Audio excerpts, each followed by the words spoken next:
At the mouth of the cave, the organs of the hurricane gradually ceased their somber dirges. The storm was receding. The silence awoke Lorraine, who had been lying in the shadows for hours.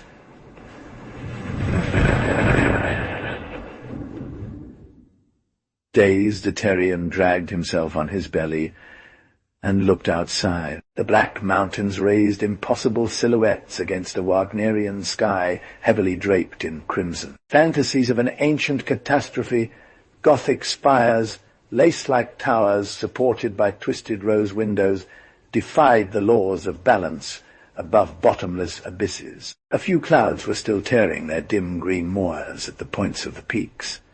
Roars echoed off the rocks, revealing the presence of unknown beasts. "That's good," said the guide's voice. "That's very good." He was already galloping on the edge of a chasm and pointing to something down below. Lorraine progressed on his knees and leaned his head. Under it, the bottom of the abyss seemed to be snowy. "Has it snowed?" "No," said the guide. "It's not snow, it's crowfoe." "Crowfoe?" The native with ostrich legs plucked a small plant from the rock that was hanging on by a thread from which the wind was rustling fluffy cotton. "Yes, crowfoe like this, but big, very big." He launched into an incoherent speech. Lorraine realized that the hurricane had accumulated a mat of cellulose at the bottom of the gorge. "We jump," concluded the Sidarian, blinking an eye. "We'll gain 2 days." Lorraine shivered.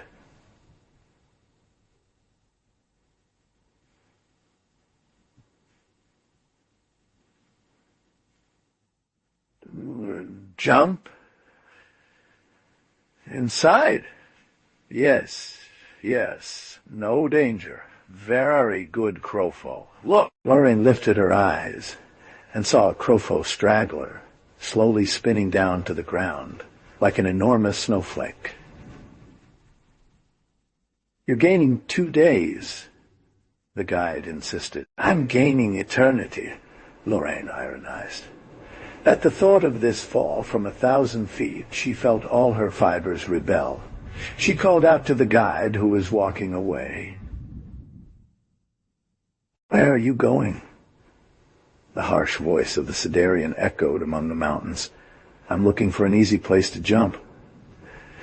The sky turned a deep red. Lorraine coughed, his fist on his throat. His laryngeal graft was torturing him. But without this filter, he wouldn't be able to breathe in the thick air of Sidar. He sat down and rummaged through Zeog's bag between his legs. He took some strong-smelling fruits and chewed on them slowly, tears in his eyes, fighting against the nausea. A wave of pestilence warned him of Zeog's return. "What do you smell so bad?" exclaimed Lorraine without turning her head. Yes, I smell a lot," said the guide proudly. "I find my place. We jump?"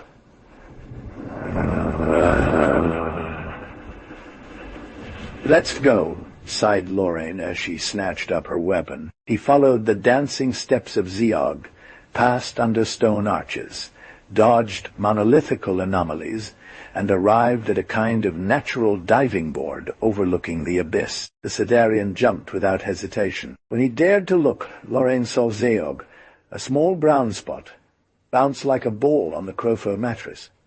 Twice, 3 times, before settling down. From so high up, the Terrian guessed more than he saw the reassuring gesture of the frail silhouette. Lorraine wouldn't have known if it was desperate bravado or the fear of solitude that drove him forward. Perhaps both at once. He tumbled like a stone. He felt himself coming down on his back, thought he was burying himself, and instead shot back up towards the peaks. As soon as he fell for the second time, he rolled over, his limbs scattered, on the side of a real pyramid of cotton balls. On his knees, he hackneyed, vomited. "You're sick," the guide said. "That's not serious." Lorraine, furious, threw an insult at him as he wiped his mouth. Zeog didn't understand and repeated, That's not serious at all.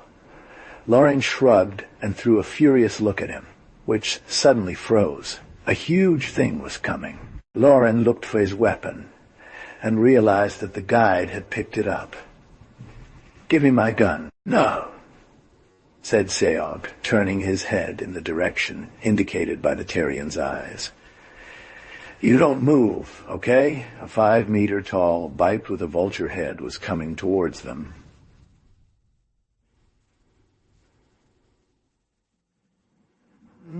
His weight made the soft soil tremble. "Throw me my rifle," Lorraine repeated. "No," Seog said without looking at him. "If you shoot, you light fire to Crowfoe. Crowfoe will be all burned up. We with. You don't move." Seog advanced towards the monster and stopped within 2 meters of it. Then he began to whistle a continuous note, on the edge of the audible.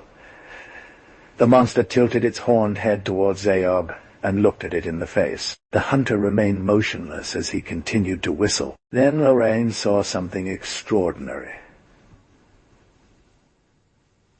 The beast slowly knelt down, fell on its side, tucked its neck into its shoulders, and didn't move again. The guide whistled for another minute, then stepped back carefully, inch by inch. He joined Lorraine and gave him his weapon back. "We're leaving. Don't wake up Bountog. He's very mean," he breathed. Lorraine took his rifle again and felt it wet in his hand. He looked at Seog. The latter was sweating with an incredible abundance. Streams could be seen following the countless creases of his naked skin and dripping from his fingers. He shook his ears impatiently, sending a gush of sweat around him. He could smell more strongly than ever before. As he stumbled across the chaotic Crowfoe mattress, Lorraine followed the guide to the east. He knew he had to cross jungles, then more mountains, and then more jungles before reaching his destination. His scorched eyes swept the sky. The peaks of the mountains flitted the guide. Lorraine thought about the one he was looking for. He saw again the face of his missing companion. Lionel was stronger than me, more resilient, better trained too, he thought, and disappeared. "Oh, I have to find Lionel, or..." He dared barely finish his thought. "Or Sidar is screwed. Screwed. If I don't find Lionel again, all our plans, all our projects, 4 years of hard work will have been for nothing. And the planet Sidar will be screwed. Screwed. This last." Word rang in his footsteps for hours. Chapter 2. When Lorraine woke up for the second time, he opened his eyes to a scene at once irritating and ridiculous. Believing his boss was asleep, Seog consumed a large quantity of Earth-made cigarette. With 1 lit cigarette in each nostril and 1 in each ear, he smoked them 4 at a time. "Hey," said Laura, surprised. Seog quickly flung the 4 cigarettes that adorned his face and hid them with a quick movement in his huge mouth. He slowly turned an innocent face to Lorraine, while chewing out tobacco, ash, and paper. A small blue-gray smoke rose from the corner of his mouth. "I already told you not to take my tobacco without asking," growled Lorraine. Seog discovered his teeth in an horrible and disarming smile, dirtied with a mud of spit and ashes. "I'm very hungry. You're sleeping. I won't wake you up to eat. Don't play the innocent. You weren't eating. You were smoking when I opened my eyes." "Good God!" Lorraine cried the last 2 words. "What good God?" said Seog, surprised. "Nothing," said Lorraine, looking around him. The guide's smoking made him forget where he was, and all the memories of the previous day came back to him as a nightmare. Bound by his waist to a thick branch, Lorraine wondered how he had managed to climb up this giant tree without realizing it. It is true that most of the journey had been an endless trek through the rainy night for him. Islands of memories, islands of awareness emerged from under his skull. The touch of Seog's hand. Black. I stumbled, but the eternal hand of Seog, always there in times of trouble. Seog, truly a good guide. What would I do without him? Aye, my foot. It's nothing, boss. Give me your arm. Go up. Again. Go down. Come up. I can't see any more. How much longer must we walk? Blackness. Blackness. A flash of lightning. Thunder. Quick, boss, quick. Running, wet feet. Up to the knees. Running in the dark, rough contact. A flash and a quick vision. The wrinkled face of Zaub dripping with rain or sweat no one knows anymore. Quickly, sir, quickly. I can't feel my limbs anymore. I can't feel anything. I would like to fall there and sleep. Sleep in the thick mud. The hand of Ziog, always there to stop me from sleeping, Zaog. Always there, too. Its hand.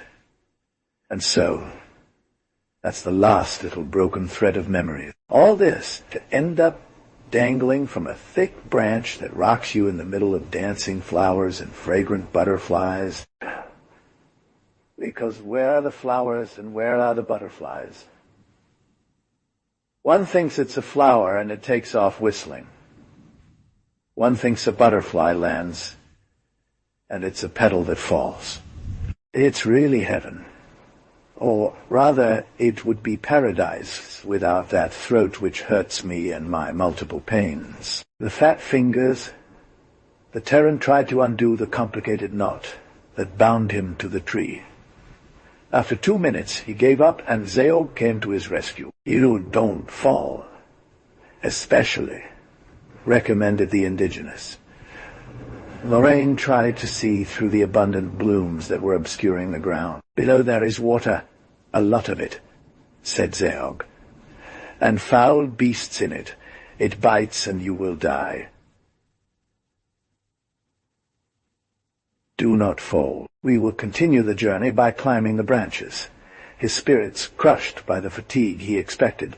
Lorraine said nothing. The Terrian told him to wait for her while he went looking for something to eat. Not long, she said.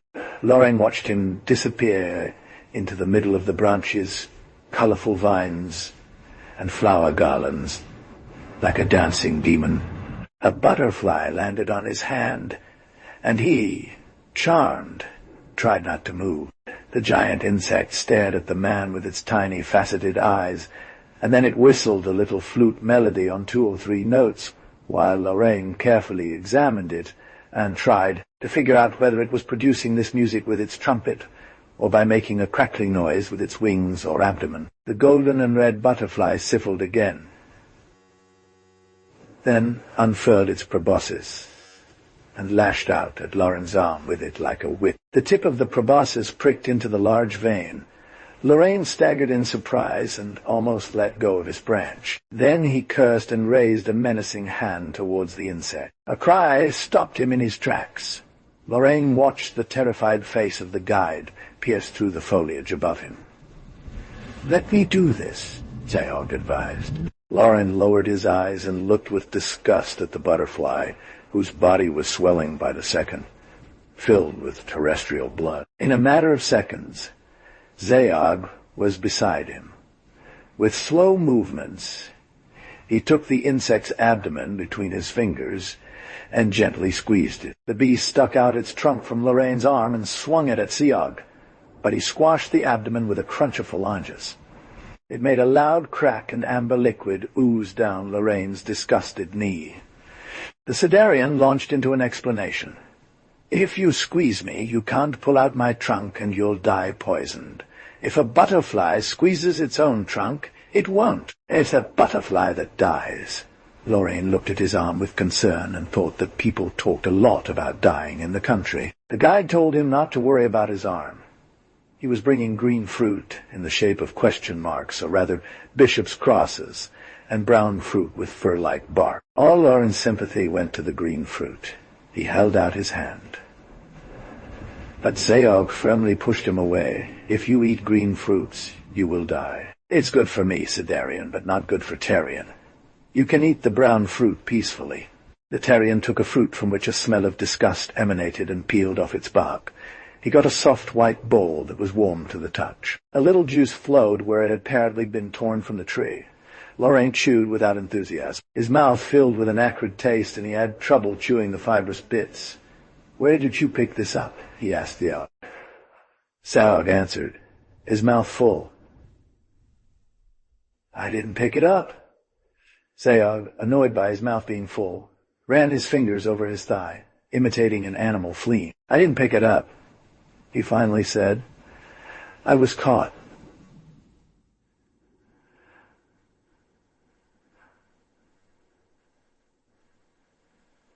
This doesn't make much sense as written, but I will translate it in English while removing any uncommon symbols. That's a real no-go, he said in confidence, like giving a rare recipe. Spider's belly. Lorraine had an urge to vomit and spent 5 good minutes spitting and rinsing his mouth with sap from the arbor tree under the amazed gaze of the native. Sayog had to find him another food. He told her about a sort of black elastic stick that was like licorice wands, and had to swear that it had nothing to do with any kind of insect. He swore without any difficulty, and Lorraine pretended not to know that Zaug had a very personal and very flexible conception of lying. He didn't dare to search for where the strange licorice rods came from, afraid of not eating anything that day. "We must leave now," said the Sidarian. Lauren got up on the branch and groaned. His whole body ached. "You must not fall," repeated the guide. They walked one behind the other until the end of the branch, which bent under their weight, as if obligingly putting them down in a tangle of vines, probably tangled by the wind, of the previous night. Lorraine only took care to follow Zayog's back.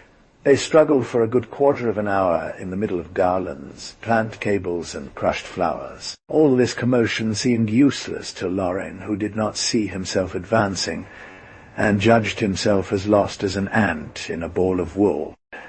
But Zayog finally got him out of this strange situation, and the Terrian realized they had made good progress. About 100 meters. 100 meters. Lorraine sighed. "How many kilometers are we from your village?" he asked the Sidarian. "Kilometers unknown. Another 2 days if it doesn't rain.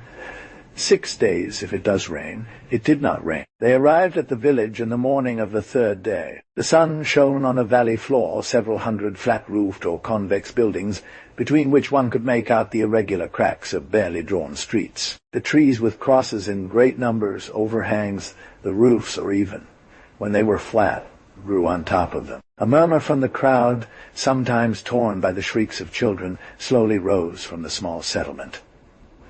Zayog was in full form, followed by Lauren dragging his leg, descended the hill by a vague path in spirals. As they drew closer, the guide babbled to himself louder and louder, stopped now and then to hold his sides and launch great laughs of joy into the sky. "What are you saying?" the Terrian inquired. Zayog plunged into a long, incomprehensible speech, pointing with his dirty finger at the village. He was speaking in his language. "I don't understand anything," said Lauren. So the Sidarian approached him, with a flame of happiness in his eye, raised his 2 palms and hit him 3 times in the chest, saying, "Na, na, na." And as Lauren began to believe that he was crazy, the guide added, "I am happy to find my village, so I laugh, I speak, I make na, na, na. What does na, na, na mean?" Zayog burst out laughing and clapped his palms 3 times against his chest. "Na, na, na," he said. "That's supposed to mean I'm happy." The final stretch of path remained to be walked.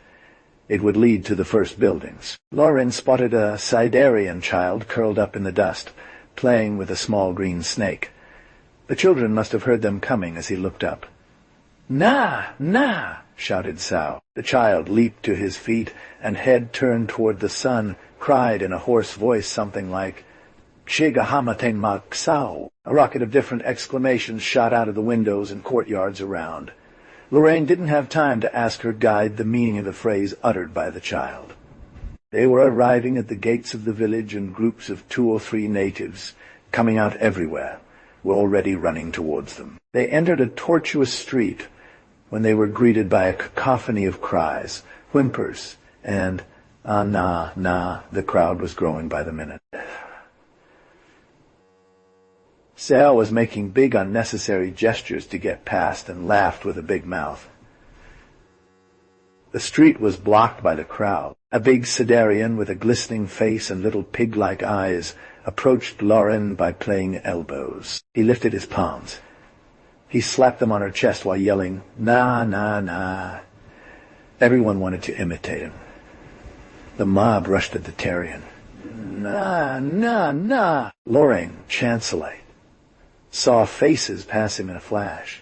Still more faces, where sweat ran in streams, where eyes and teeth shone with an uneasy fury, due only to the intensity of it, pleasure and to the popular hysteria.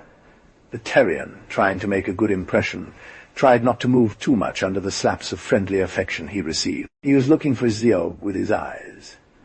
But he had suddenly disappeared among the other faces so similar to his own. He must have been right next to him, and Lorraine didn't see him. Lorraine saw a big Sidarian and thought it would be good politics to punch him in the chest by making a na-na.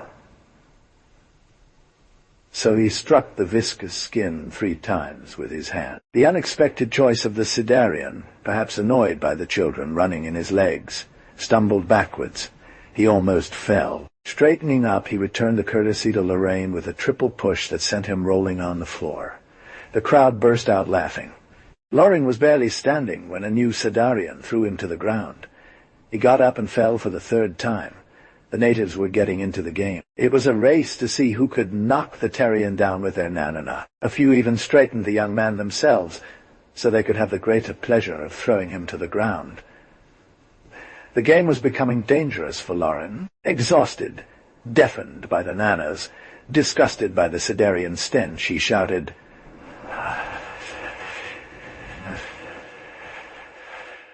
and swallowed a half-pound of dust. He thought he was losing consciousness and felt himself being grabbed by strong hands. After 2 seconds of unconsciousness, he opened his eyes and, with nodding head, realized that someone had lifted him onto their shoulders. He looked and recognized his bearers, Zaog and the great Sidarian who had knocked him down first, carried in triumph above the 1,000 cheers and gestures of welcome from the crowd, from where, like incense, eddies of dust and blasts of stink rose.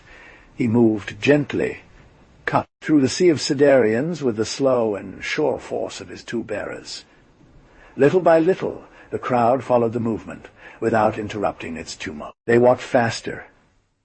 Rapid visions passed before the eyes of Lorraine. A woman shouting something in her direction from a window, she seemed to be yelling about fire. A bizarre little monkey with a trunk of a cross-tree, who looked at him with the trunk of a cross-tree, a round and bewildered eye before running away in a bunch of palm leaves. At the top of a mud wall, about 24 children lined up like pots on a shelf and chanting "Nana" while clapping their hands. One of them threw a green fruit into the basket that the Terran caught in midair and waved at the child as a sign of thanks. Shaking a little his torpor, the young man leaned towards Zhao's ear and shouted, "Take me to the resident." "Yes, yes," shouted Zhao. Soon, a set of 4 large round houses, welded together by walls of mud, appeared around the corner of the street. A flag of earth hung sadly along the staff fixed above the door. Lorraine was laid up the 3 wooden steps, honoring the entrance. He found himself standing before a small, rotund man. He saw her mouth move and realized that the man was talking to him. Realizing the futility of his speech, the resident took his hand, led him in, and slammed the door in the face of the astonished Sidarian protesters. The relative calm and coolness of the room fell upon Lauren like a delicious blanket. The resident smiled as he dragged her into the adjacent chamber. "They haven't seen a new human face in 2 months," he said. "They're very hospitable, but a bit rough in their displays. You get used to it, you know." He seated his compatriot and took 2 bottles of Gulch from a cupboard. "These are the last ones," he said. "I've been saving them for a special occasion. And how your arrival is certainly the last big occasion of my life." The fingernail, he popped the cap and handed a flask to Lorraine. The young man tipped his head back and swallowed a long draught. "It feels good," he said as he wiped his mouth. "For 10 days, I've been fueling on tree sap. The resident didn't reply immediately. He was drinking as well. "Make it last," he sighed. "Because soon you'll have to go back to SAP." He set his bottle down on the table and looked at Lorraine. "So, you are Lorraine, 1613 AC. I was warned by radio of your arrival. I've been writhing with impatience for a week, looking forward to drinking Gold in your company. You are French, I suppose?" "Lorraine, that isn't a Français name, isn't it?" "Yes," said Lorraine. "My family is from the Sahara Desert. I was born myself in Tamanrasset, in the Hogar. I know very well. I spent 2 consecutive leave there because I liked it so much." "How long ago?" The resident furrowed his brow. "Wait a minute. That must be about 15 years ago. You'd find everything changed today." The little fat man grew worried. "They haven't destroyed the lake, at least. Don't worry, they've created others. A real vacation paradise." The resident clapped his hands. "Very good. See, I wouldn't have minded to know that the lake was destroyed. It would have spoiled some of my youth memories. It's moral, you notice, because—" He looked around at the puffed-up walls of Crowford, considered the barred window through which dust and burning rays of sunlight entered. He seemed awake from a dream and stood with his head down. "Because?" asked Lorraine. "Because I'll never set foot there again," he said. "My homeland is Sidar." Lorraine's face showed surprise. "It's Sidar," the resident repeated. "I have struggled for 30 years to keep Earth there. Do something. Send as many settlers there as possible. I guess I was wrong. This planet is too far away, and the trip repels Earthlings." But he was enthusiastic, for his subject and approaching a map of the region fixed to the wall. "I was very happy when the government started construction on the Gayam-Niso Road. I thought that someday this road would come here. Do you believe it? The work stopped after 6 months, returning to the jungle. And the jungle grows quickly around here. The cross-trees had burst the metal of the road in 15 days. The subsidence of the ground and the floods had carried off the debris." He turned to Lorraine, exhausted in his chair. "You noticed any road marks on your way here?" "No, nothing," said Lorraine. The resident raised his shoulders. "You think. And at Gayam, how are you? Apart from the administrative quarter, abandoned buildings have become nauseating vulture lairs. The suburbs are being devoured by vegetation. The governor himself only has running water for 3 days a week." The resident lifted his arms to the sky. "Where is she, that proud capital?" He sipped some Gold and said in a weary voice, "When I saw the last settlers returning, I felt like following them, but too many ties bind me to this planet. My robot died here." He wiped his eyes. Lauren leaned forward. "I came to retrieve mine," he said. The resident jumped. "But I'm completely insane, my dear. I didn't even ask you the reasons for your presence here. You say that you come to look for your robot." "Yes," said Lorraine. "I was sick in France when the Earth-Express agreements were concluded. I immediately cut short my convalescence. The time it took me to get a graft of a membrane, and I left for Sidar." "But what did your robot do on Sidar?" Lorraine didn't need to lie to the brave man. "He ran a sawmill in Horb country," he said. "I was supposed to join him a bit later." "Big shot," the resident said, "in Horb country. Do you say? Funny place to set up a sawmill. And how did he disappear?" "I came to Gayam thinking I would find him in this town. I asked the general government for his address. Nothing. He didn't fold up. I suppose he's still over there. But why doesn't he send any news?" Something must have happened to him. The resident headed for a button keyboard topped with a screen. "What is the name of your robot?" "Lionel," said Lorraine, getting up too. "Lionel 1613 AC." The little round man was clattering his keyboard as he inquired, "Does it bear resemblance to you? Yes, enough so. The screen wavered in a light mist. It's true that you're young, sighed the resident. You'll see later on when you get your first wrinkle, then another one.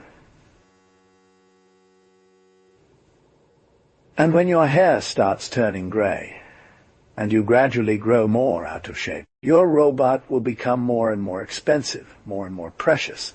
The perfect image of your youth. There, you will attach to it terribly. But I love Lionel like a brother, protested Lorraine.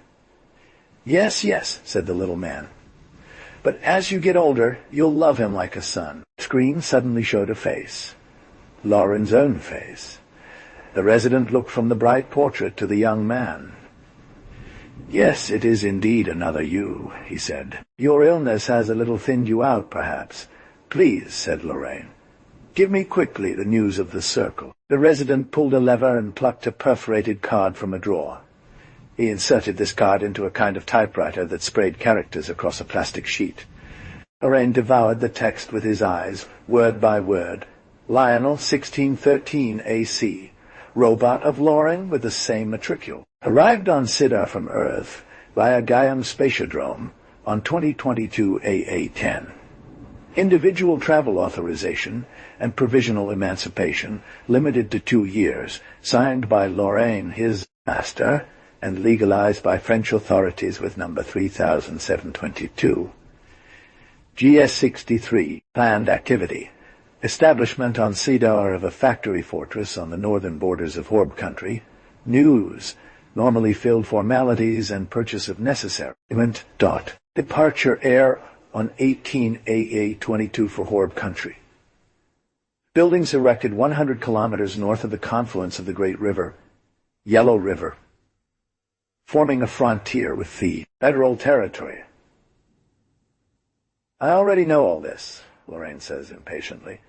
Normal activity in the factory for 6 months. A minor incident was quickly resolved with the Horb tribes. Sales figures are steadily increasing until they reach 6,000 hectocredits on February 13th, 2033.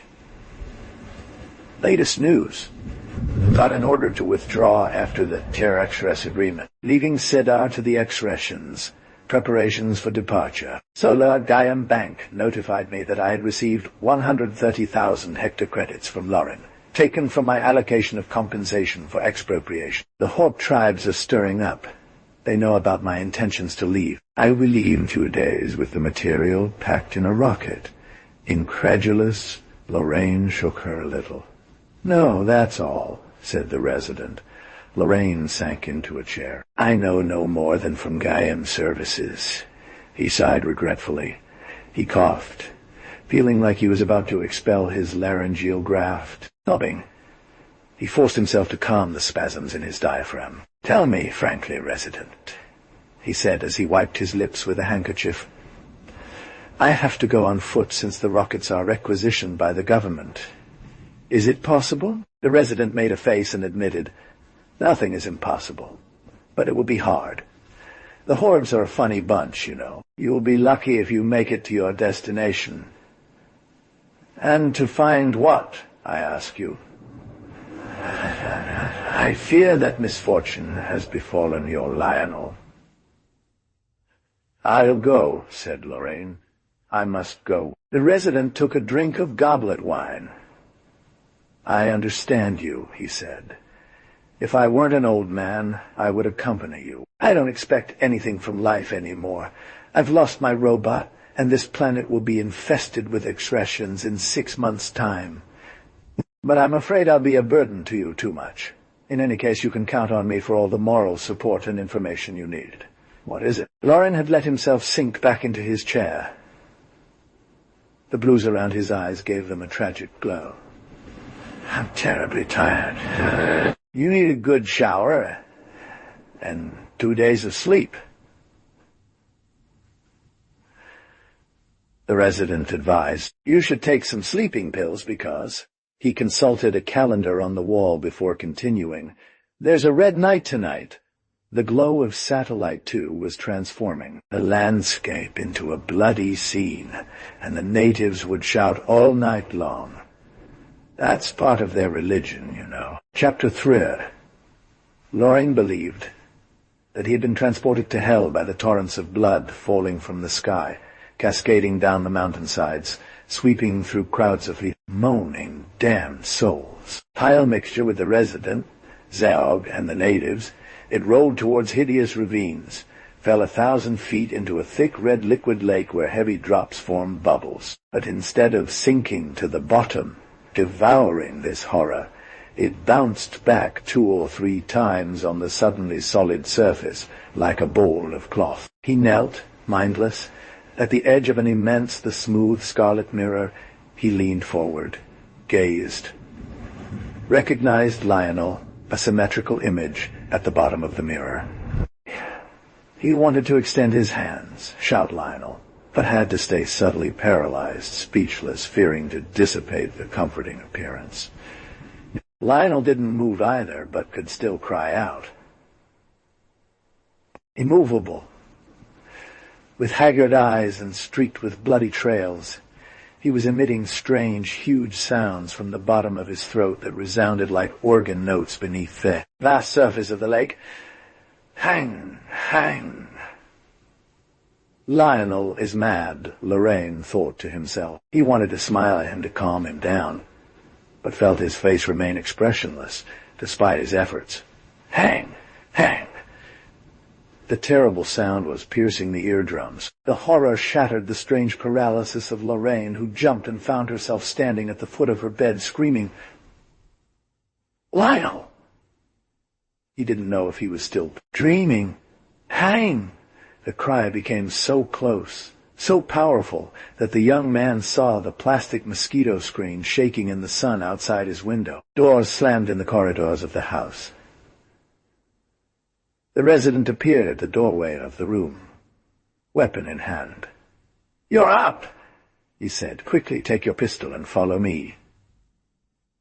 Lorraine obeyed without trying to understand. He found himself outside in his underwear, not knowing how. He caught up with the resident who was trotting down the street. "What?" A loud hang cut off his words. The monkeys with round eyes fled over the roofs, sought refuge and crossed trees. "It's coming from the north," panted the old man. "I hope it doesn't reach the first houses." They slipped into an alley, jumped on some mud steps crossing 3 superimposed terraces, dominated the valley where the village clung. There they saw the monster at 100 meters. "Do as I do," advised the resident as he lay down on the terrace. "First of all, aim for the eye. Otherwise you'll just anger it without result." The hunched giant's height surpassed the roofs by far.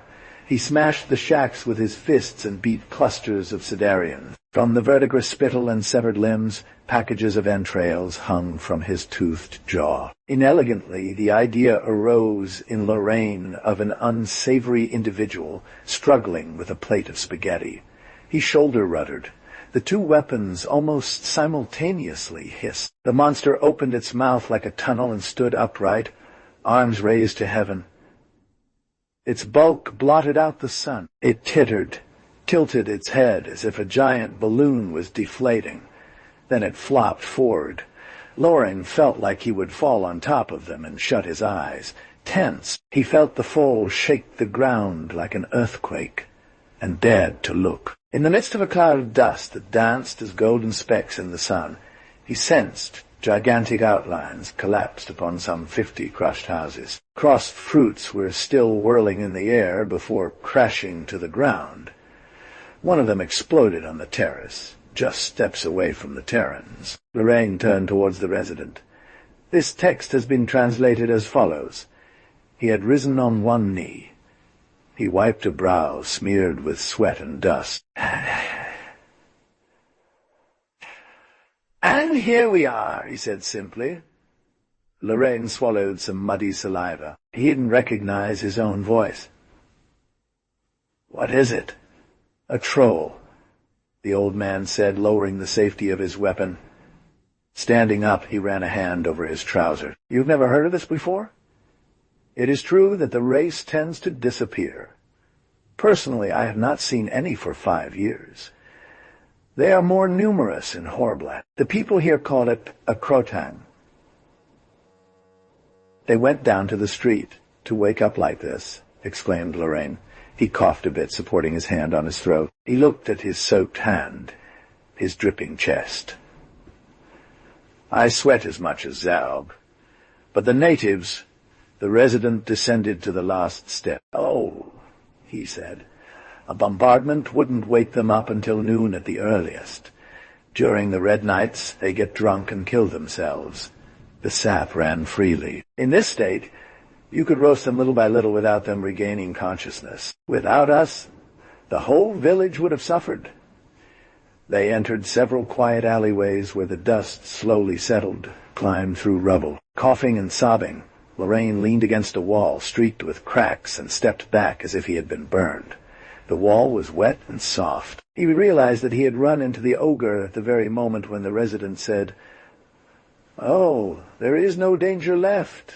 We have seasoned him well. These vermin are especially stupid, fortunately. Real brutes." He touched his boot to the greyish side where flies had already begun to swarm.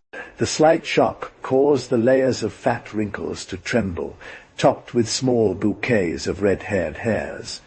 Lorraine took 2 steps back to better see the whole picture. 2 panes of collapsed walls limited your field of vision. I'm not sure. Which part of his anatomy are we talking about? It's the head. This loose skin is his cheek. From my estimate, based on what I could see from the terrace, he's made around 30 victims. It's a wonder how the Sidarians survived until the arrival of the Terrarians. There used to be much more of them. Let's go back inside. In half an hour, the air will become unbearable. The climate is accelerating the decomposition in a remarkable way. They resumed walking side by side towards the residence, the old man carelessly swinging his gun by the barrel, Lorraine avoiding the stones that had already hurt her feet. During her recent run, "If we don't have the necessary stuff, you'd be fucked, my dear," said calmly the resident. "Any kind of wound is deadly around here. You'd better take some polymorph on arrival." "Do you have any?" asked Lorraine. The resident stopped to look at Lorraine. "Don't tell me that you've thrown yourself into the bush without taking any polymorph." "But I'm telling you."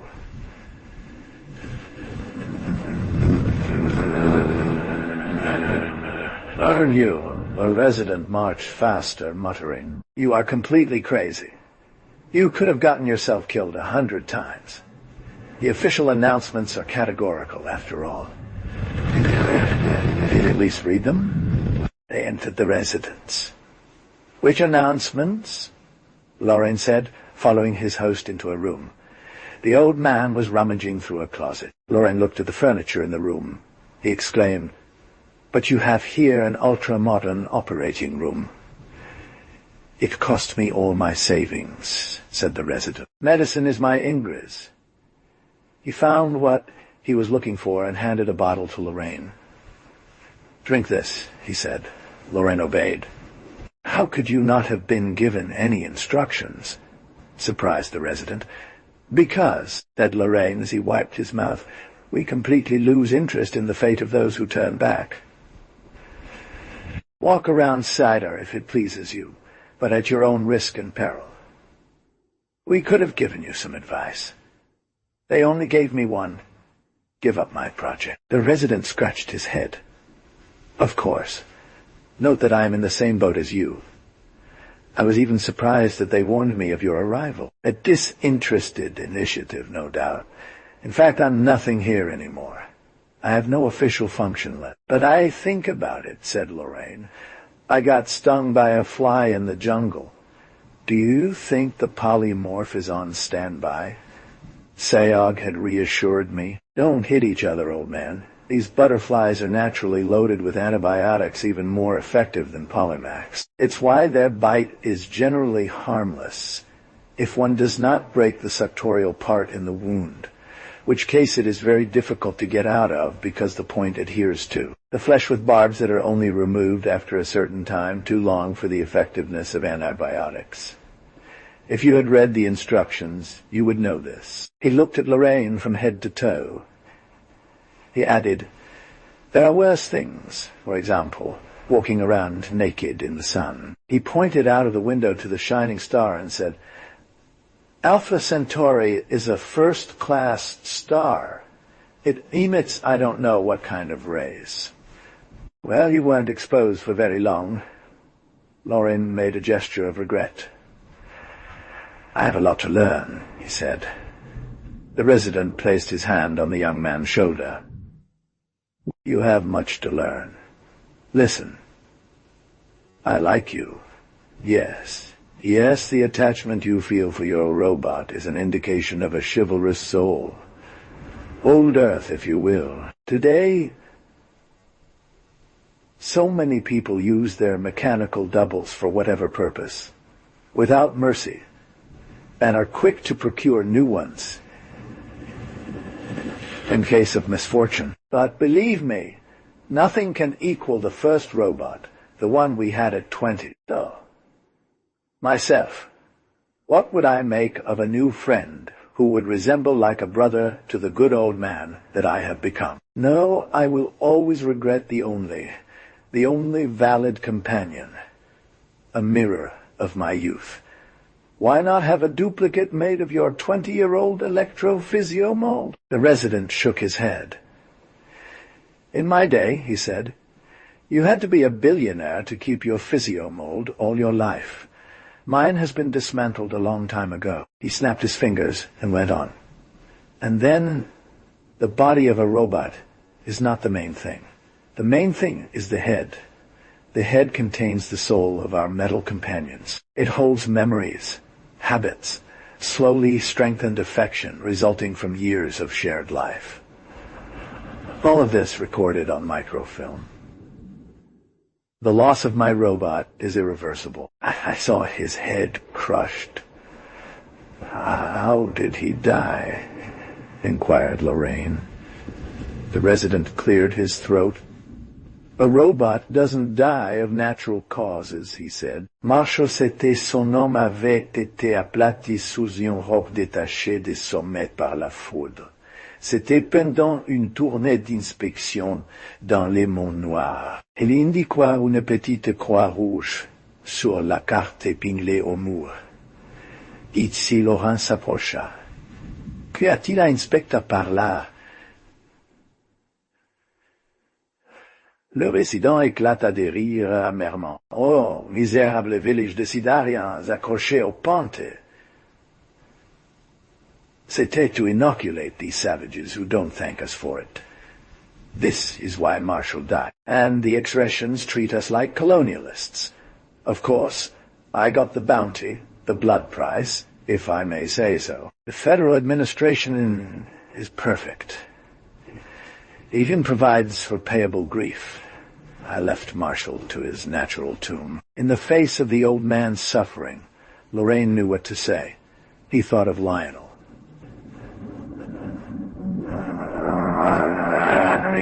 Brought him out of his reflection. "I have no instructions for you to give," declared the resident. "But I am going to teach you everything you need to know about the region. I will lend you all the equipment possible in preparation for an expedition into Horb country. I will raise a small troop of porters from the village. But don't be too hopeful. They'll let you go before the limits of the federal territory. All you'll try to do is get as far as possible. They're afraid of the Horbs like the plague."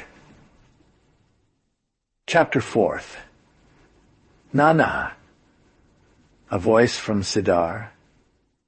Ahoma. Another one. Hang. 10 voices together. Nana. The slim voice of the Sidarian at the head of the column. Brute of an axe cutting a vine.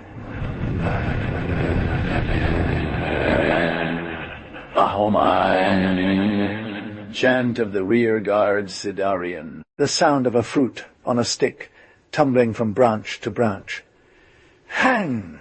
Sure of roars of carriers, intended to deter the wild beasts. Nana wet heat, odor of rot in stagnant vases. Verdant day of a cathedral falling from vegetal peaks. Couché on Saug's shoulders, the exhausted Lorin felt the Sidarian sweat stick to his legs. With a lazy gesture, he chases a butterfly that circles around his head. Hang! The small column had been advancing for the past 15 days through the tangled jungle of the north. They had left a fifth of the village, but several had escaped on the way, abandoning the boxes as we approached the great river. Only the 10 most courageous remained loyal to Lorraine, carrying 10 boxes where Lorraine had gathered the essential. The further we went into the Horb country, the more the vegetation became dense. It was necessary to hack the jungle with an axe, like a rat that goes through a haystack by gnawing it. The maze was unthinkable. At times, Lorin believed he was on the ground, and a little further noticed that he dominated it by 50 meters and walked on a terrace of dried mud, piled up by old floods. Between enormous branches, there was no ground but 20, 100, one above the other, each carrying its blossoms, its land slumps, its cliffs, and its puddles of mud. The bearers went from one level to another by natural ramparts or by broad branches like roads, where, giant awkward hand, every node of wood held the earth, nourished a parasite flora. The claw-like feet of the Sidarians instinctively avoided the 1,000 traps set by the void. Although he had slept in caves, Lorin doubted that he had touched real ground once since his departure. How could you tell? He wondered how the locals could recognize their way. Na. Ahoma na. Ahoma, stop, cried Lorin. Drop me down, Zaug. I can't take it any more. The Sidarian obeyed. The Teradian felt his boots slop in the mud. He stumbled and let himself be supported by the guide. You tired. A pity that we still have 5 more hours of daylight, sighed Zaug. I don't care, Lorraine muttered as he fell onto a rotting log. The guide wanted to comfort him with a hearty nanana clapped on his shoulders. Thank you, Zaug.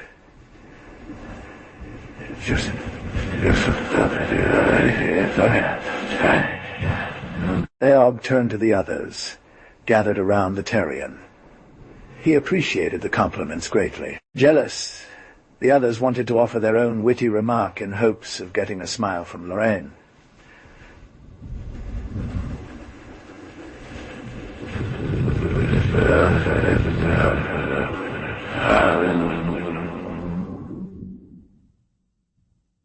But, aware of his authority, Zaug placed a barrier with his body. Lorin is tired.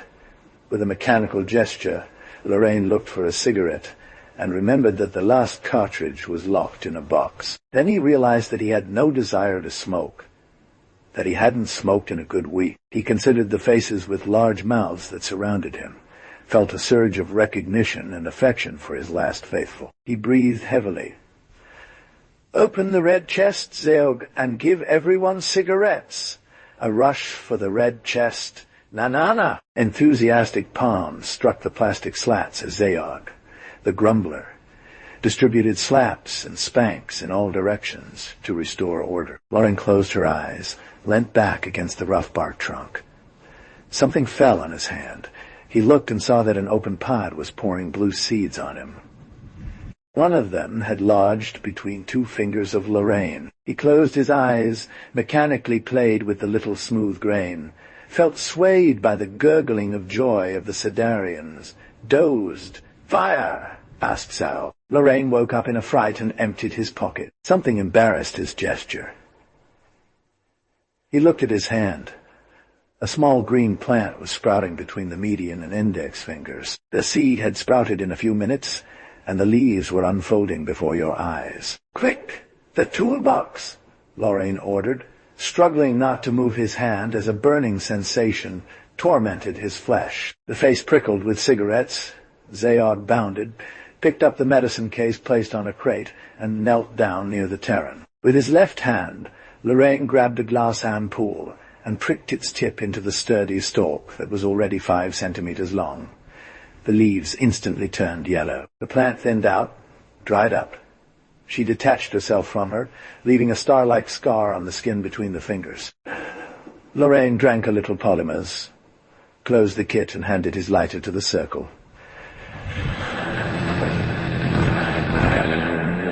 Entered the yellow river gorge. In flames, this one flowed between strange blackened cliffs, gnawed in slices by the current and resembling irregular piles of dishes arranged next to each other. The resident had warned the young man. Every 2 months the passage of Satellite 2 caused volcanic regurgitations in the upper country of Horb, and the hot springs of the river charged with anhydride in a closed vessel in the caves of the mountains. It carried a strong proportion of sulfuric acid, and boiling, it bubbled up with hydrogen-bearing bubble. It took just a spark, a flash of light, or a heated crystal on a beach to ignite the surface. As Lorraine leaned forward, despite the oppressive heat rising from the gorge, he saw yellow flames licking at the rocks. Now and then, a boulder would roll down from the overhead cliffs, sending jets of fire sprouting halfway down the canyon.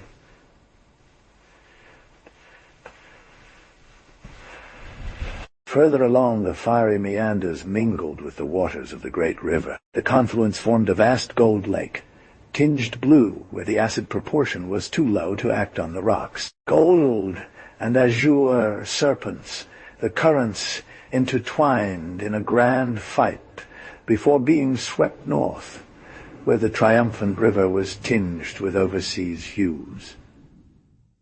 "It's bad," said Zeo. "It's not good," he said again, winding his ears. He made a waving gesture and disappeared into the jungle.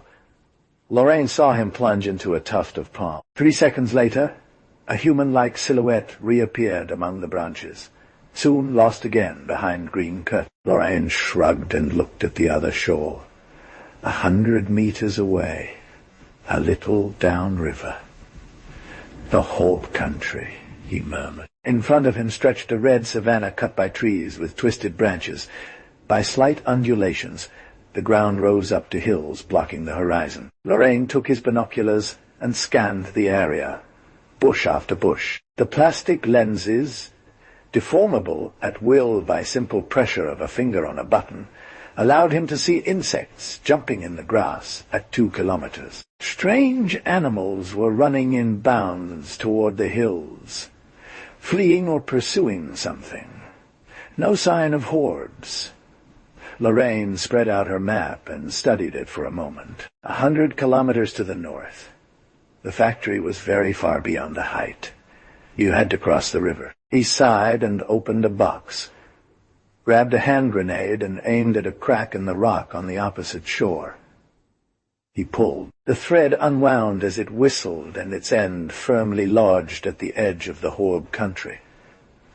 Lorraine then took a few steps back and tied the other end to the trunk of a tree. He tested the strength of the linear bridge by hanging from his hands and giving it strong shakes. Assured, he placed the pulleys on the thread and set up his seat in a few minutes. Then he quickly chose from the cash registers the minimum necessary for a solitary expedition and stuffed all his pockets with various objects. He put on an ignifuge suit lent by the resident, strapped his weapon to his belt, and sat down on the saddle.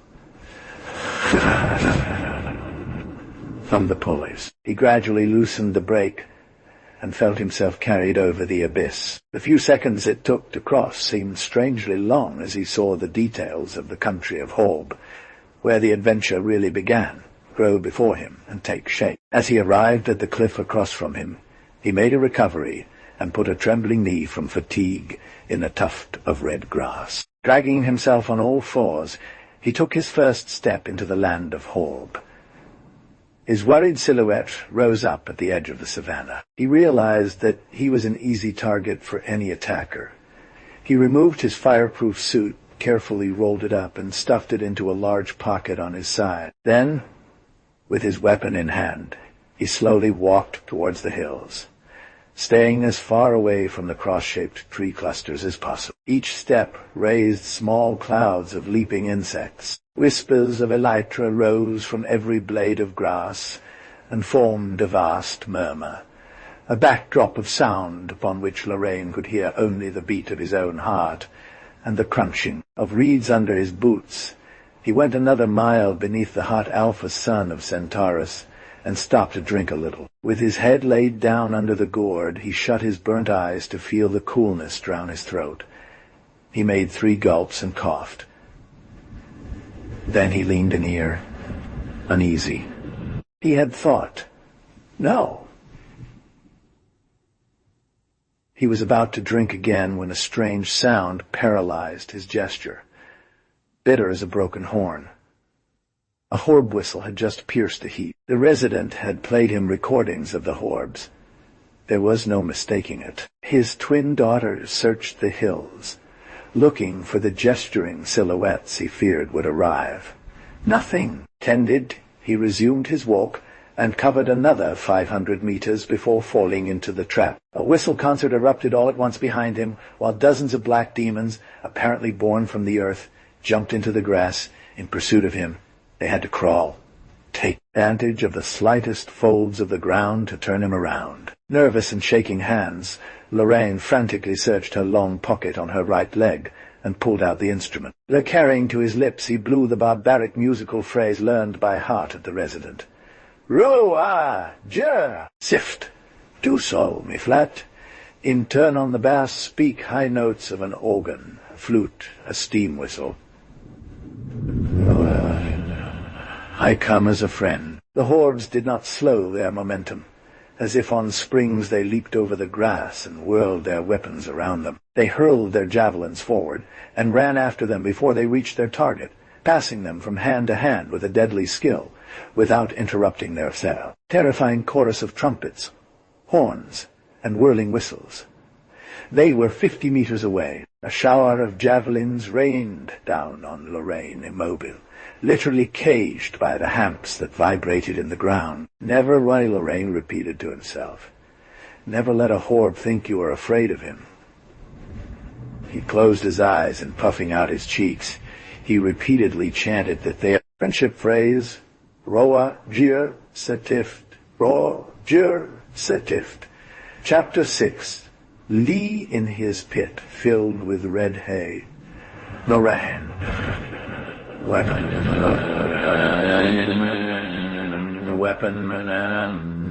These demons were not evil devils. Their welcome with a hail of javelins had been an honor as well as a test for her courage. On balance on their long marsupial legs, head down and hands forward like pushing an invisible wall, they saluted him. Then on a whistle, Lorraine had seen the javelins planted around him one by one go out as the horbs bounced in all directions like balls, picking up their weapons along feet. Way! Then they seized it, threw it into the air, caught it again, and the Terrian felt himself swept from hand to hand like a rugby ball towards the hills, in a mad and strident race of whistles. Pandista. He had felt 100 times that he would fall to the ground again, but little muscle ball, a horb launched at full speed, was always there to receive it with outstretched arms and set him off on another one. And yet, never trust horbs, the resident had advised. They changed their attitude in no time without apparent reason. The conquest of their favor must be renewed, every day, perhaps every minute. Lorraine flipped through his Horb dictionary. The word robot was not listed. He built an equivalent using 3 other words. Man like me. Where man like me? This should be enough to get them to understand what he wanted. Without blowing into his strange harmonica, he exercised his fingers to press the keys corresponding to the musical phrase, while thinking of the hallucinating facial mobility of the Horbs. Swollen cheeks, open, pinched, raised nostrils, extendable, retractable lips, spitting out their cacophonous speeches at Top's eyelashes with stiff feed, while the eyelashes with stiff hairs flickered hopelessly over their red, green, yellow eyes, so bright that one could wonder whether they didn't have a light burning inside their skull, as in a Chinese lantern. Especially try to amaze them. The Horbs love what they don't understand. Lorraine had an idea. He came out of his hole and walked into the village with his harmonica in hand. 100 faces of children with spotted eyes suddenly emerged from haystacks. Adults busy strengthening a fence abandoned their work. Others stopped hammering the tips of javelins between two pebbles. What, he supposed to be a woman? Because of the 4 bizarre nipples adorning her chest, leaped in front of him and looked at him under his nose. A caravare, resembling an orchestra tuning its instruments, received him on the round square located in the center of the town. Lorraine shut his eyes and blew into the harmonica. The first measures of Bach's minor toccata floated over the village. The effect was surprising. The Horbs became petrified in a stone-like immobility. Lorraine could think he had an idea of genius. He took his breath back after the organ point. But things went wrong as soon as he started the allegro. The trombone blasts and whistles greeted the divine music, and Lorraine was thrown with reckless abandon from hand to hand until it reached its herb hole, not without receiving a good number of horizontal lines on the way. Each repeated their occupations without taking care of the Terrian, while wondering what injury or obscenity Horb Jean-Sébastien Bach had managed to forge without knowing a few centuries earlier. Pure music was dangerous here. It could always mean something unforeseen. Lorraine kept this in mind and put away his harmonica with bad mood. He resolved to make himself forgotten a few hours before putting the burning question. Where is a man like me?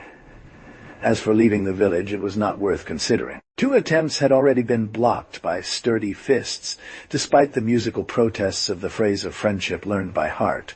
What did they want to do with him? It would have been easy for him to shoot his way through the crowd to make a path, but given the absolute contempt for danger common to the Horbs, his victory would have only...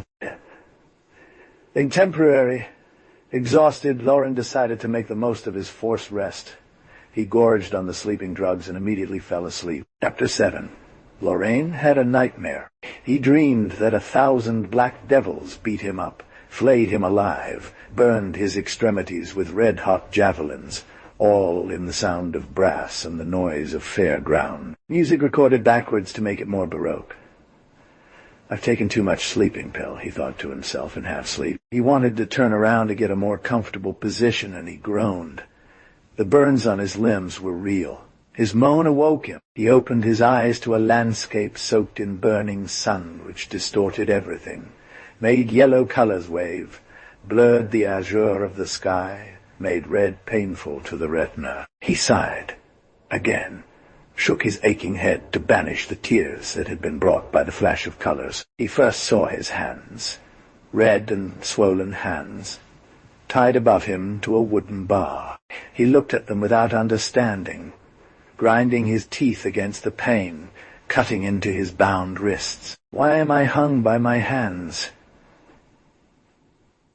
He wanted to stand up, but as he felt his ankles dislocate, he let his head fall back, saw upside down the grinning muzzle of a Horb, while Savannah ran away behind him in sight, shaking off the last mists of sleep or thinking about it. He raised a lucid forehead and see bound by hands and feet to a wooden bar swaying on the black shoulders of 2 Horbs. Noisy escort. Other Horbs were jumping around everywhere, blaring at top of their lungs. Lauren twisted like a worm, shouted, "Let go of me." He felt like ripping off his limbs, and fell unconscious. At high speed, her hanging hair swept the red grasses of the savannah. The sky grew dark. Large drops began to fall. Sidar is fucked. I should have told the resident. I should have told him. Do you know why I came to Sidar? Tell these Orbs too, and let me go. Otherwise Sidar will be fucked. And they will be too. They don't know the expressions. Without Lionel, they're lost. Without Lionel and me. Resident, I'll tell you what I came to do with Lionel. I'll say it. But push these Horbs away. They cut off my hands. Ah, ha, ha, ha. The great voice of the Horb priest pulled Lorraine out of his abyss. Ha!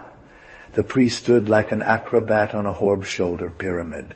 He stood in the burning twilight. He held a mirror in each hand. He captured the image of Satellite, too, rising at the horizon. Ha! Lorraine looked around and saw himself lying in the grass. He moved his legs.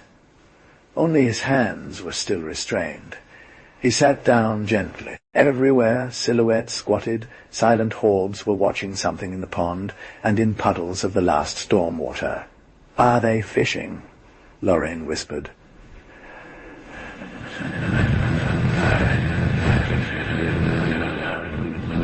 Lorraine whispered. Cried the priest with scarlet feathers on his head. The Satellite slowly rose over the hills.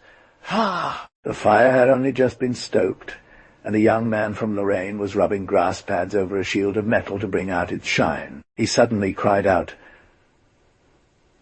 "Ha!" in greeting to the idol's scarlet image that had appeared at the heart of the metal. Lorraine saw several Horbs hanging on square mirrors about 50 centimeters on the side. Illumination dispensed his amnesia. Lionel's mirrors. The factory mirrors. Ha! It rose from every side as the blood moon arose. The Horbs could see its reflection in all the smooth objects they could give it. Find.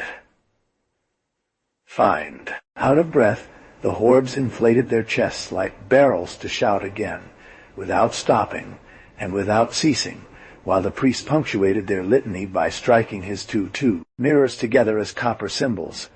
Although broken with fatigue, Lorraine had the strength to smile. Lionel had time. He had time to drain the mirrors. If I find it again, everything is saved. I have to find Lionel to save Sidar. While seething with this hope until the vertigo, he took advantage of the sacred madness of the Horbs to cut repeatedly against his metal soul.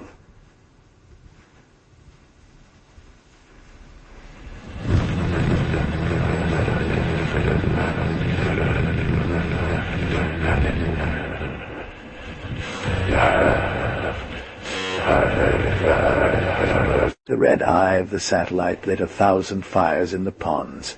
Its reflection flared in the 2 fists of the priest encrusted with ornaments, who, from his black arms, drew complicated arabesque patterns on the scarlet sky. At times the choir took on such strength that Lorraine would fall back, hiding her ears in the grass. They're going to make me crazy like them. But what are they doing? The chattering mingled with the song, followed by trembling howls. The Horbs butchered fowl and spun them around and round, sailing, drenching in a warm shower of blood that increased their frenzy tenfold. Closing his eyes, Lorraine focused on stretching the strings on his soul. He could hear the chorus, growing, swelling, rolling over the plain, bouncing off the hills. He opened his eyes and saw the Horbs dancing around him. One of them shot a jet of blood into his face. When the priest approached, brandishing a curved blade, Lorraine realized he too was to be slaughtered to satisfy the rites, perhaps to make him spin in the air, draining his spin. Blood at the 4 points of the compass. He stood up and shouted at the top of his lungs, "You can't do that, you idiots! If you kill me, it's the end for you. It's the end for Sidar." But the priest was still approaching. Lorraine twisted his wrists as hard as he could. In a rage of impotence he kicked the ground with his foot. Chapter 8. He felt the ground shake under his boot and fell on one knee. A brilliant clarity spread across the sky. The hills rose and fell over themselves like waves. Rocks tumbled down the slopes, plunged into the midst of the horbs, roaring with terror, and leaped everywhere like bullets, without even noticing that he had managed to break the rope around his wrists. Lorraine did as the others, and ran straight into him in the mountain while shouting like a possessed person. As he leapt along a cliff's edge, the steep slope split like a cake, and the young man felt himself suspended over the abyss, held by his suit's harness to a bush branch. A terrified onlooker, he saw in the distance the savannah blazing with fire as the overflow of the yellow river. Below him, the hobs were tumbling about at random, before being flattened by projectiles hurled from the hills by the earthquake. He felt that the bush was relaxing like an elastic band, and making him go up and down like a spider on a string. A hard body hit his ear. He lost consciousness for a minute. When he came to, it was all over. He was gyrating a little on his branch, overlooking a changed landscape. No horb in sight. Here and there one could make out the reflection of discarded mirrors. The only audible sound was the distant crackling of flames in the savannah. He started to tremble all over as a cold sweat broke out across his back. He remained in that state for 10 minutes or an hour. It was his earache that brought him to his senses. He felt his cheek and found it covered with blood. He had the idea of taking some polymorph, which he found in his pocket in a bottle. Then he turned his head and saw that he was very close to the edge of the cliff. A slight flexing of his leg made him turn face down toward the wall. His hands grabbed the sturdy branch that had saved him and pulled it down to lay flat on the rare grass. He took a few minutes to breathe, and then lifted his head. The hills, illuminated by the light of Satellite 2, looked sinister. He rummaged through his pockets and realized that, in addition to the polymorph vial, he had been left a bottle of oxygen, Horb's language harmonica, and a map borrowed from the resident. He cast a look behind him and disappeared among the boulders. He walked toward the north, toward the factory, perhaps toward Lionel. As the emotion aroused by the catastrophe faded from him, he welcomed the fortunate chance that had delivered him from the Horbs. He resolved to take advantage of the disorder and scatterings of the tribe in order to attempt to achieve his goal in the very night. The cracked ground forced him to make countless detours. He had been walking for an hour when he butted into a gray wall that blocked off a passageway. As night fell, it was not immediately apparent to him what the obstacle was. Feeling around for something to climb on, he felt around with his hand and let out a light cry. He got the feeling that he was reliving a known emotion and took a step back. The wall was soft. A crotang, an ogre. The giant lay prostrate, his kidneys crushed by a good quarter of a hill that had collapsed. A hand with polydactyly claws was still sticking out from under the belly, brandishing a tree branch as if it were an ordinary feather duster. The incredible corpse showed, twisted back by the rocky wall, a pallid and grimacing face, wide like a ship's turret. One eyelid was closed, the other beamed upon a revolted enamel. A goblet of mucus hung from his nose, a verdant stalactite. Disgusted, Lorraine felt unable to surmount the obstacle. Instinct made his legs falter. He bumped into a stone and fell on his back, and there he stayed frozen, ready to shout. Something was moving in the crotang. The skin stretched out on a point, as if pushed from within, retreated backward, puffed up a little lower down. Was the beast female? What was trying to come out? A slit opened with a hiss. A metallic reflection jutted out from the gigantic flank. Then a hand. Human hand. Armed with a knife, the hand enlarged the opening, carving away dead meat. She grabbed the edges of the wound and pulled, yanking an arm out. Half reassured, Lorraine leapt nonetheless. He grabbed this arm and tugged with all his might. A head emerged, a wet head, its hair clumped together by repulsive mucus. "Lionel!" Lorraine cried. The robot gave a big, happy smile. Its lips moved without making a sound. "Lionel, my old Lionel." Loren pulled again and fell on his side with the robot in his arms. In his fall, he felt something was wrong, wasn't normal. Lionel wasn't. He looked.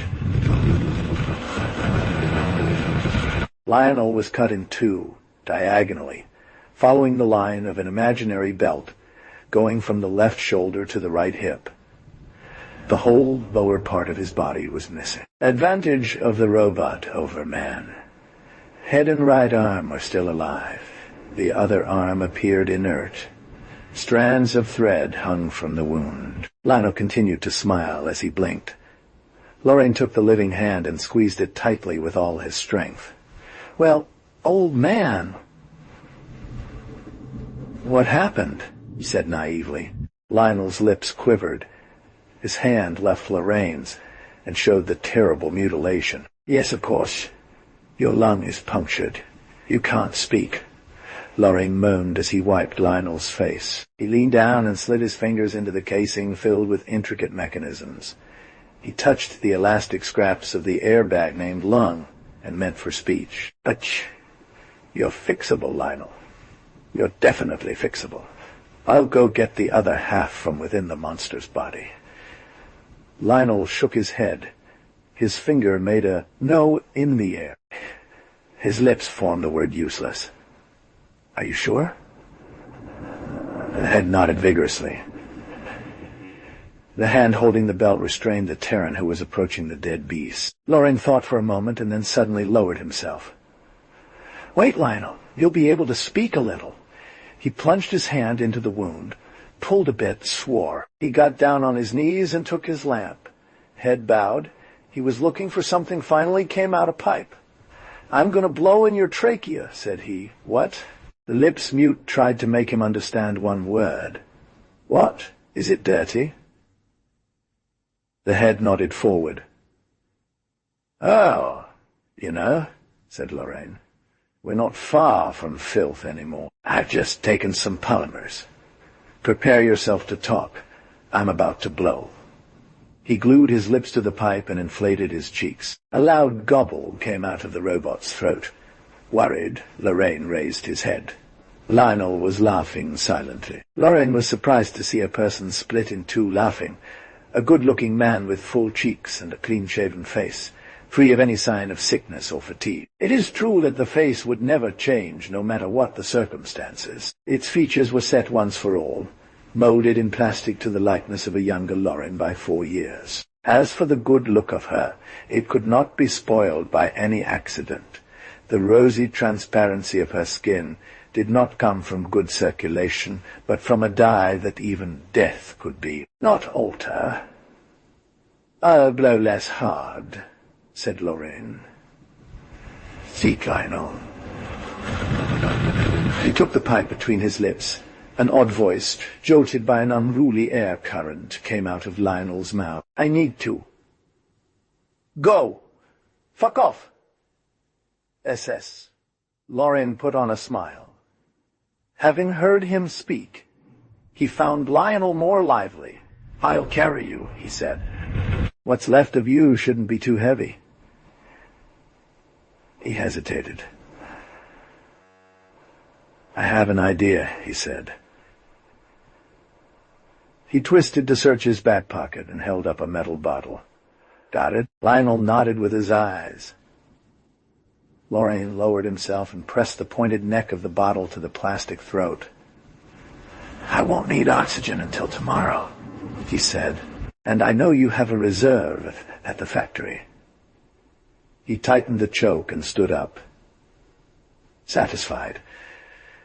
"Try it out."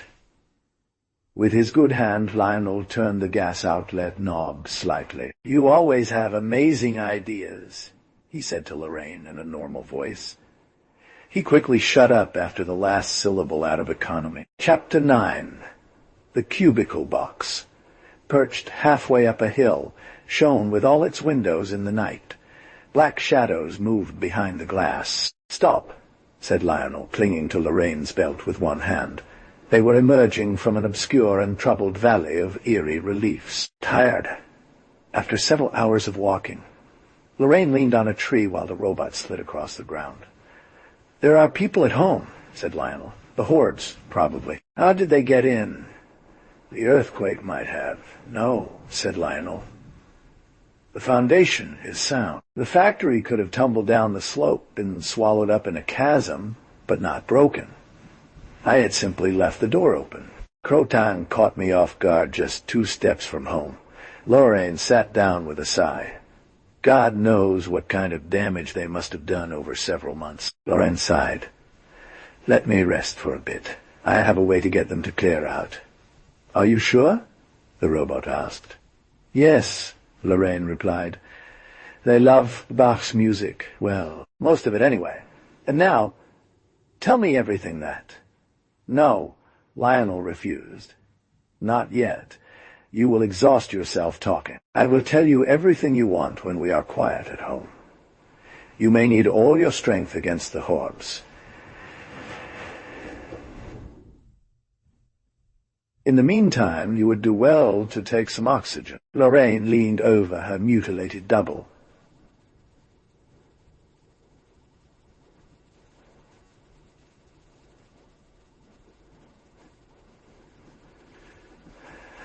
He said simply.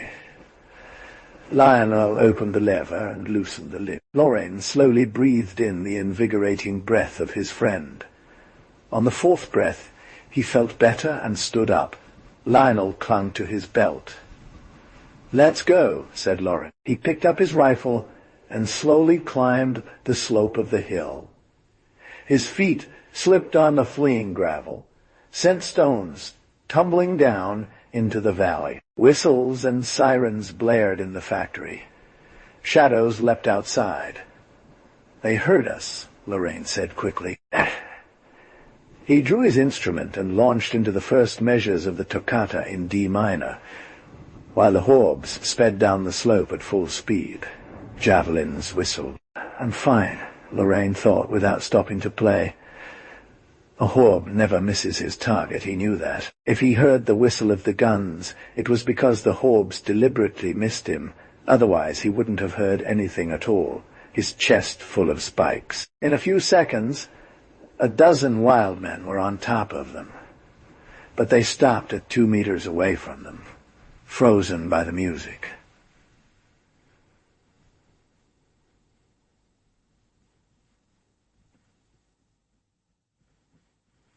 Frozen in awe. It was impossible to tell. However, the intended effect had occurred. With the weight of his robot, Lorraine slowly ascended towards the factory. The natives separated quietly as he passed by. "This is incredible," Lionel gasped. Upon reaching the Allegro, the young man prudently interrupted his concert and took a rest, soothing his irritated throat from the effort. They had surpassed the Horbs by several meters. They started to stir. Lorraine hurried to take up the adage. He had to repeat it 5 times before he reached the factory. The door banged in the face of the Horbs, and Lorraine immediately spread out all dressed on a camp bed, after a smile at Lionel, placed on a chair. "Where are your legs?" he stammered. 2 seconds later, he was fast asleep with one half of a robot watching over him, while black and frowning mudguards smashed against the window panes of colored portholes. Illuminated by the dawn. Chapter X.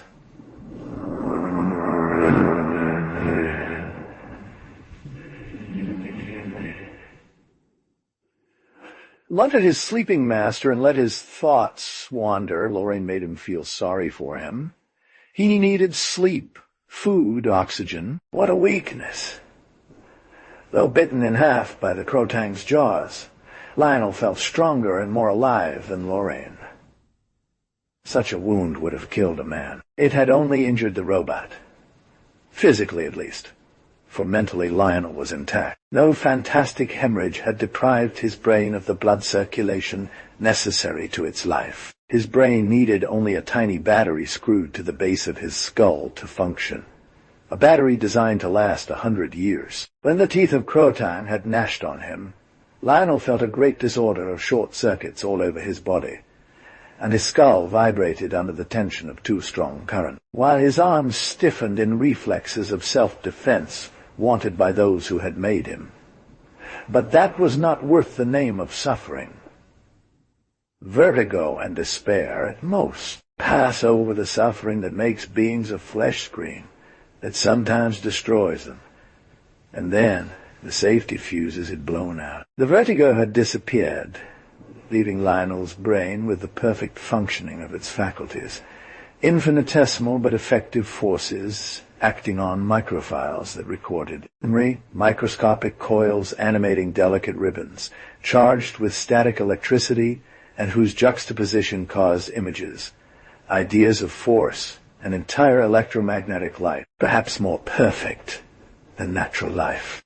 This life was not absolutely impervious, and Lionel had felt for months that the stomach acids of the Crotang were slowly eating away at his organs, his metal nerves, and the step barrier of his plastic conjunctivae. One day, his left arm remained lifeless. He had only one arm left at his disposal to feel around for an instrument that would kill the monster from within. He found this weapon in himself, found the strength to pull out a fragment of spine that had been eroded by the acids and carved above him towards his heart. Half metal, it had scattered around itself animal debris and digestion, had chopped mucous membranes, muscular walls of its prison, and was a practically condensed monster that the earthquake had completed. Never would a fleshly being have been able to resist this adventure. Mem, the legendary Jonah, had stayed only 3 days in the body of the Leviathan. Lionel looked at his hand. He opened it, closed it, marveled at its perfect functioning, was amazed by the wonder that made a current traveling through his nerves act on the contraction or relaxation of relaxation. His elastic muscles, the muscles that didn't need oxygen, food, or rest, but only a little induced current to attract the 1,000 scales worn in a collar around each fiber and develop micro-contraction forces of a total fantastic. Chapter Yu Fan. Where are your legs? Lorraine repeated as he woke up a few hours later. The Crotang either regurgitated or swallowed them, said the robot. I think he mostly regurgitated them, because I couldn't get my hands on them when I searched in the darkness of his stomach. So, they can't be far, declared Lorraine. You told me that the monster attacked you just a few steps from the factory. We have to look for them. There's something more urgent, said Lionel. The interior of my body is still stained with gastric juice. The acids will continue to eat away at my organs if we don't clean up. Lauren stood up and groaned, hunched over. Why did you leave me? I left you to sleep because you were too tired. Lorraine shrugged and looked around.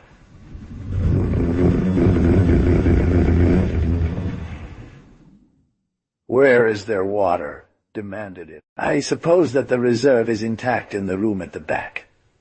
Come near me. I will take your belt to lead you. The young man obeyed and drove Lionel up to the door opening on a neighboring room. They went through several corridors. Everything was practically empty. The Terran marveled at this. I have not told you everything, confessed Lionel. I had almost loaded everything into the rocket with a view to my next retreat on Gaiam. But I do not know where this rocket has gone. I don't know where my legs are. The earthquake has turned everything upside down around here. Know that the factory was not placed there where it is now, halfway up the hill. It was at the top of the hill. I therefore think that we shouldn't spend too much time looking for my legs or the rocket if we don't find them right away. They entered a bathroom, and Lorraine laid Lionel in the bathtub. He turned on the taps. Water gushed out. The reserve is intact, the robot observed. I hope the endometer still works. Lorraine allowed the water to rise by about 20 centimeters. We'd need salt to neutralize. Lionel smiled. It's easy, he said.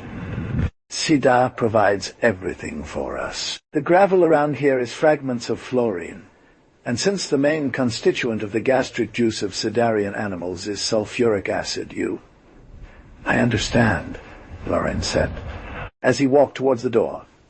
I'll be quick. "Take care of the Horbs," Lionel threw at him. "Take a weapon from the harness near the door." His master was barely out when he regretted putting him in unnecessary danger. Pure water was enough to broadly dilute sulfuric acid and render it harmless, he called. "Lorraine." But he heard the clatter of the outside door. Inquiet. He waited while he stirred the water widely to rinse off impurities from his body that it contained. When he considered himself sufficiently cleaned, he wrung his hand on the edge of the tub and came out of the bath. Then he dragged himself on the floor by pulling successive pulls at the angles of furniture and wall. Angus did. He heard the sound of piercing whistles outside, followed by a loud impact against the walls of the factory. So he changed his mode of movement and rolled on himself to reach the door faster. He arrived in front of it and remained powerless to consider the handle 1 meter in the air. He looked around and, with his good hand, snatched up the chair where he had spent the night. Lying on his back, he brandished the chair at arm's length and turned the handle to the rear. Using his elbow, chin, and teeth, he opened the door and stepped outside. Lorraine lay a little farther on. 3 javelins pierced his chest. 100 of Horbs climbed the hill, spurring hostile striders. Lionel raced forward as fast as possible toward his master and pressed his ear against his chest. Death must have been instantaneous. A pool of blood flooded the gravel. In his fall, Lorraine had hit his head on a corner of the factory, a blow heard by Lionel. The base of his skull was in a pulp. Save Lorraine, the robot thought to itself. We definitely have to save Lorraine. I was wrong not to let him speak last night. He didn't even tell me where he hid the save Lorraine, for the love of the God. Or Sidar's finished.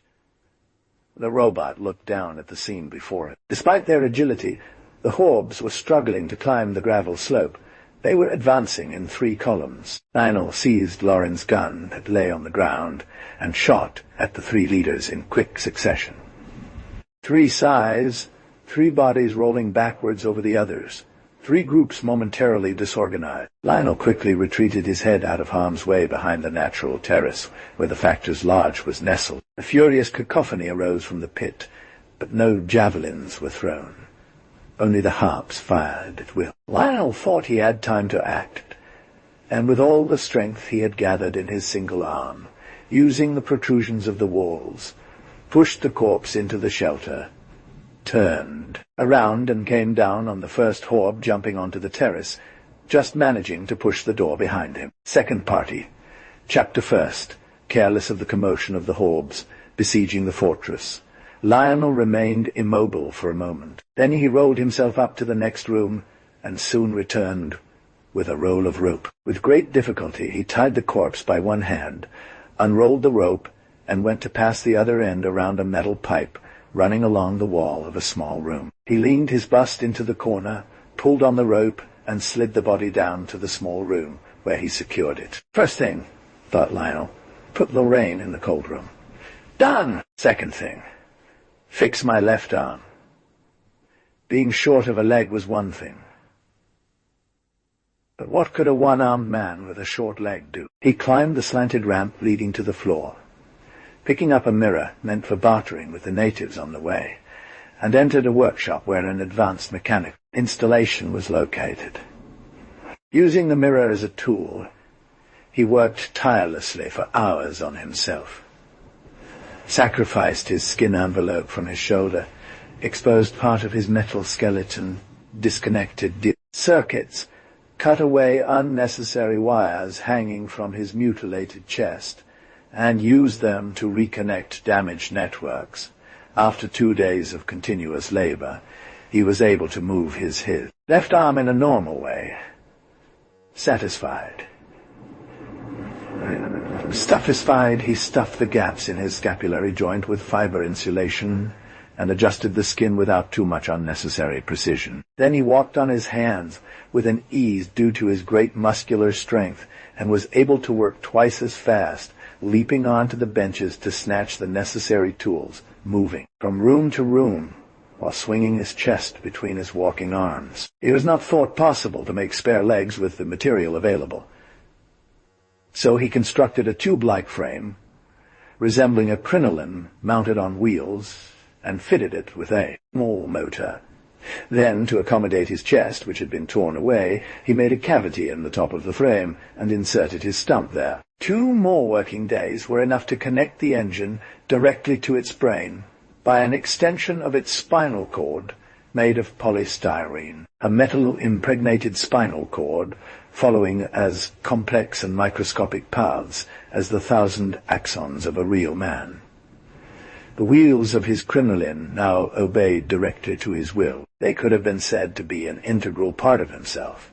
The whole was certainly not perfect, but more than enough for him to walk and work normally inside the factory. He amused himself by running through all the rooms of his mansion at various speeds, and finally stopped in front of the automatic calendar in the first room. Already a week, he thought to himself. It's time to take care of Lorraine. Like all robots, he had extensive knowledge of medicine. Each android machine was indeed the personal physician of its flesh master, following federal laws, and Lionel was no exception to the rule. He entered the cold room, and, hoisting the corpse onto a table, removed the 3 spears from the frozen flesh. Then he examined the skull wound after dunking his hand in polymorph. After a few minutes he nodded. A bloody mess of bones and brain made it inutile to intervene, for which he did not have the right equipment.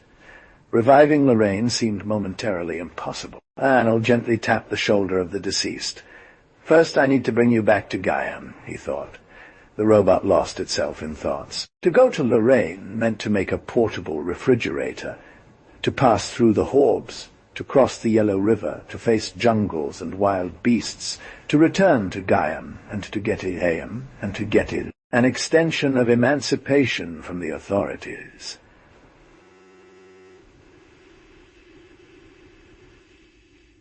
On condition of arriving in time, and without legs, 8 days earlier, Lorraine had touched on the situation in Gaia. A black mess, a GM and Faust administration, an atmosphere of inertia and panic.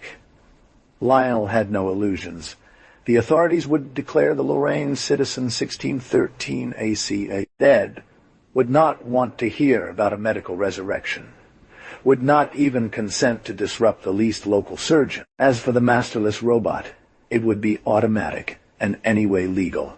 To the scrapyard, never, thought Lionel. Not because he felt afraid of that idea, but because he found it illogical and stupid, and especially because he knew that on his life and that of Lorraine rested Sidar's fate. He looked at the pale, dead guy under the light and smiled a little. He was thinking at a great rate of speed. He could almost have heard the soft purr of his mind's microbots whirring rapidly beneath his skull. "We'll get through it, old man," he said, "but you'll have to lend me your legs." Chapter 2. Lionel surveyed the cold room with satisfaction. It had been transformed into a real operating room. The germicidal lamps were glowing in the ceiling, lighting up Lorraine's elongated body with their pale blue light. A body that had been cooled down to minus 50 degrees. Lionel took the scalpel and cut through the flesh without hesitation. Following the iliac crest, a little below the belt, he quickly detached the abdominal muscles, the major obliques, and entrusted them to the first automatic release tourniquets. Then, by tilting his body along its axis like a chicken on a rotisserie, he attacked the aponeurosis of the latissimus dorsi. He worked long and meticulously, dissecting the nerves and vessels, never cutting them, before marking them with small metal markers showing symbolic initials. Sun, stew, ale, alley, valet, VLI, white, red, or blue. The anatomy of Lorraine was gradually separating into 2, while each lip of the wound was starred with little colorful and happy signs at eye level like a tree's decoration for Christmas.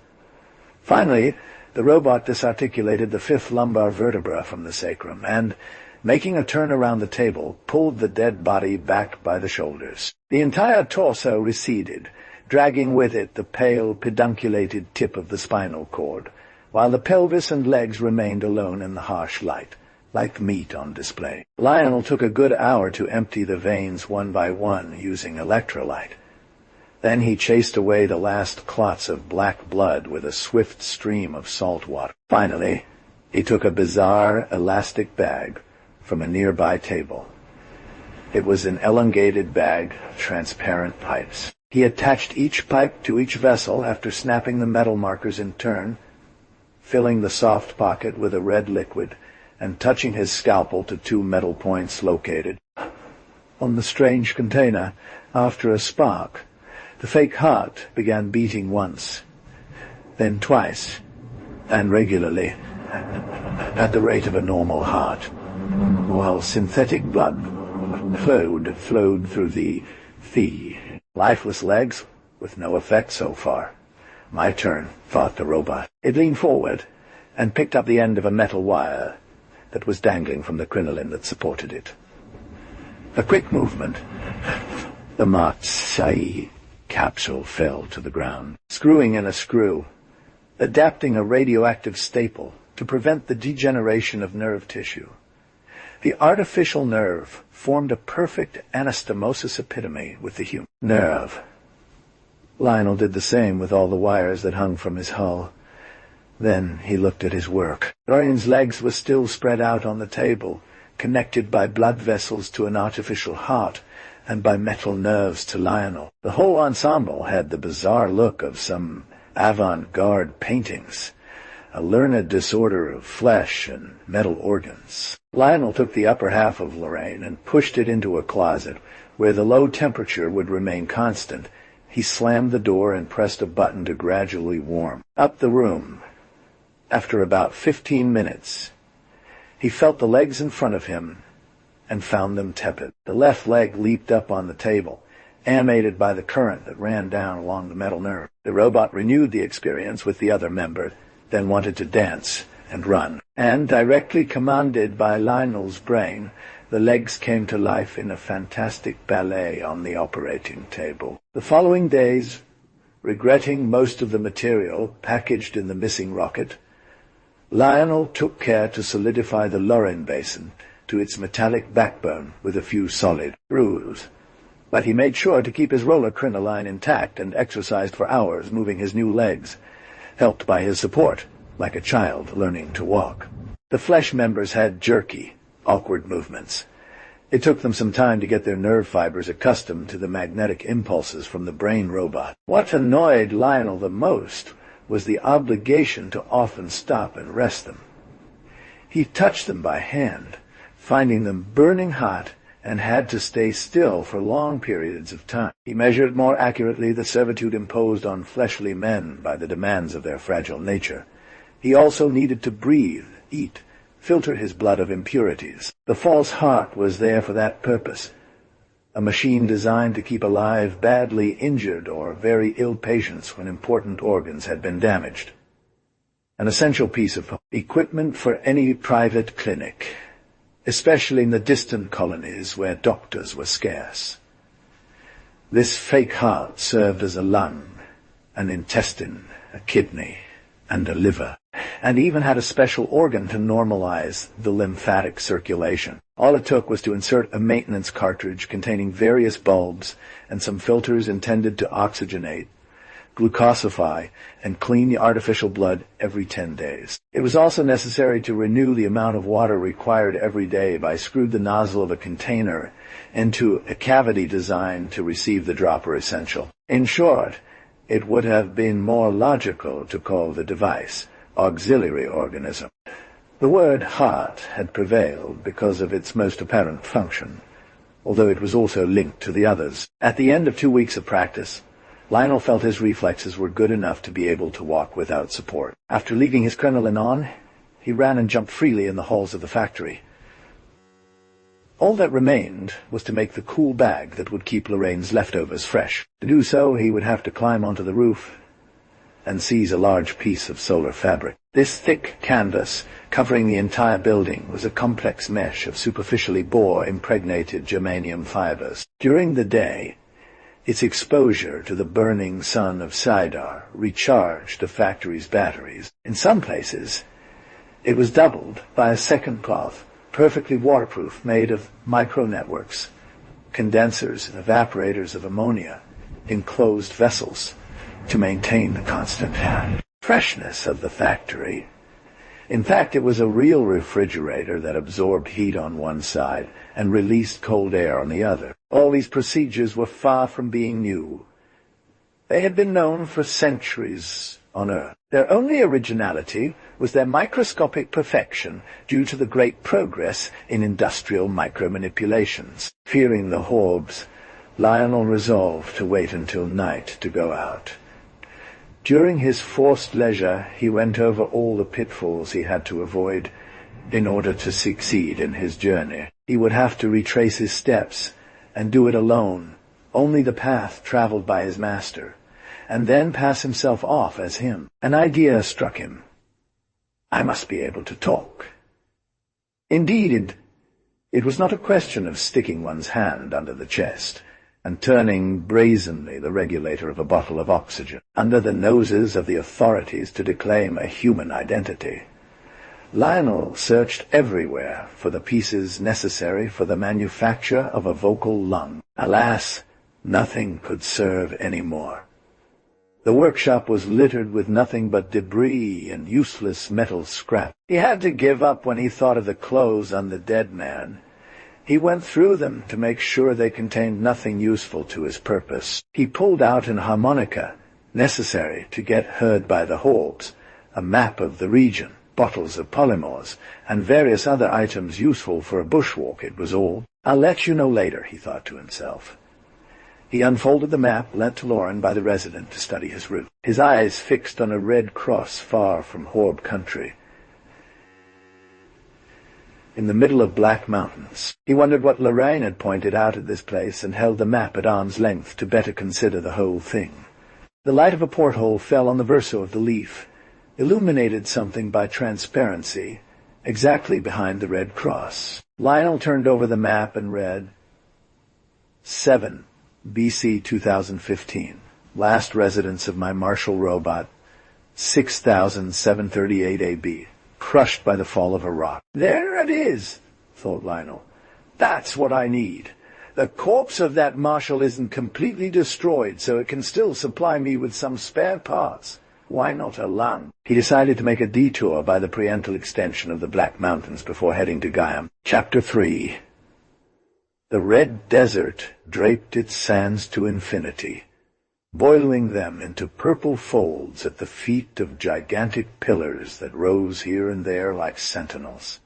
A tiny traveling figure, Lionel was wandering to the east. His route meandered carefully out of the way of the spires that, inhabited by troglodyte beasts, sprouted a mane of writhing tentacles at his approach, shrieking wildly aside. They waved desperately towards him like prey. The robot calmed itself as it ventured further away from Horb country. He had left the factory in the night out of caution, and luck had kept him away from dangerous encounters. He was most anxious about his precious burden, that bag containing the remains of Lorraine, that bag whose rent would have meant death forever to his master, and the loss of Sidar. He kept repeating to himself. From time to time, he glanced at the thermometer to see what temperature the parcel on his back was reaching. Up to now, everything had gone well. The bright light of the sun alpha provided enough cold under the frigid fabric. But at night, Lionel had to plug this fabric into his own stack, knowing very well that he was abbreviating his life by a month with each hour of dedication. He regretted his robot legs. He measured better the weakness of human flesh when it was necessary for him to stop, to rub muscles, and to verify their degree of fatigue by consulting under a flap of his chest the dials indicating the rate of urea and lactic acid carried by artificial blood.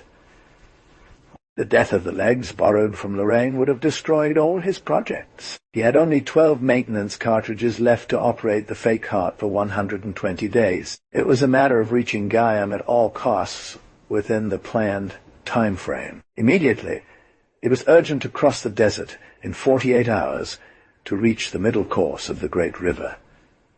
Lionel almost welcomed the death of Lorraine. The corpse was less embarrassing than the living. Without the accident, he would have had to drag a fatigued, thirsty, hungry Lorraine, exposed to all sorts of diseases. It would have been impossible to pass through the desert. Although irritated by the servitude of flesh legs, the robot judged that this servitude would be multiplied by the physiological demands of a complete man. A twinge jolted Lionel out of his reverie. His steps grew stiff. He stopped and rubbed the fabric of his trousers up and down. He touched his burning calves and nodded. An hour's rest and massage was required, an hour lost. He laid the ice pack in full sun and, removing his suit, revealed his half-charnel, half-mechanical nudity. Then he ran his plastic fingers over his scorched ankles, ran them up his legs in long, soothing caresses that grew more urgent with each pass. 100 meters behind him, the tentacles sprouting from the rock were doing an odd dance of desire towards him. Accustomed to their screams, Lionel did not give them a look, and did not see that the effort of these strange animals was slowly drawing them toward him. When the first lashing of flesh struck his neck, he leapt forward, but, betrayed by the fatigue in his legs, he stumbled, slipped on the slippery slope of a red sand dune. Lanier, alive, instantly tied up his torso and left arm while climbing the rocks.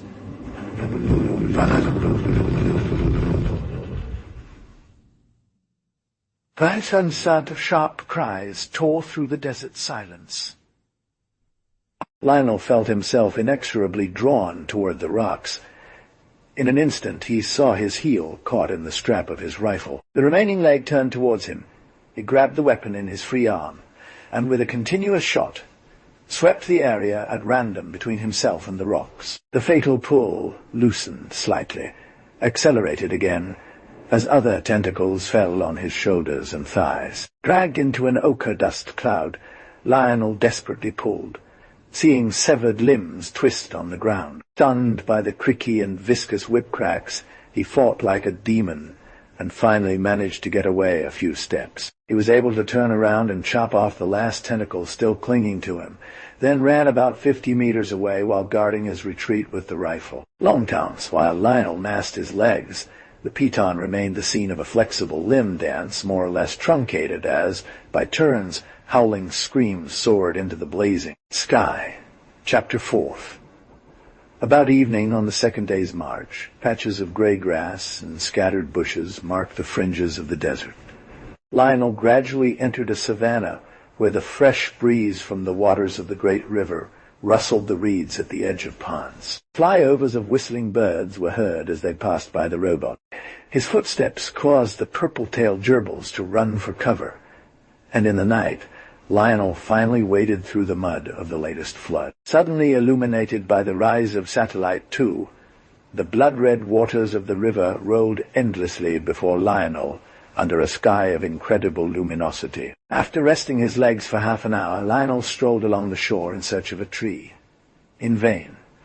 No trees, no woods, no possibility of crossing the river on foot. It was necessary to risk everything and swim for it. Lionel checked the waterproofness of his fake skin and went down without hesitation into the warm water, pushing in front of him the refrigerating bag that floated naturally. He kicked his legs and slowly moved away towards the other shore.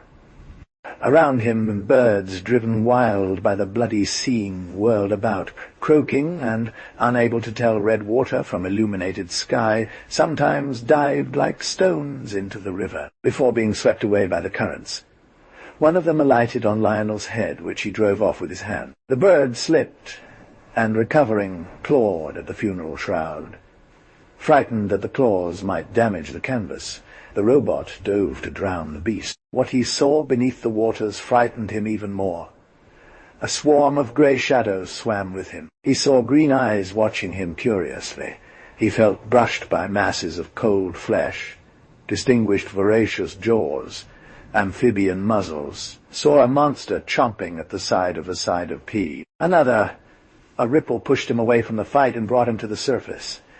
It was too late to retreat. Lionel willfully ignored the dangers he was faced with, and continued his slow and long crossing. Lost between the ashes of heaven and the blood of the river, he felt as if he were swimming in a single fluid where air did not much differ from water. A flock of blackbirds was still flying around his head. He raised his eyes and felt the microfibers in his brain spin aimlessly at random, spreading out to give him only confused and fragmented ideas. A moment of dizziness suspended his swimming. The birds in question were fish. They seemed to be gliding above him, drifting lazily with small flippers. Lionel suddenly realized that he had been under the surface for a good while without noticing it. There was only one explanation. The water had seeped into its metallic hull, and its weight was gradually pulling it down, like a boat sinking in the darkness. For the first time, he acknowledged an advantage to flesh-and-blood men over robots. A Lorraine wouldn't have been mistaken for the suffocation that would have seized him immediately in this situation. But Lionel wasn't breathing, so he hadn't noticed that he was drowning. He tried to expel the amount of water absorbed by mistake, but remembered that he had no lungs left. The water must have flooded his chest after having penetrated through a poorly patched crack. Soon, perhaps, short circuits were going to sabotage all his nervous physiology. Maybe stop the false heart, kill the borrowed legs of Lorraine. Terrified by this possibility, he accelerated the movement and raced as fast as possible in the middle of the masses of monstrous camerds, who fortunately fled at his approach. Soon, darkness became total, and Lionel felt his legs bumping into the bottom of the jar. Leaning forward, he trudged along, struggling to keep the funeral shroud from rising to the surface, taking care always to keep the current on his right so as not to get lost. For a while he had the feeling that the ground was rising up under him, but then fell back into a hole or bumped against a rock and whirled off in the current which carried him further downriver. After a long half-hour of struggling, he was overturned by a mighty whirlpool and let go of the refrigerator bag. Afraid, thin-limbed, he searched around himself in the liquid darkness, grabbed something that wriggled in his full hands and sent it spinning into the heights. The red water became clearer. He saw the bag above him, raised his arms, and felt the taut thread that tied him to the remains of Lorraine. He had completely forgotten that he had plugged this wire to his own stack as the night fell. He pulled gently and brought the bag to himself while it slowly sank to the bottom. He found himself there earlier than he thought, and noticed that the current was much less strong at this spot. The other shore was near. He felt his left hand out in front of him and realized that his arm wasn't responding to his will. The water he was full of must be interfering with his nervous system. One final effort brought him higher up on a slippery mud and weed slope, and his head broke the surface. In front of him, thick red roots twisted and plunged into the river waters. He clung to it and dragged himself up on the bank, carrying the bag on his head. His own weight seemed to have doubled. He lay down on the sticky ground and opened the metal flap of his suit, which released about 20 liters of water. He wanted to take off his suit to massage his legs, but had a shock when he realized that his arm was responding upside down. Tenting an experiment, he wanted to pull a blade of grass by extending his arm to the left. The latter tilted to the right. He had to make a great effort of adaptation to succeed in his gestures by thinking of the symmetrical opposite gestures. This new infirmity, he checked the appendage's clocks and, reassured, decided to grant several hours of rest to his legs. Spread out with his head resting on the bag, he awaited the day. Around him, the jungle whimpered, whistled, purred like a hell populated by crazy demons on the outskirts of the majestic Grand River hemorrhage. Chapter 5. After hiking for 2 days, Lionel encountered the first cliffs of the Black Mountains. The rugged terrain rose in steps, and the vegetation lost its lushness. Here and there, volcanic outcrops stood like ghosts made of basalt.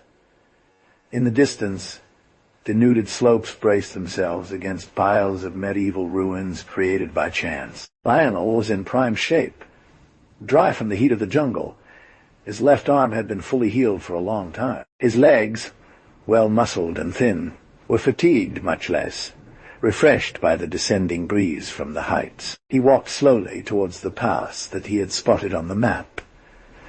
On the terrain he crossed at random.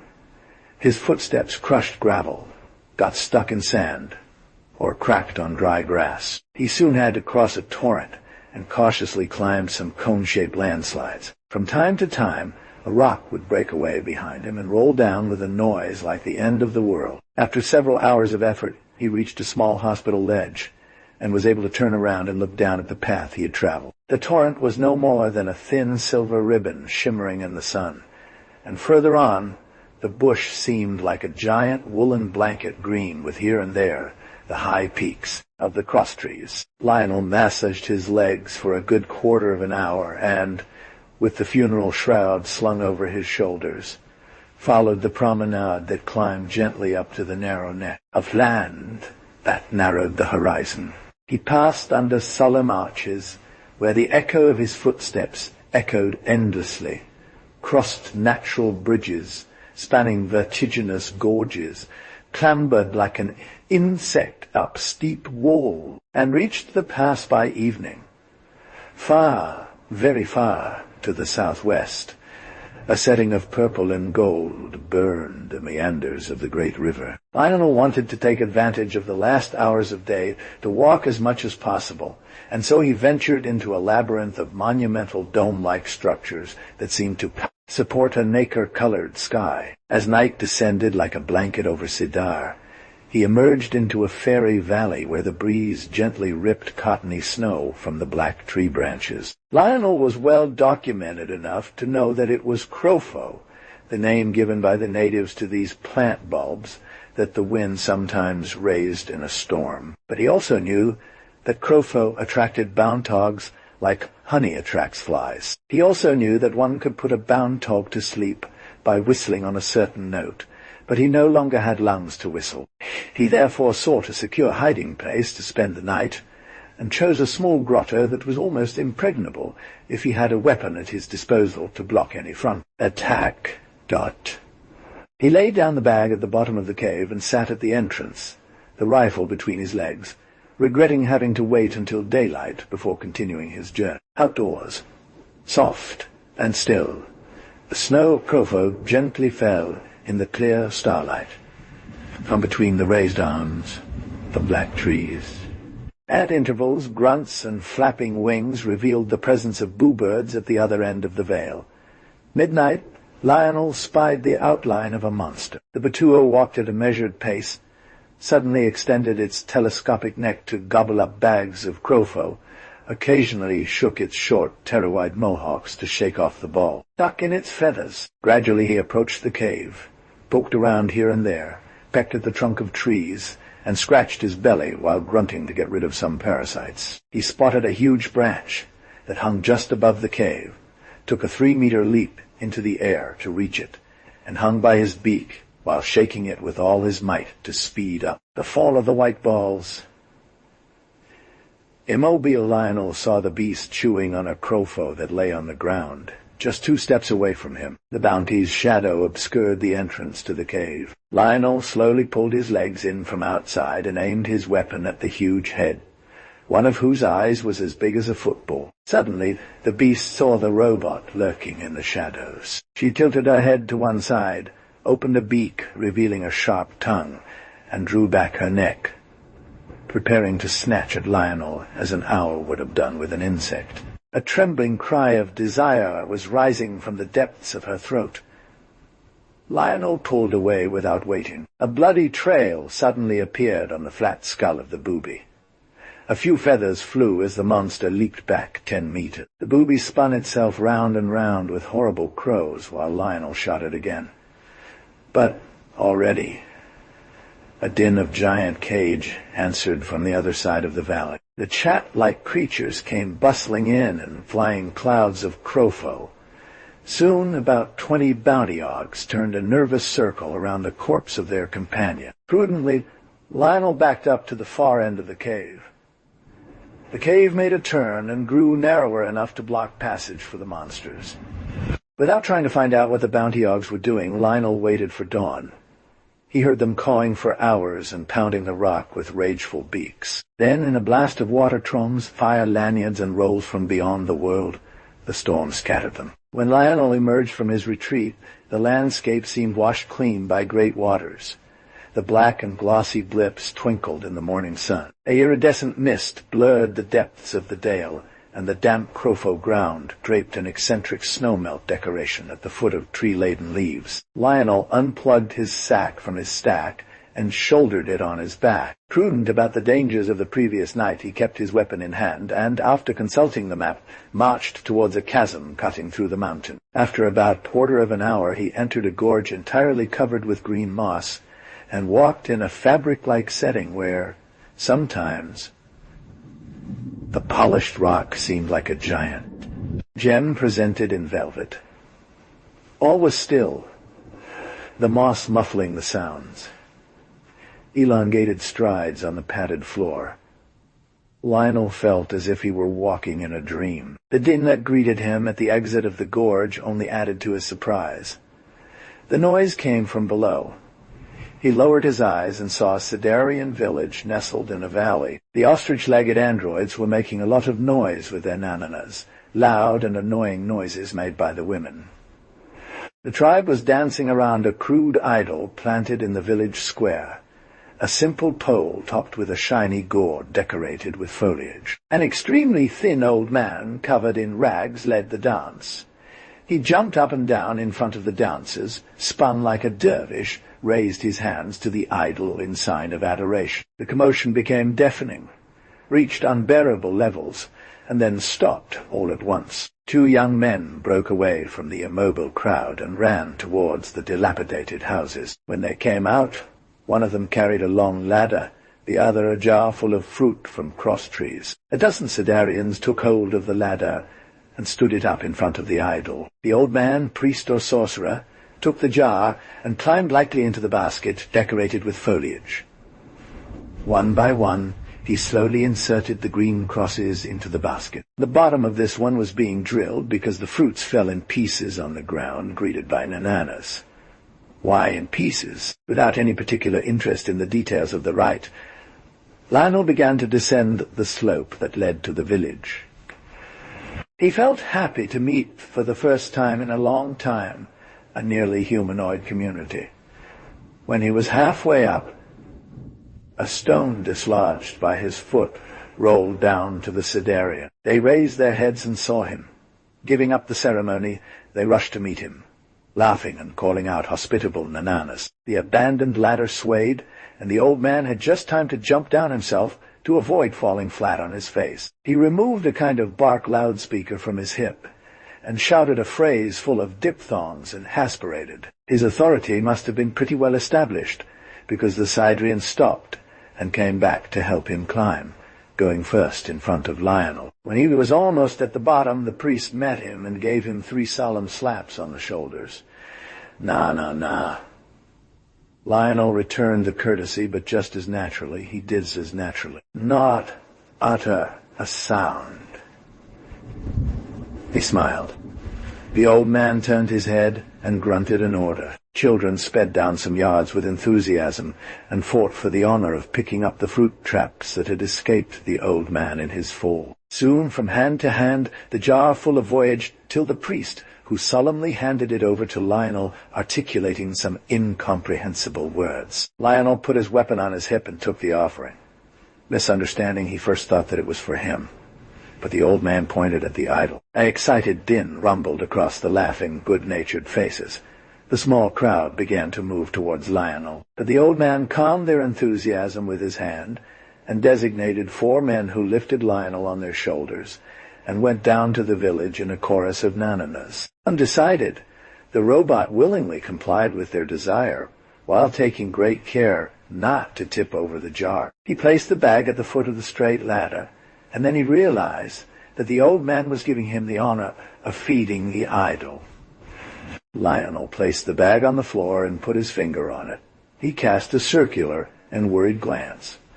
"Don't touch," the old man shouted in human language. Seeing himself guessed, Lionel tilted his head and smiled. Holding the jar in one hand, he climbed the first steps, his attention absorbed by the unstable balance of the dusty fruit pyramid. He reached the idol's height and raised his eyes. The calabash was looking at him.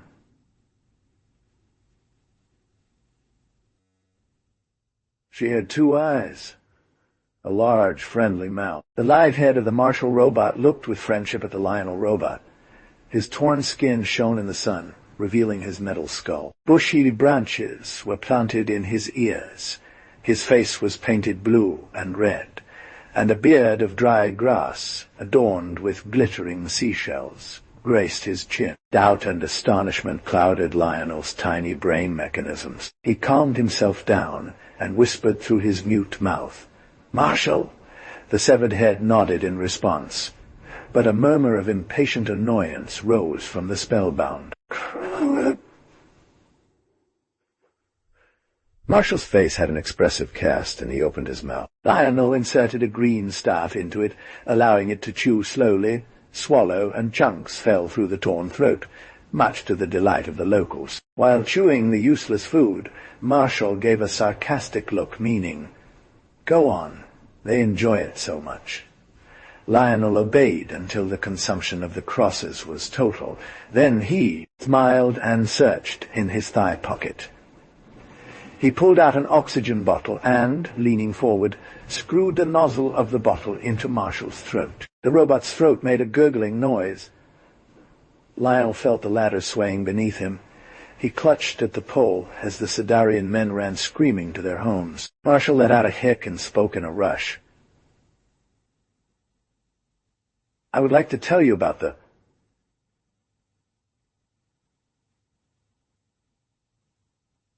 how it is to be human."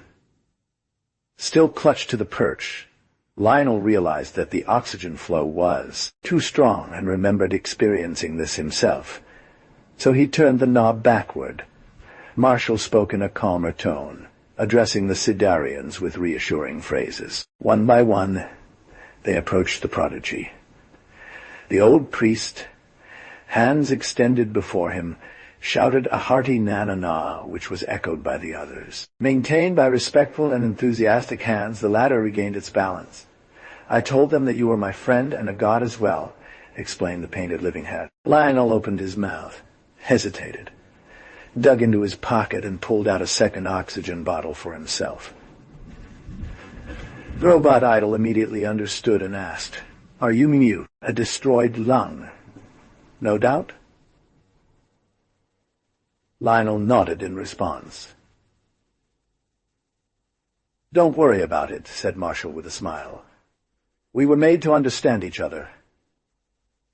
I'm deaf. The branches they planted in my ears have torn through the plastic of my eardrums. But I've had time to learn to read lips since I've been this ridiculous immobility. You can talk to me. I'll understand without hearing." Lionel raised his hand toward the idol's foliage. "No," protested Marshall. "Don't touch it. This branch has rendered me deaf, but it has also given my life while taking away my hearing."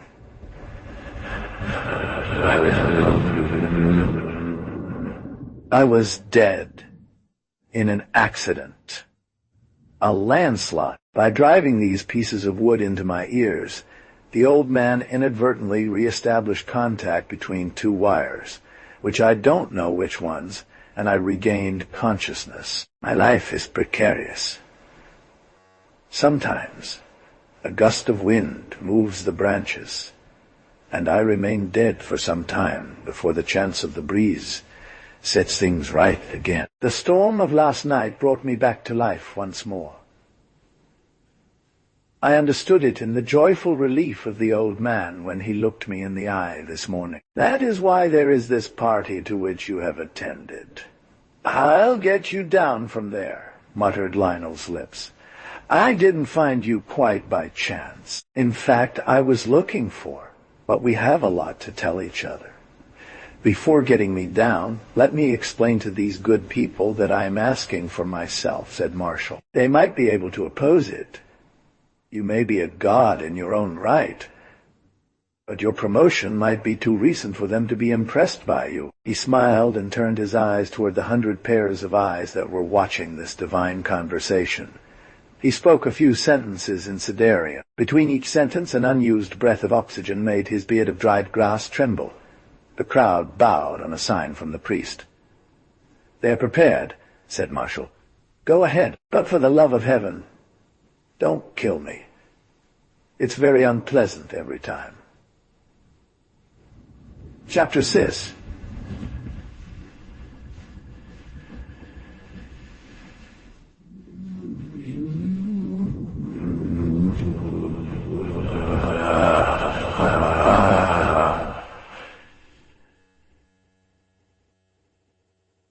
"I don't blame you," he said to Lionel. "Have you fixed me? Yes, I can feel it. I don't suffer from these constant sparks due to a bad contact anymore. It was very painful, you see what I mean?" "I know," Lionel articulated. "I myself have been split in two by a kolatang. My legs are human. They're those of my master. I'll give them back to him later. His remains are in this bag that you can see in the full sun at the entrance of the house."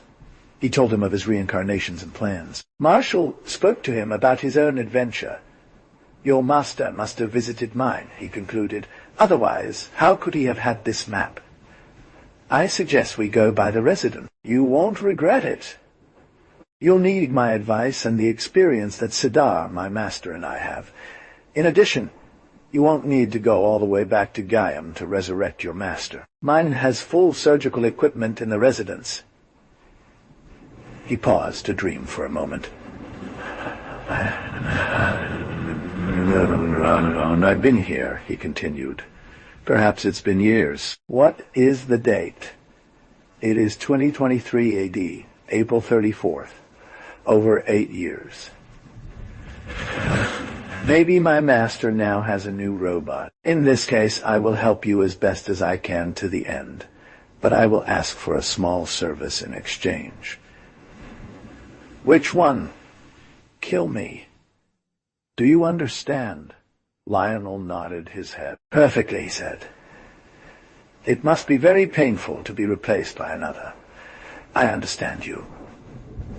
"My master was already quite old," continued Marshall. "If he is dead, I'll ask you for the same service." "Let's not talk about unpleasant things," Lionel advised.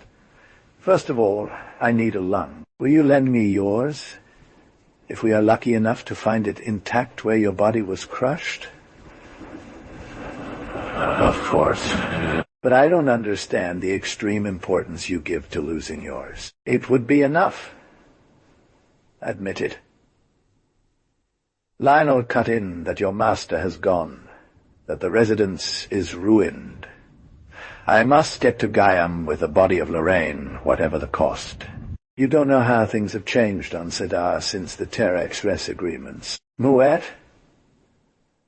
I would not have a chance to go through the rigors of administration, even more dangerous than disorganized by panic. Lorraine, my master, will officially be dead if I am recognized as just a robot. It is important that I pass myself off as him. But what is going on? Out there, the Sidarians were making a racket. "What?" Marshall exclaimed. "Take me there. I want to see it." Lionel took Marshall's head under his arm and bounded out the door. The Sidarians huddled on the plaza, looking scared. They pointed to something in the distance overhead. Lionel looked up. "Hold my head like that, please," Marshall pleaded. "I can't see anything." Lionel obliged. High up, they spotted a dozen or so metallic objects shaped like mushrooms. "Expression devices," said Lionel. "I have never seen anything like it," declared Marshall. "They look like mushrooms." Lionel understood that Marshall was barely familiar with the expressions. "And if," he began, remembering suddenly that Marshall couldn't hear them because of their double disability. He held the head of his companion in front of his own face so that he could read from above his lips. "These are expression devices," he repeated. "And if the expression occupation had been advanced, the thing is possible." For months now I've had no official word. We must hurry, said Marshall. We need to get moving as soon as possible. I'll have to lie to the natives to get them to accept my departure. The Sidarians were jumping up and down and calling out in short sentences, broken by nervousness, as the flying mushrooms disappeared behind the mountain crest. As Marshall was about to speak to them, a huge hissing filled the sky as a new machine made its appearance. With its circular casing and bright red reactor surrounded by a metal collarette, it looked much like a mushroom. "Poisonous," exclaimed Lionel. "That may be the word for it." Instead of following the others, the machine made big circles around the circus. It gradually approached the ground in an imaginary spiral. The noise became terrifying. The Sidarians covered their ears and jumped in all directions like a panicked herd. Several took refuge in their homes. Most fled in all directions into the mountains. One saw them leaping from rock to rock like chamois, racing down the slope opening onto the circus towards the south. The plane was so near that its shadow darkened the village. Doubts about the Etruscans' good intentions suddenly entered Lionel's mind, and he grabbed the mourning sack and Marshall's head, also picking up his weapon in the process, and leapt out of the village. He remained petrified some 200 meters away behind a bush screen. "You don't trust them," Marshall breathed. "Not at all," Lionel replied. The noise had ceased. In an eerie silence, the craft descended in a glide and landed in the middle of the village, crashing down and flattening about a dozen houses. "We should have left earlier," Marshall said. "Now, it would be difficult for us to move without drawing their attention." In balance on its cylindrical foot, the machine quite resembled a giant mushroom that had grown out of the debris. All was silent in the deserted village. After a while, Lionel noticed a rustling of black spots in the alleyways. He looked again and recognized the familiar silhouette of Expressions. They had been out for a long time without his noticing anything. He would have believed that they were taller. This was what deceived his expectation. Now that he knew they were there, he could clearly distinguish their bat-like heads, slender and clawed limbs. For moments, the breeze brought brief crackles, imitating to perfection the sound of a fire.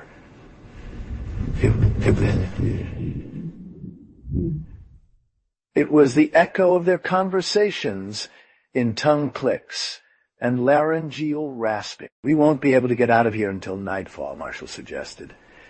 "You should shut off my oxygen bottle for economy. I'll wait if I need to talk to you." Lionel turned off the faucet without saying a word. Suddenly, a piercing cry rose up from the village, a siren cry that ended in bizarre sobs. Lionel shot his companion a meaningful glance, one that said, "Wasn't I right to be suspicious of those guys?"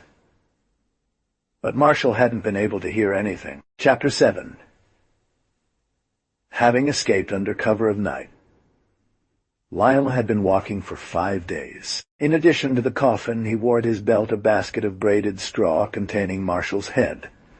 He had stripped this one of its ritual makeup and barbaric adornments, but had been unable to remedy the mutilations that made his face barely human. He was advancing through a bog where plunging roots seemed the columns of a green temple. "We won't be much longer," said Marshall. "Before 2 hours we'll definitely reach my master's village."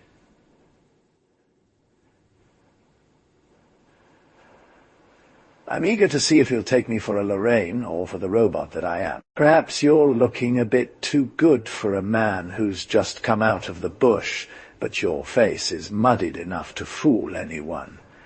Your voice is perfect either way. I'm a bit winded, maybe.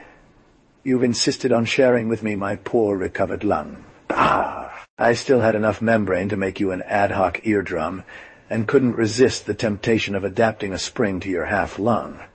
The game was worth the candle. Your master won't find a deaf mute. As for my stuttering elocution, it can pass for that of a man hampered by his laryngeal graft. In any event, my master's reaction will only be valuable as an experience. I am sure that he will do his best to help you, even knowing your status as a robot. Your master must be very friendly, the best of men. He liked me a lot. You will announce my return to him with care. I fear that emotion will hurt him. Be careful not to go through here. Where do you want to go? Never to places where the water is brown-colored. It's full of dangerous reptiles. Don't forget that you have human legs. Lionel jumped over a root and walked out of the danger zone, pulling himself along with vines. Shaken, huge fruits fell from branch to branch and splashed into the water like navel shells. As soon as hundreds of flat-headed heads with cold eyes broke through the surface. "Look," said Marshall, "a single bite, and your legs would be lost." A hiss came from very high up, covered his last words, grew louder, then gradually faded away. It was impossible to see through the branches, but the two robots had learned to recognize the sound of the passing expression machines. "They are becoming more and more numerous," said Lionel. "Let's hope we get there before the last Terrans leave. In my day, I mean, before this long forced stay in the Black Mountains, we never spoke of the expressions. If you had not told me that you heard this cry of terror from a poor Sidarian, I would have no prejudice against them. Is it such an unfriendly race? I believe them capable of pretty much anything. At the moment, the papers are gentle with them. Way of life, agreements based on mutual understanding, the old and admirable Christian civilization. These are the words one finds every day in the terrestrial press. But 2 years ago, the tone was much less polite. I read an article where journalists reported that there are no animal or evolved species whatsoever on the planets they occupy. It's incredible. They simply eliminate them. There's no need to turn the problem over in your mind to find another explanation. The most astonishing thing is that one of the pretexts for their claims on Sidar was based on our colonialism. I don't quite understand the meaning of this word. Oh, it's an old term from the 20th century, recently brought back into fashion to translate an expression of expression vocabulary that doesn't have another equivalent in ours. It means almost abuse of power over the natives. In essence, they are characterized by cold-blooded cruelty, bad faith, and cynicism. Lionel did not answer. Descending into the water again, he struggled to move forward despite the mud that held his legs fast. "If so," said Marshall, "it's a crime to abandon the poor Sidarians to this pitiless race." "Shall I tell him," thought Lionel, "that I've come to save Sidar from Exres, that all is not lost?" "I'm anxious to get to the residence," said Marshall. "The fate of my master worries me. I don't think they would dare attack a man, especially a resident. They would fear retribution."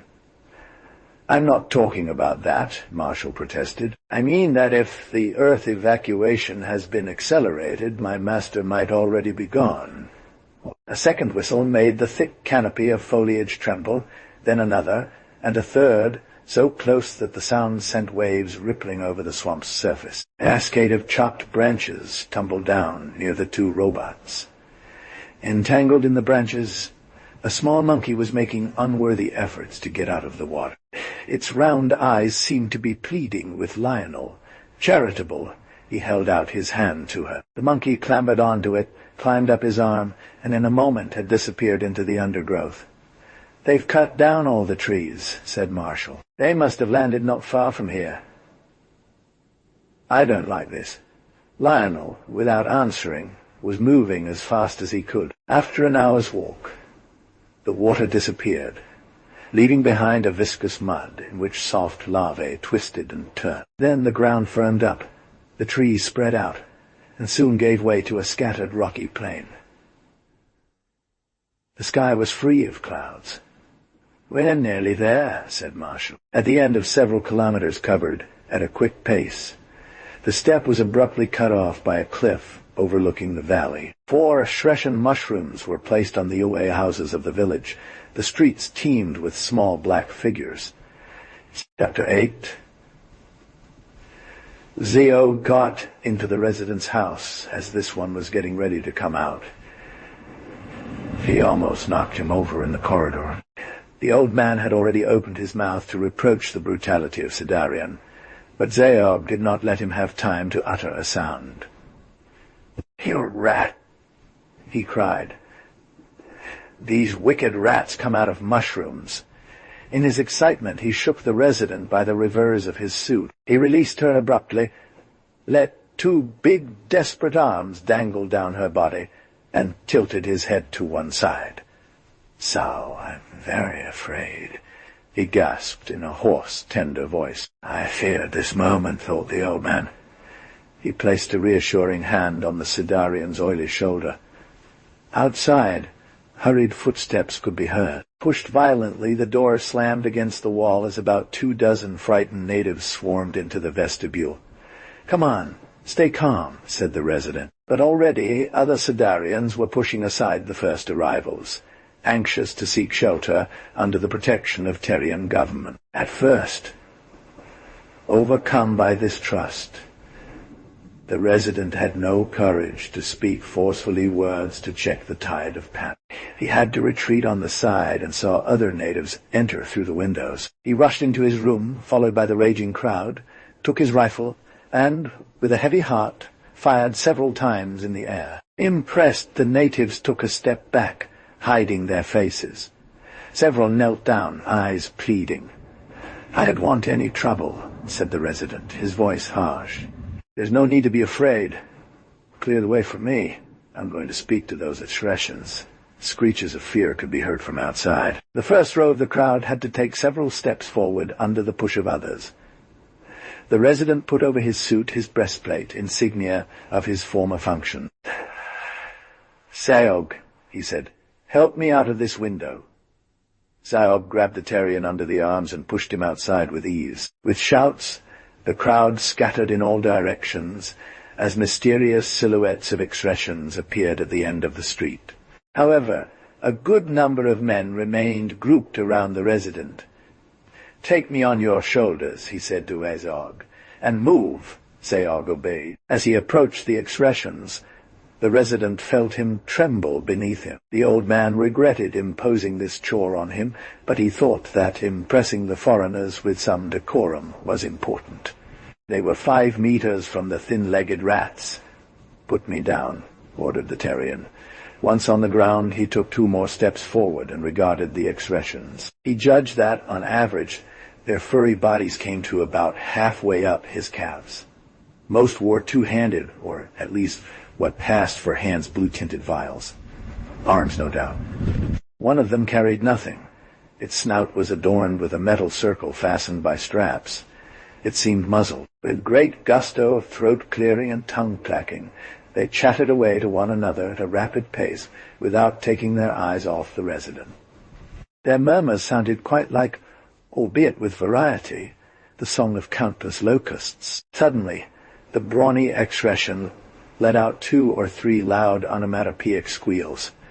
The others immediately fell silent. The resident seemed to understand the role of the metal ring adorning the muzzle of the chief, no doubt. It was undoubtedly a sound amplifier that allowed him to dominate the others with his voice. The old man puffed out his chest under his breastplate and assumed the most artificial air possible. "Welcome to Sidar, too. Citizens of Exres," he said in a loud voice. He had almost said, "to the invaders." The little green eyes blinked in surprise at those foreign words. The chief rattled off a couple of sentences of gibberish. A dozen or so soldiers turned and retreated, returning on their mysterious mission. The others sat on the ground. They formed a half-circle around the resident. A little back, Sayog and about 20 natives trembled all over in the full sun.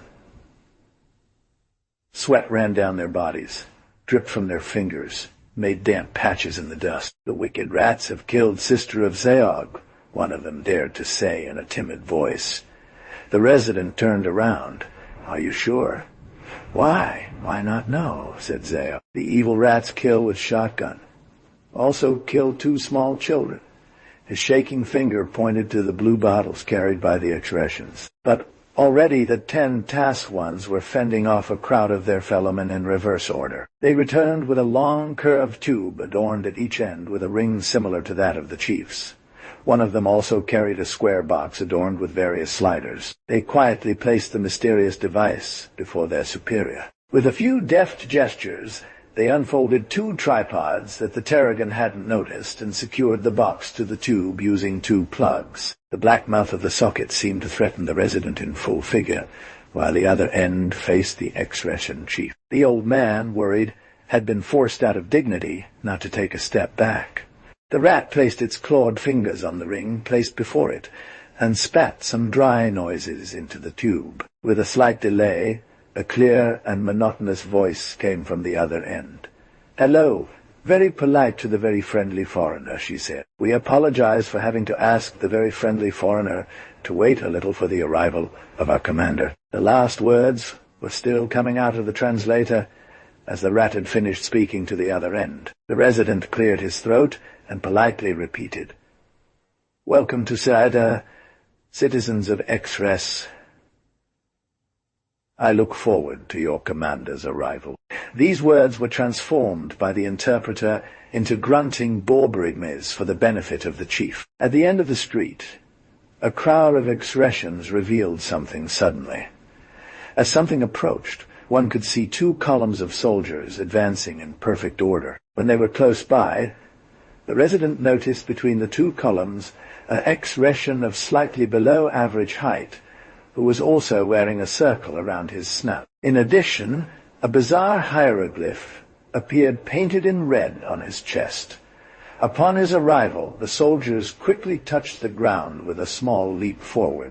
The first person to speak to the resident did not miss this formality, and left his place to that which he called his commander. The latter stopped with a gesture the advance of the protection columns, and he stood alone in front of the translator.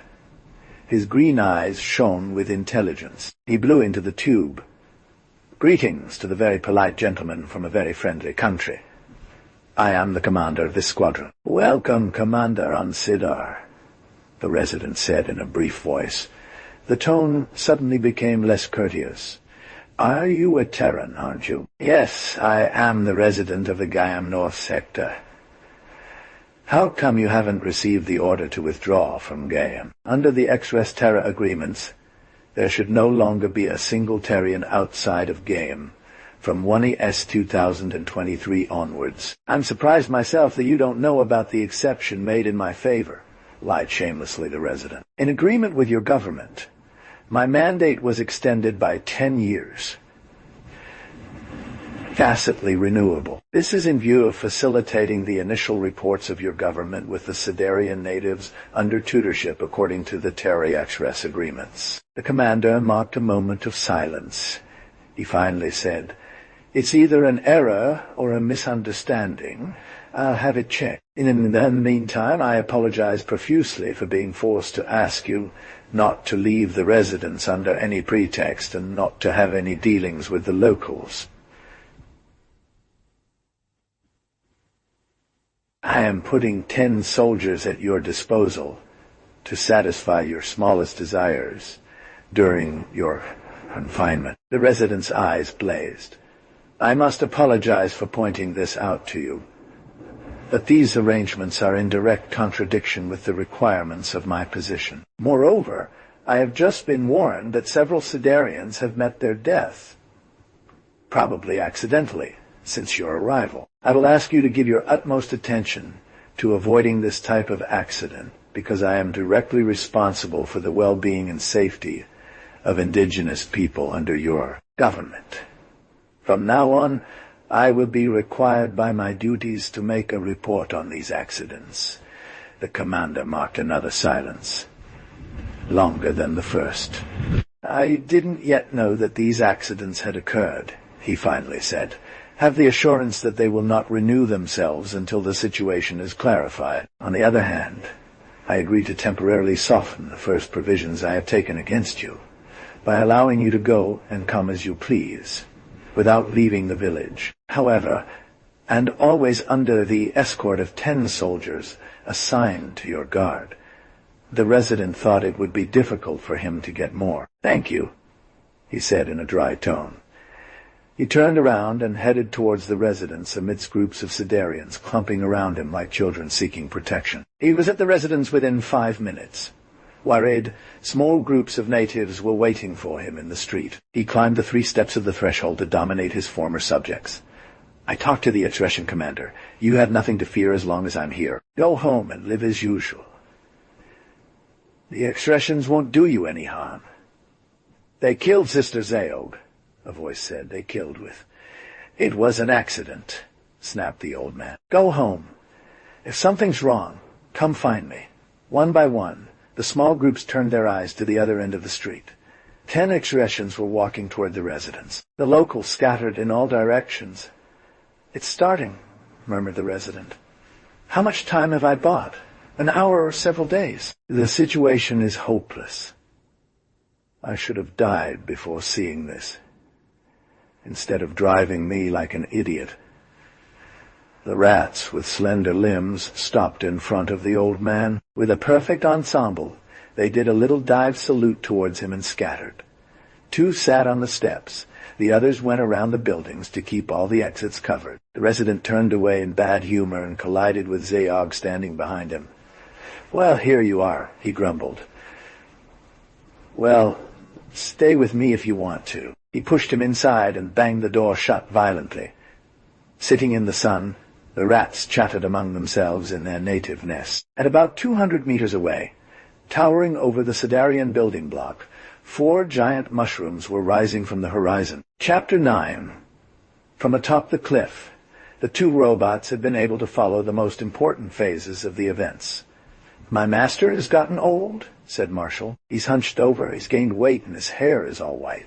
I'd give a lot to know what's going on exactly." "If your master is still there, it means that the Terrian exodus has not yet taken place. It seemed to be arguing from equal to equal with the expressions, though he is still in office." "Something is wrong," whispered Marshall. "My master looked worried. Night will soon fall. I believe it is better to wait until it is finished before we venture into the village. So let's stay hidden in the grass, on our guard," Lionel teased. "Then maybe we'll learn something new." A fair distance from the 2 companions, the cliff dropped away gradually for about 200 meters of gentle slope to a level near a hill close to the village. High grass had begun moving in this direction just minutes before. An alert eye would have guessed from this sign that something was slowly and carefully approaching. Tired of always looking at the village, Lionel turned his head and noticed the phenomenon. He warned Marshall. "It's probably an animal," he said. "I don't think so. Look well. The progression is much too regular. I want to have the last word in. I'll leave you here with the bag. You're not taking any risks at all. I'll be back as soon as possible." Marshall blinked in agreement as Lionel lay flat on his stomach in the grass and crawled as fast as possible towards what had intrigued him. Crawl was not recommended for humans on Sidar. Too many insects or venomous reptiles inhabited the planet's soil. But Lionel was a robot. He was bitten and pricked several times on his hands during his journey, without suffering in the slightest way. As for his legs, they were not at much risk. As Lionel's upper body cleared the path ahead, he soon reached the edge of a small clearing where the mysterious visitor was sure to pass. The road was blocked on either side by impenetrable thorns. Soon he spotted a gray-colored figure approaching in hurried strides, often looking behind it. It was a Sidarian. It seemed to be running away, fearing to frighten him. Lionel kept still until the native was within reach, but when he passed within 2 yards of him, he leaped upon his shoulders and stifled his cry of terror by belling his mouth with his hand. "You have nothing to fear," he whispered in his ear. "I am a Terran." He waited until his prisoner's look lost its fear to let go of him. "What are you doing?" he asked. Sitting in the grass, the Sidarian shook his head and rolling sad eyes. It's very bad expressions, he said. I save in the jungle. You're wrong, Lionel advised. Soon there will be in the jungle too.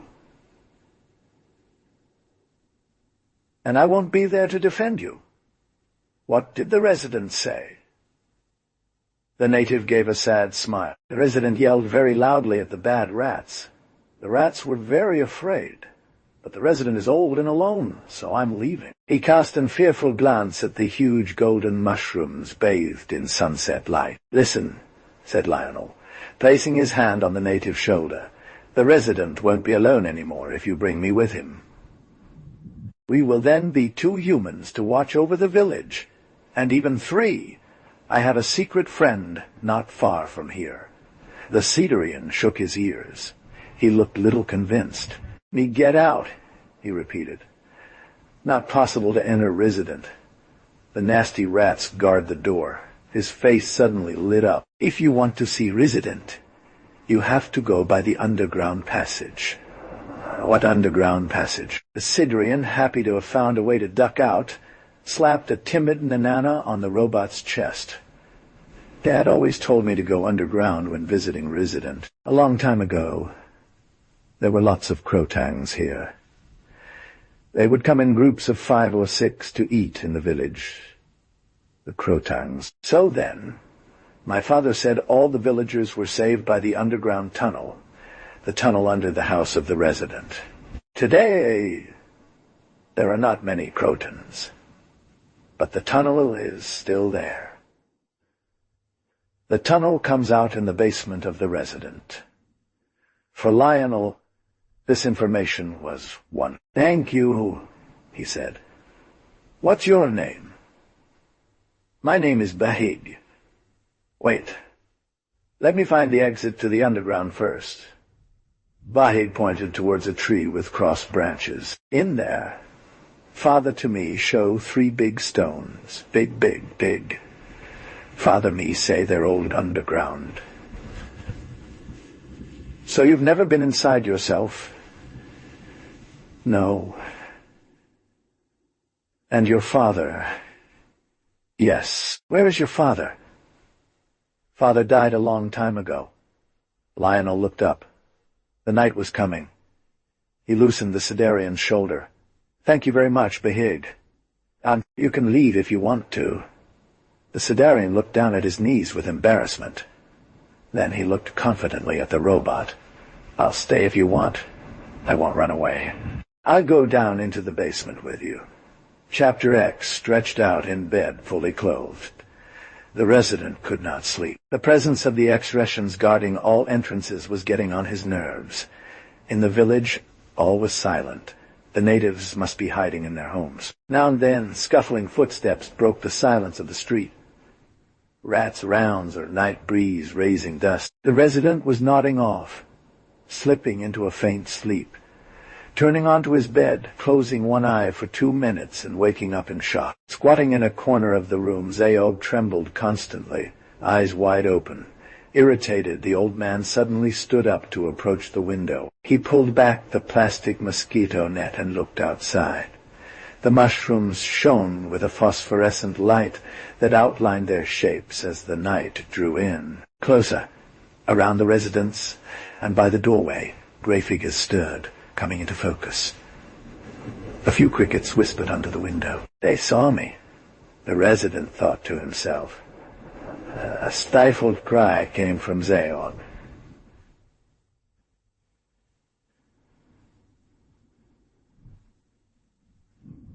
The old man dropped the mosquito net and turned towards the native. What are you doing? He hissed at his protege. He saw him gesture towards the room's door. There, someone in the hallway. Zayog was afraid. The resident turned on a lamp and said, You're crazy. But a human silhouette was cut out from the shadow within the frame of the door. The resident repressed a startle and approached the ghostly visitor. Lorraine, he exclaimed. Lionel put his finger to his lips. Turn out the light, he whispered. The resident obeyed. Lionel walked a few steps in the darkness of the room.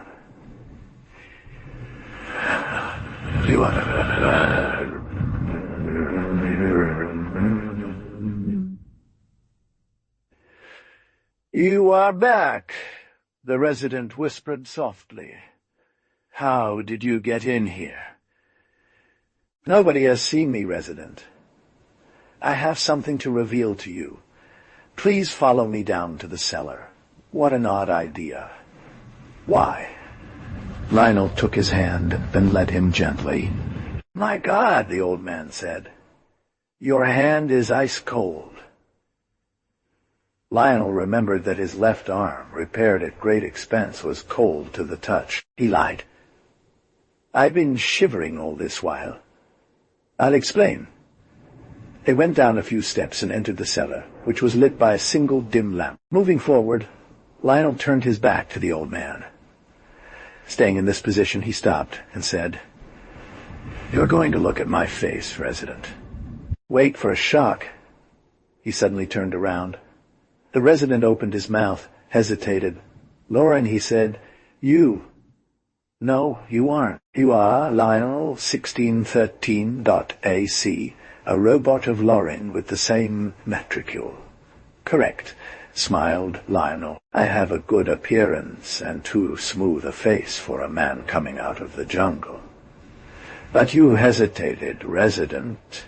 Where is your master? Is he dead? Said Lionel. He raised his hand to silence the old man's exclamation and continued, I brought him back. He is resuscitable. But how?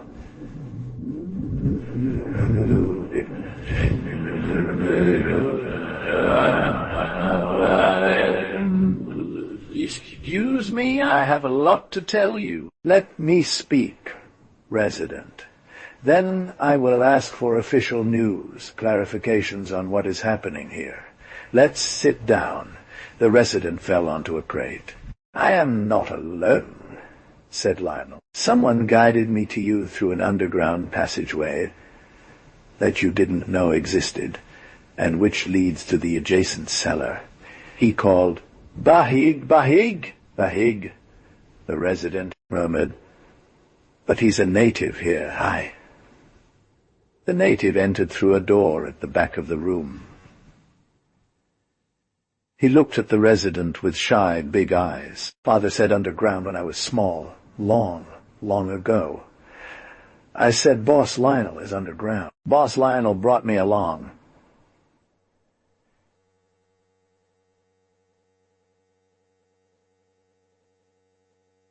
He hesitantly raised his hands in front of him and blew finally. Nana, Nana. Expect anything else, said Lionel. I'll bring up painful memories, I'm sorry. The old man paled and made a gesture meaning. Go always. Lionel lowered his eyes. I have visited the natural tomb of your robot, Marshal 6738.AB. Yes, it is repairable. The resident swallowed hard and stood up. Don't be ridiculous. The rock has completely crushed it. I wouldn't have let that happen. His head is repairable. His head with all his memories, thoughts, and affection for you.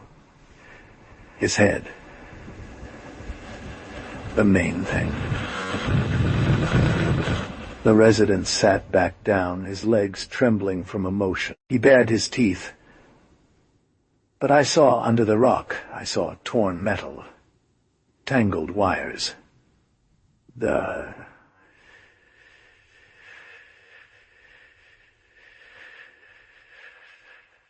It's impossible. The emotion blinded you. You probably saw the round shoulder in such bad condition. You confused it with the skull. The head was cut off cleanly by a rocky spike. It jumped, bounced, rolled down the slope to the torrent. The natives found her. I tried to fix it, but...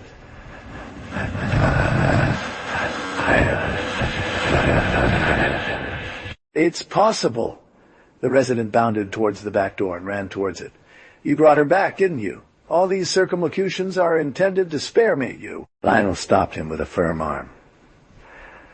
I haven't finished yet, he said.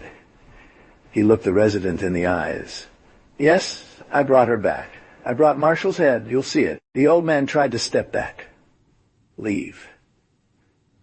Sheesh, said Lionel. I've said that I tried to fix it. I didn't succeed. Not right away. The resident remained silent for a few seconds, blinking rapidly. Marshall! Marshall is alive, he said in a broken voice. Marshall vit et il est là.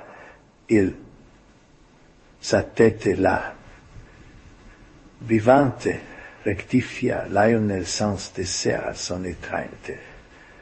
Ne vous livrez pas à de brutales démonstrations. Aux ens propres, sa vie ne tient encore qu'à un fil. Il lâcha le résident qui bondit vers la porte. Des fois vinrent de la pièce voisine. Marshal, mon petit, dit-il. Calme-toi, Marco. All right, old friend, settle down. Discreetly, Lionel stepped back a few steps, approached the entrance of the cellar. He raised his eyes to the top of the steps. The jovial face of Zaug appeared. Patron, said Zaug. Patron Lorraine, you've returned. Are you pleased to see Zaug? Did you beat the Horbs? Any cigarettes? I defeated the Horbs. Lionel answered with a smile. But I think there's a slight mistake about the person. I never smoke. Chapter 11. A bizarre meeting was held in the basement. A meeting composed of a pair of Sidarians who, to tell the truth, had only a consultative voice.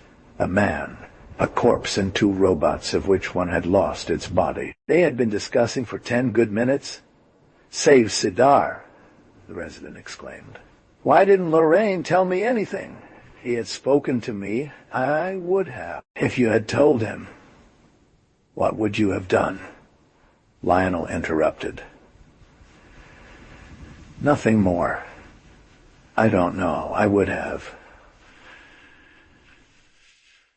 Oh, and then it's too fantastic. You're telling me that Lorraine came on a mission and knew nothing about Sidar. Nothing. No practical sense. No. He raised his arms to the sky and exclaimed, No, notice! An unassuming mission officer, without even the smallest notices, distributed to the most insignificant colonists. Lionel interrupted, My master was supposed to meet someone in Gaiam. For reasons of discretion, only one person knew about this, but that person died, accidentally, the night before he was due to arrive in Sidar. Lorraine had to manage on his own. Absolutely alone. Without you, he would certainly not have been able to find me again. Up until now, it has all been a series of miracles. Until your idea of lying to the Exressions by claiming powers that you no longer possess. You call that an idea, groaned the resident. I call it a spur-of-the-moment decision. What are we going to do when the Exressions realize that I've lied to them? That I have no function left. Should I have folded myself onto Gaiam long ago? You couldn't do otherwise, said Lionel. Your head bump, as you say it, has saved you time. But don't rely on an extended delay. At this hour, the Exresian commander has already contacted his superiors, who have made contact with the Terrian government of Gaia. You can imagine what will happen next, or you will be forced to return alone for it. It will not be a question of repairing either Marshall or me, nor of resurrecting my master, given the dictatorial and panicky pay of Fad, who reigns over the capital. Or else the terrestrial authorities will completely ignore your case and give carte blanche to the Exressions. You know then what awaits us all. The resident fell silent. Are you so attached to Sidar, Marco? Marshall inquired. The resident placed an affectionate hand on his friend's head. I held on to it because I thought you were dead. And I I wanted to die there, too. It seemed that it was a worthy end for me to disappear while defending these poor Sidarians. His glance caressed distraitly Ziog and Bahik, who waited without understanding much the end of the discussion. The resident continued, "Now, nothing would oppose my departure." He got up and added, "But since our friend Lionel claims that it is still possible to save Sidar, the question no longer arises." Then, turning to Lionel, "You say it's indispensable to go to Gaia?" Lionel Utich, "To save Sidar, it is essential that Lorraine be in Gaia, and alive. Listen, it is too late to leave normally. I don't know what the reaction of the expressions will be when they find out you've lied to them. On the other hand, the premature occupation of Sidar by these horrible rats complicates things. We still have a chance, which is to go out with 4 men. I mean 2 humanoid couples. It's important that none of the 4 be a burden on the others. Excuse me, resident, but you're old. Do you think I could succeed in this miracle of getting you all 3? My dead master, you and Marshall? It must be that Marshall is repaired, my revived master. Marshall entrusted me that you had everything here. We will then at least 3 robust individuals to scheme the old man who you are. Forgive my frankness." "That," hesitated the resident. "I won't have the heart to abandon these brave people." Lionel held out a reassuring hand. "Trust the earth." The resident leapt up. "What?" he exploded. "It's you telling me that. Are you insane or something? You just told me that the people of Gaiam are in full panic. You know our government is blatantly abandoning the natives to these killers. The earth is making me ashamed." "There is no English translation for the sentence. Voilà à la vérité. J'ai honte des hommes. Puis, as it contains non-English characters. However, here is a possible translation of the rest of the text, and that's the truth. I am ashamed of men." He furrowed his brows and continued, I know. There you are. And Lorraine to save Sidar, you've told me so. But your story seems incredible to me. And first, what were you doing in Horb country? "Just now," said Lionel. "I was doing something very important there, but I don't have time to explain it to you now." He took the resident by the shoulders and looked him in the eye. "The earth does what it can, resident. It would not dare to launch a lost war to save 2 or 3 million primitive natives. That would be a beautiful, useless gesture." She tried to push back the date of session to Xres as much as possible, hoping to transplant Sidarians on Venus before the Xresian occupation. She failed, I admit, in the face of the invaders' haste, but she didn't give up her last word. "What are you talking about?" Ignoring the interruption, Lionel continued, "It will be impossible to save all the natives. We won't have time. But we'll save a lot, especially those from this village." The resident shrugged and settled down, muttering, "You mean their evacuation is planned? Where are the spaceships?" "The last Gaiam natives will definitely leave in a month. I am an official. I would know anyway. Even the governor doesn't know anything." Koopa Lion. He placed his hands on the knees of the resident sitting in front of him and said, "Let me speak, resident. Time is running out. He's preparing something spectacular. Something you have no idea about. I'll prove it to you." He stood up, walked back and forth in the cellar. "You know," he said, "I used to run a mill for my master in Horb country, don't you?" The old man nodded. Lionel went on. "I gave the Horbs mirrors and other trinkets. In exchange, what do you think?" "In exchange for tree seed. That's all Horb is capable of harvesting that's useful." "What for? How so? What do you mean?" "Because of the potassium chloride they contain in incredible proportion, obviously." Marshall smiled. It's like being back at elementary school. Lionel continued. And with this potassium chloride, we make oxygen to replenish the supply of spaceships returning to Earth. The process is long and costly. Transportation costs for the seeds increase the cost even further. And besides, there are much more cross-pollinated trees in Sidersia proper than in Horb country. I add that the barium mines near Gaiam are far from being exhausted, that the process of making oxygen by barium costs 0.3 credits, and that the oxygen made from cross-tree seeds costs 2.1 credits per liter. The resident hit his forehead. But yes, I remember a story that a journalist wanted to spark a while back. He was talking about bribes, oxygen production, trying to implicate seed transport companies, factories, I don't know who else. The case was drowned. Where are you getting at, Lionel? Asked Marshall. Lionel smiled. To this, he said, the founding of a factory in Horb country is not justified by the general interest, given that Gaiam has Baryte on its doorstep, nor by the specific interest when one knows that there are much more crosses and closer to the capital elsewhere.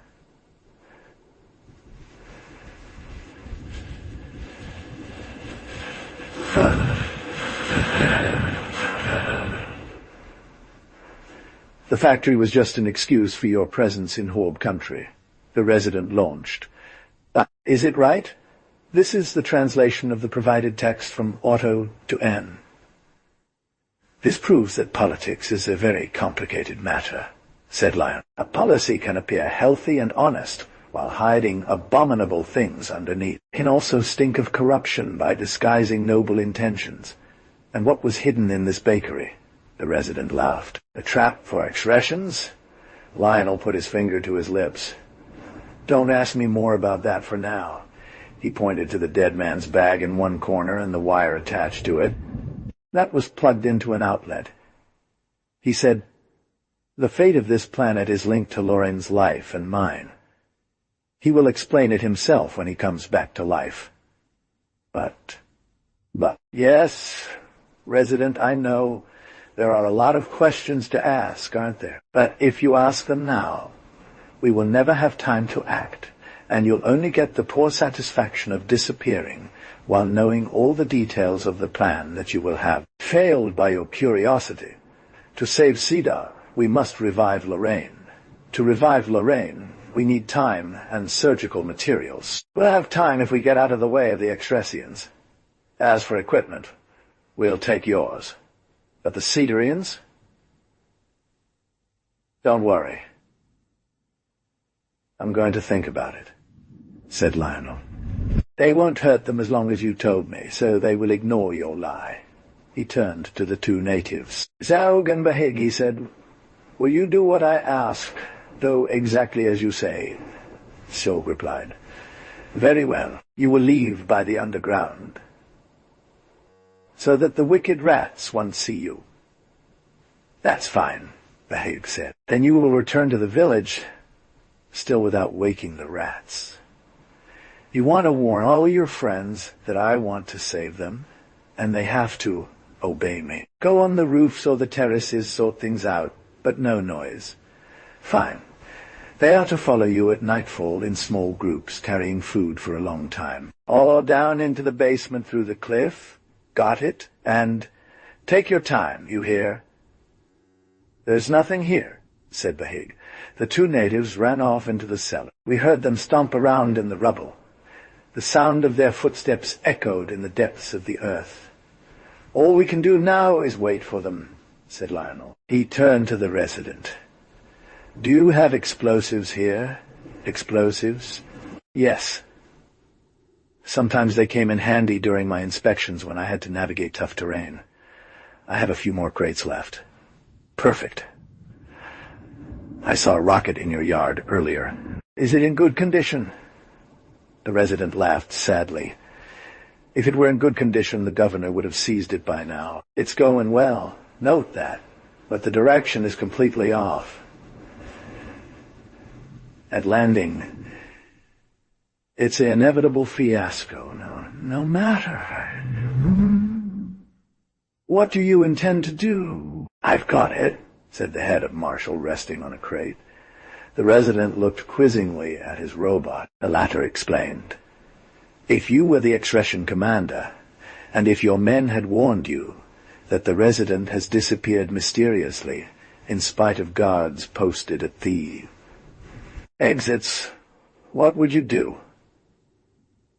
"I'd immediately look for—" "Well, of course. You'd immediately look for a secret passage," Marshall completed, "and you'd find it." "Bravo." Lionel appreciated. "Oh, that's not hard," the old man said.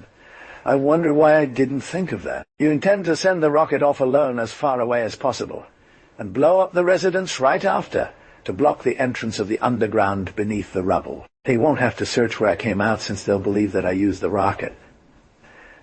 "Enough talking," said Lionel. "Waiting for the Sidarian workers, let's start moving as many things as possible down in the basement. Marshall will watch us work. I'll make it up to you when I have a new body," said Marshall with a smile. Third part, first chapter.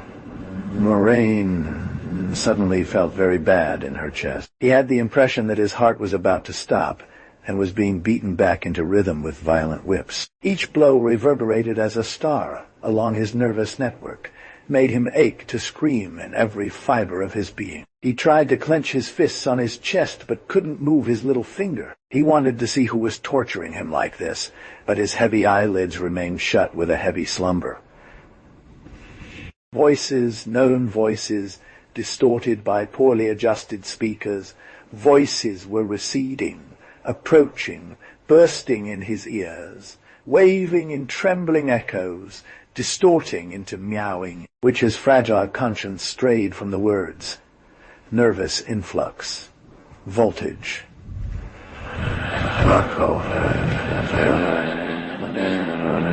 Gastrique, hibernation.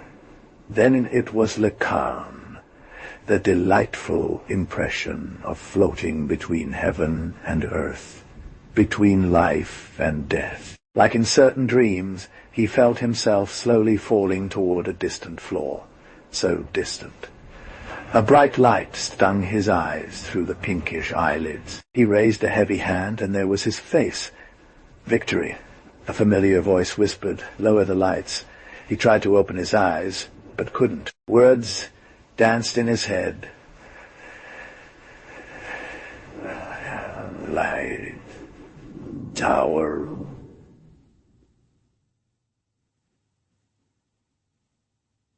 tower.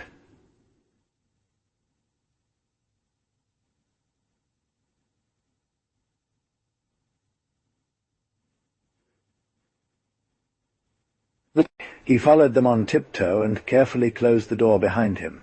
They found themselves in a hallway where a dim yellow bulb was blinking. Lionel looked up at the light bulb. "The operation has depleted your reserves," said the resident. "You should probably go and change the battery, Marshal."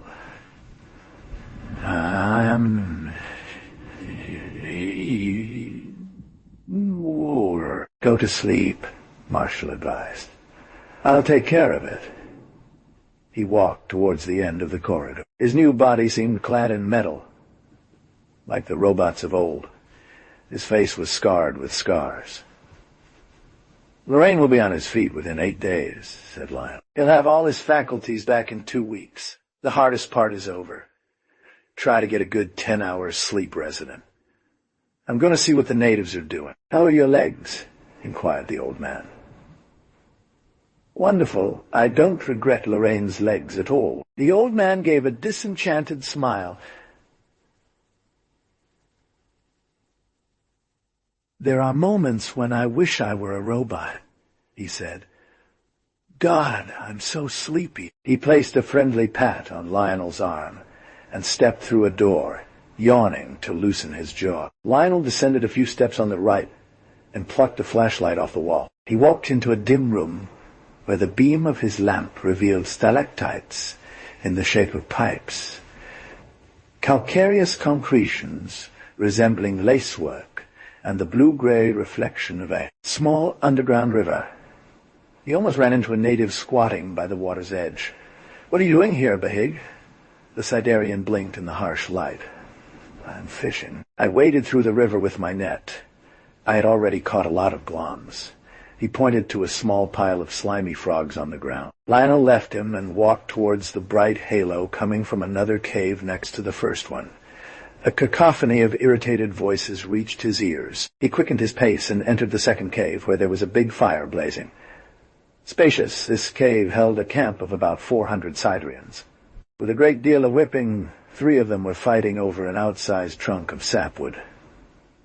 One of the 3 was Zeog. When they saw Lionel arriving, they stopped fighting and took a guilty air, without letting go of the trunk. "You aren't mad, are you?" groaned Lionel. "I thought you were reasonable, Zeog." Zeog waved her ears. "I was sleeping, they stole my sap. I woke up not happy." Lionel furrowed his brows, looking stern. "I told you not to make noise. If you shout, the bad rats will hear you." Crouched on the floor, a woman covered her face while a child clung to her. "I'm sick of living here," said a Sidarian. "Let's get out," cried another. "Ai," thought Lionel. That was bound to happen. Already, without looking at the robot in front, several indigenous people were conversing amongst themselves in their language, with an air of discontent. "Do you want to be killed by rats?" said Lionel. "No," cried someone. "I can run fast. Rats can't catch me." This seems logical to others. Several got up and jumped around, congratulating each other with "na-na-na." "We run fast." "If I don't stop this right away, it's going to be a mess," thought Lionel. "Listen to me," he cried. "We're all going out." After a second of stunned silence, "na-na-nas" came from all sides with enthusiasm. "Shh!" What fit Lorraine by placing a finger on her lips. "Shush!" The natives whispered to each other, imitating Lionel with conspiratorial eye twitches and giving each other nips on the ribs. Silence was restored. Drawn by the happenings, Bahig returned to the room. He carried his viscous catch in the shell of his big hands. "Listen to me," said Lionel, attentive and mouth agape. Bahig did not take her eyes off the robot's face. Her neighbor took advantage of this to pluck innocently the frogs from his hands, which he crunched whole one after another, while shouting, "Shh!" all around him. Lionel thought quickly. He concluded that he had only one way of keeping them quiet. He was going to get them drunk. This sap from the tree he had rationed at first. He was going to spread it out in streams and provoke a monumental hangover. They would have a good 8 days to recover from it. If they recovered their abilities of revolt at the end of this period, there was only one thing to do: start over again. Mentally, Lionel calculated that he could hold them back like that for more than a month. Already the locals were impatienting for Lionel's silence. He took the floor. "Before we leave, I have a surprise for you. But you have to promise me not to make any noise." A murmur of enthusiastic goodwill ran through the crowd. "To celebrate our departure, I'm giving away saplings freely." A joyful commotion followed. "Na-na-nas, let's triumph him." "No noise," he shouted. Aware of his occasional privileges of a guide, Zeog felt that he had to exhibit authority. He stood up on a stone and screamed. Lionel patron said no noise. "Shh," the robot whispered. "Shh," repeated Zeog. He leaned down towards Lionel and gave him 3 small timid slaps on the chest, while whispering softly. The others imitated him by drowning each other in stifled na-na-nas with air of conspirators. Chapter 2. Marshall met Lionel in the hallway. "How is your master?" asked Marshall. "I don't know. I'm going there," said Lionel. "Yesterday he made sensational progress. I had difficulty convincing him to take a little rest. He would have walked all day." Oh, I don't worry about his legs or his heart, but for his cerebellum. His dizziness is still common. Without the help of your master, I don't know if I would have gotten through this operation well. They entered the room at the back. Loren, propped up on 2 canes, wobbled from side to side as he talked to the resident sitting at the foot of the bed. "You're already up?" said Lionel. "You're not being sensible." "Time is running out," replied Loren. "I need to regain my facilities as soon as possible. My reflexes are still insufficiently re-educated." "Resident, you're not being sensible either," Lionel accused. "You should have stopped him from getting up before my permission." The resident didn't seem to hear. He looked lost. Lionel looked at the old man and then Lorraine in turn. "What's going on, Marco?" asked Marshall. "You don't look like yourself."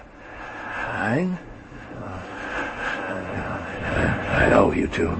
I bet Lorraine has revealed our secret," guessed Lionel. "I admit there's a lot to be shaken up."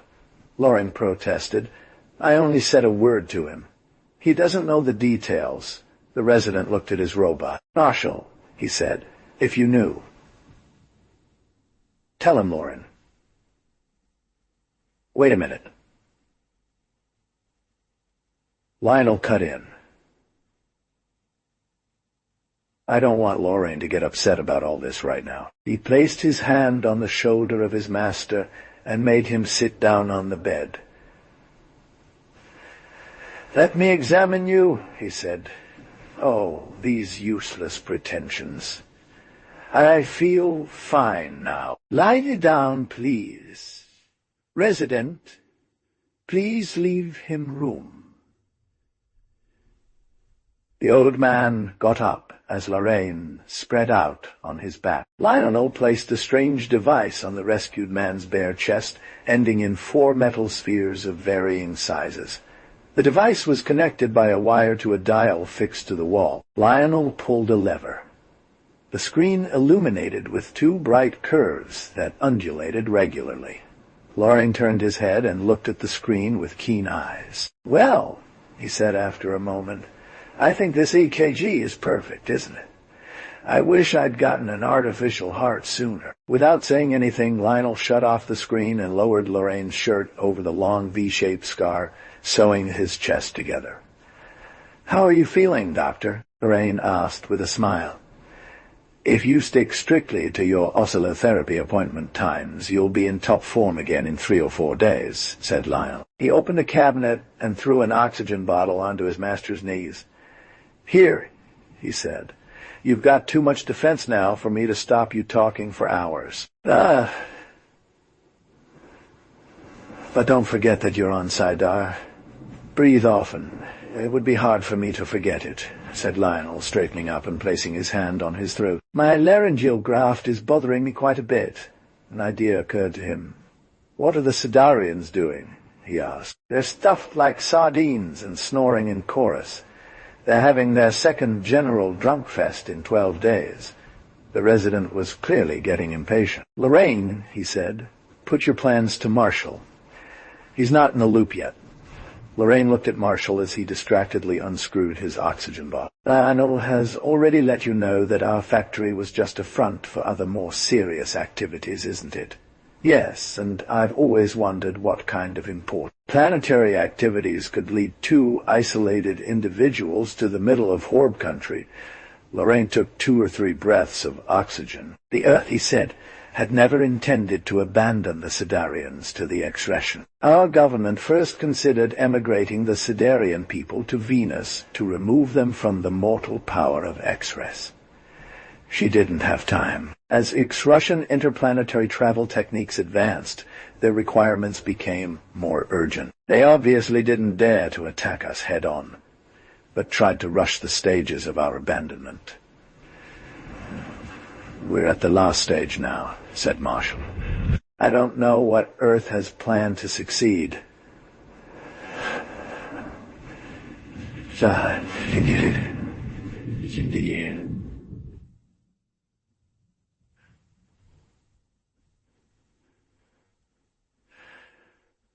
"But it's about time she did something." Lorraine nodded approval and said, Earth has been trying to do something for 4 years now. It's trying to pull Sidar off the Alpha Centaur system and capture it in our solar system. Marshall looked bewildered by the scale of the plan. The resident intervened. I've already told Lauren that this sounds like a mad dream. Say brilliant, Cut Lorraine retorted. The process exists. A team of terrestrial scientists has built on 3 different points in Sidar. Plants, if you want, intended to throw the planet out of its orbit. But then they failed. He raised his hand to cut short any exclamations. They failed for political reasons. From a scientific point of view, success was not in doubt, but the expressions are suspicious. These plants were theoretically oxygen plants. In reality, they hid something else. The expressions forced us to dismantle them before they were finished, suspecting with reason some scheme. They pointed out that the utility of these plants was not justified since we had to soon give way. The resident clenched his fists. We are stronger than them. It was necessary. No, cut him off, Lorraine. We are theoretically stronger than them. Practically, although their means are inferior to ours, the proximity of their home planet gives them an advantage within their own constellation. It was necessary to trick them with the help of the Horbs.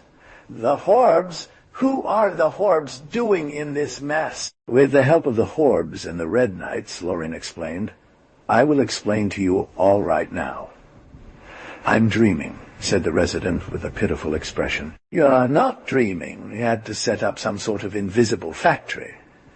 It was impossible to carry out major work on Sidar without the Expressions finding out. From their homes, they examined Sidar meter by meter, practically eye to eye, thanks to their optical instruments.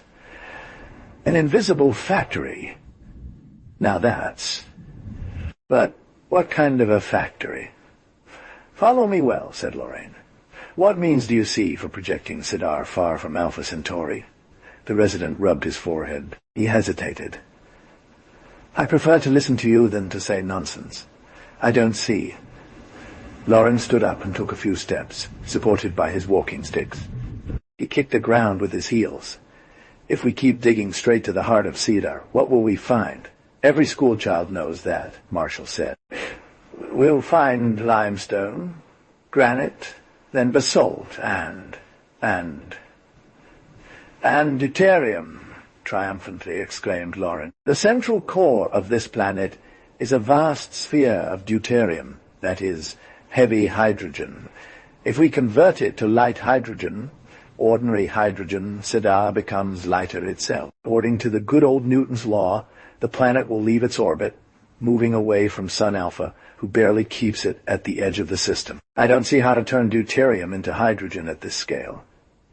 Lauren made a small, ironic forward salute. Your servant, he said, has found this method. It only requires bombarding deuterium with hardy rays. Lionel intervened. Lorraine forgot to tell you that he's a great physicist.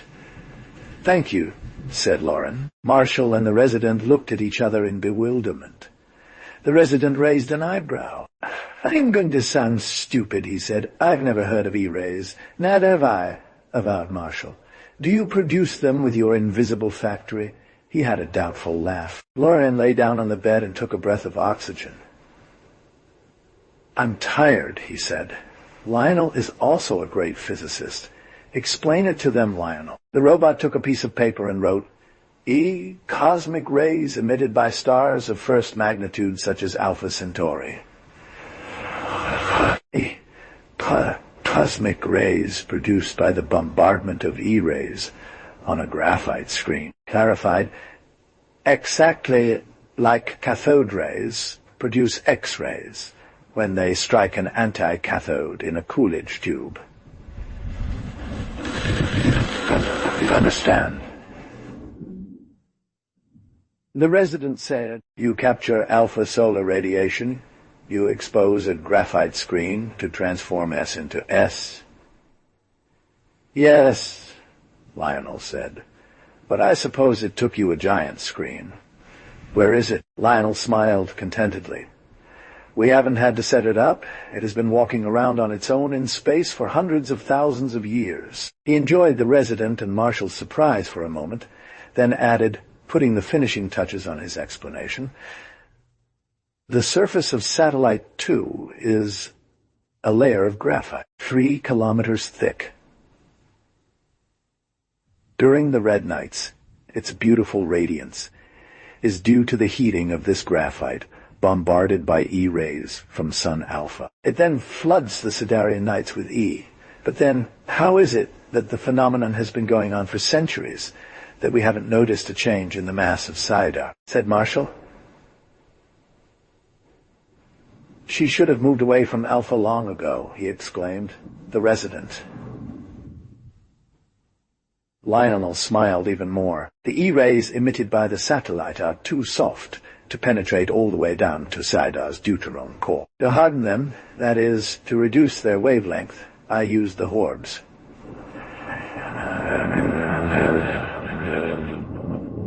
"Use the Horbs?" "Perfectly. Do you remember your high school memories, resident? How do you harden practically any ray?" "I do remember." "Well, if I were to explain it in simple terms, you could say that I harden them by making them enter a magnetic field. A certain number of E-rays will be reflected back, and some will even be absorbed. So the ones that pass through are those with shorter wavelengths.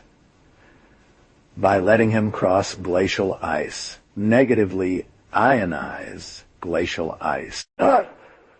Or rather, a Martian crystal resident," broke in Lorraine.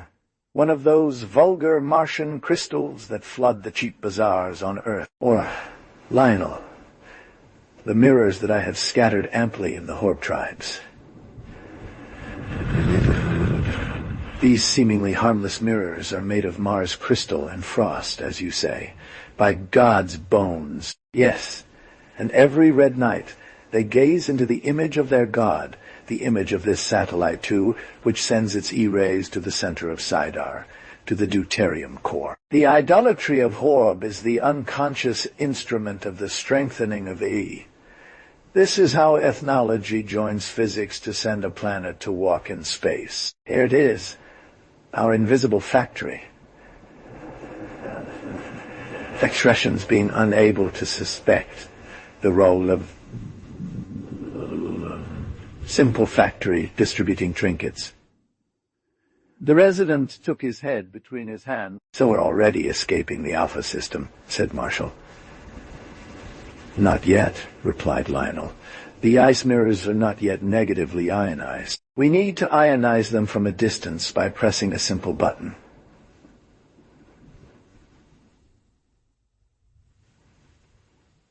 Unfortunately, that button is at Gaiam." He turned to the resident. "I hoped we'd all go to Gaiam," he said, "but the events rushed forward. The resurrection of Lorraine took too much time. We cannot risk crossing the jungles with an old man and a convalescent on our back. You are going to stay here with Lorraine and the natives, resident. Marshall and I are leaving for Gaiam. But the Exresians. Lorraine is not compromised by your lie to the Exresians. He had permission to go get me from Horb country. I will pose as him, and Marshall is severely disfigured by his accident to take my identity. When the planet starts to come out of its orbit, the Exresians will fly off at full speed." Lauren exclaimed with good humor. "They're still only interplanetary travelers, not like us, who are interstellar. They'll be afraid they won't be able to get home if Sidar gets too far away. Think about it. We have a unique way of evicting them without shedding blood."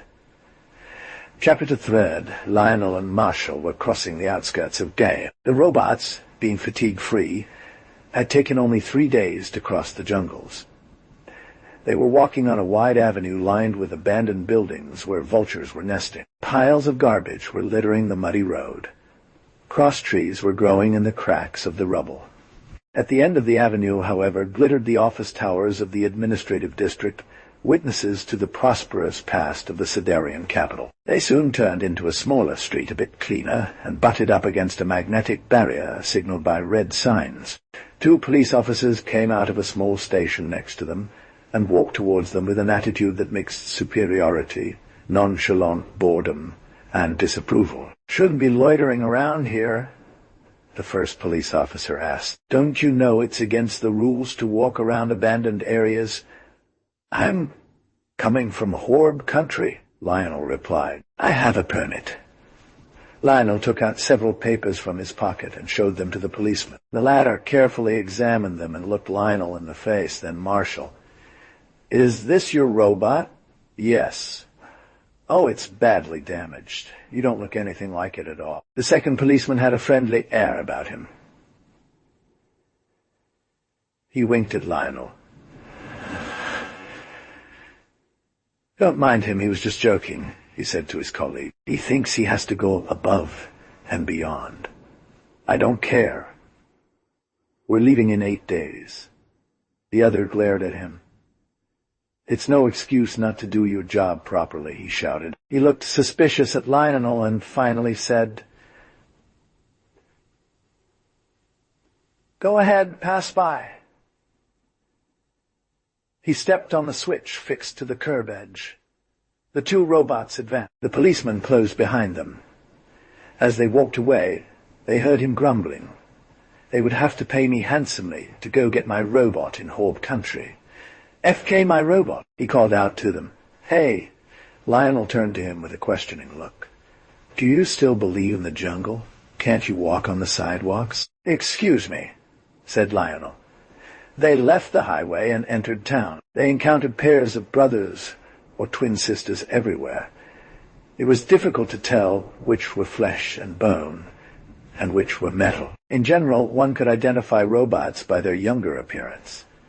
Marshall felt that he had rediscovered the Gaiam he used to know, cheerful and lively. Only a few dissonances showed that something was happening. The crowd was nervous, strained. Many shops were closed. On the magnetic road, cars planing 20 centimeters above the ground were a little less numerous than before. At these signs, one sensed the proximity of the exodus. They headed towards the Stella Hotel. Just before arriving, they saw a crowd of people stirred by something moving on the pavement. They approached. Indifferent to the feeling they caused, 4 rats from X-Res walked on their little clawed legs. On their grayish chests were hieroglyphs indicating some kind of official function. "They don't waste time," grumbled Lionel. "I didn't know they were already here." A blonde young girl took Lionel's arm. She was very pale. "Oh, mister," she said, "it makes me crazy to see them. It makes me want to get on a stool." "I've always been afraid of mice," another young girl, identical in every way to the first, smiled at Lionel and said, "Excuse my lady, sir. Events make her very nervous." "I understand perfectly," Lionel kindly replied to the woman robot. He placed his hand on Marshall's shoulder and said, "My robot has all the trouble in the world to reassure me." The two women left. Lionel and Marshall entered the hotel lobby. The receptionist was pacing back and forth, reading a newspaper.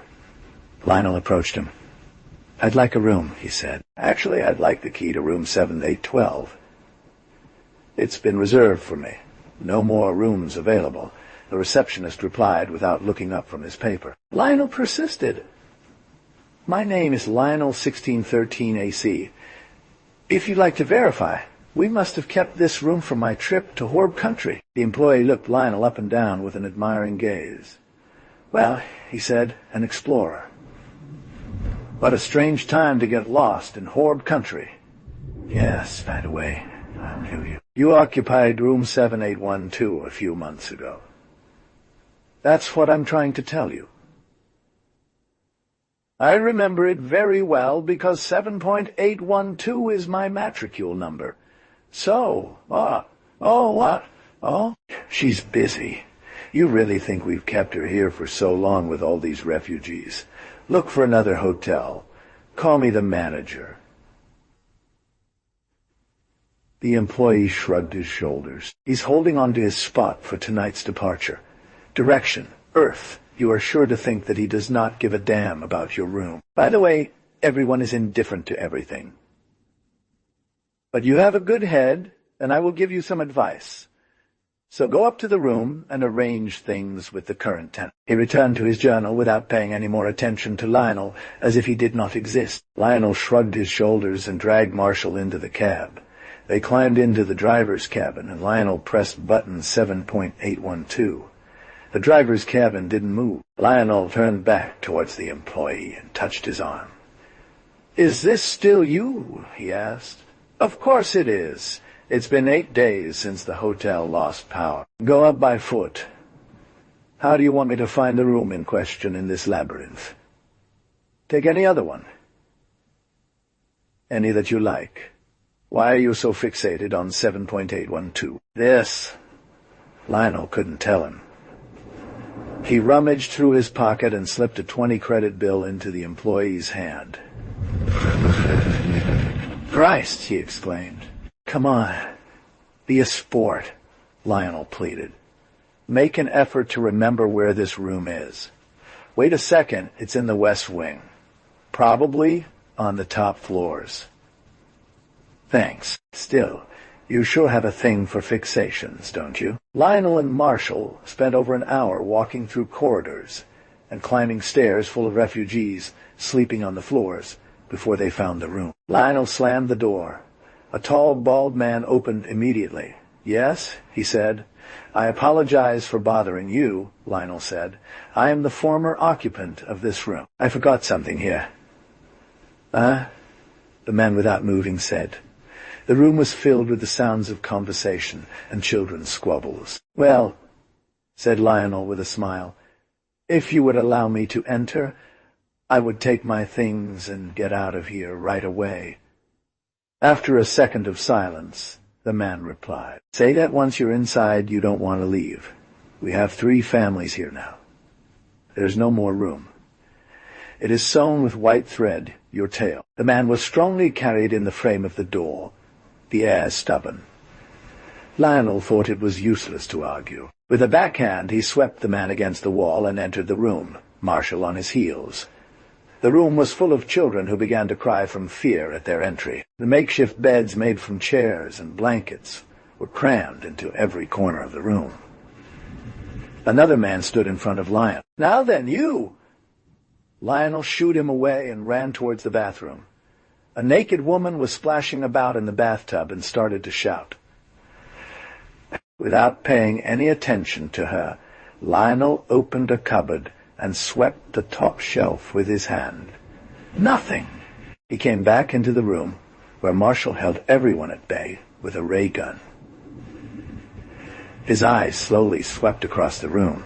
Suddenly he jumped. A 2- or 3-year-old child with tear-stained cheeks, gripped by fear, clutched in its hand the thing it sought, a cylindrical box about the size of a hat box and fitted, with 2 small metal handles. Lionel came up to him and wanted to take the box away, but the child screamed, "Mommy, toy!"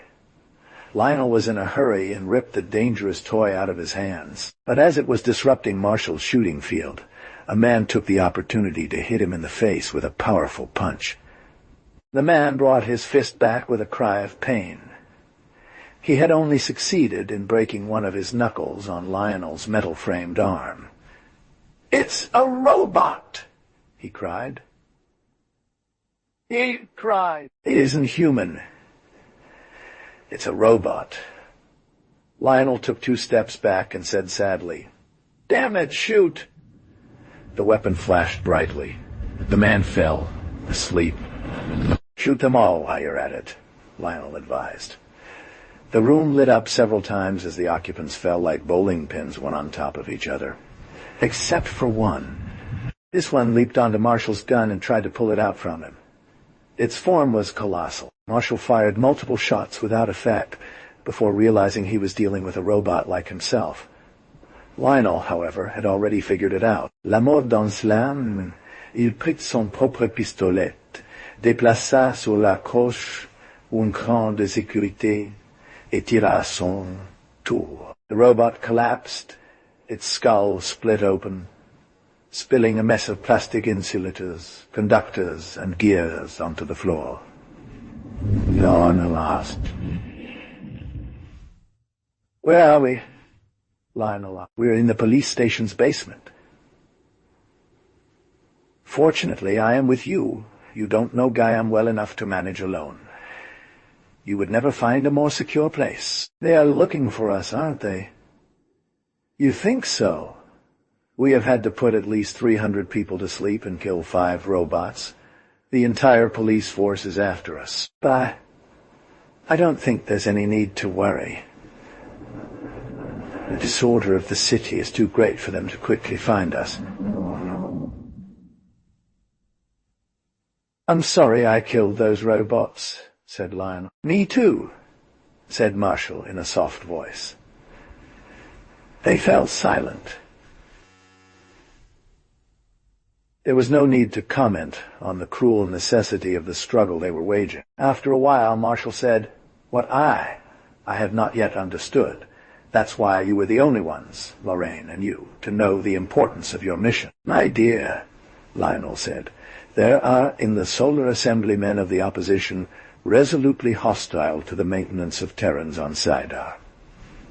This hostility is such that some have not hesitated to send information to the X-Retians. This is why the factories of which Lorraine spoke the other day were dismantled, and this is also why the date of the X-Resin occupation was brought forward. But why this hostility? Oh, it's a question of money. Sidar resembles Venus in many respects. It has the same underground, climate, flora, and without doubt, the same prospects for the future. The politicians I mentioned are the puppets of big venal interests. One fears that in the future Sidar will compete with Venus. This is disgraceful, of course, and it was very important that Lorraine's plans were known by no one, not even the general government. In fact, only 4 men know what we have come here to do. Lorraine and I, naturally, plus the President and the Minister of Extrasolar Colonies. 6 with Marco and me. Yes, we had to put you in on this, for your good face, because we really couldn't go on much longer alone. Disturbing noises came from upstairs.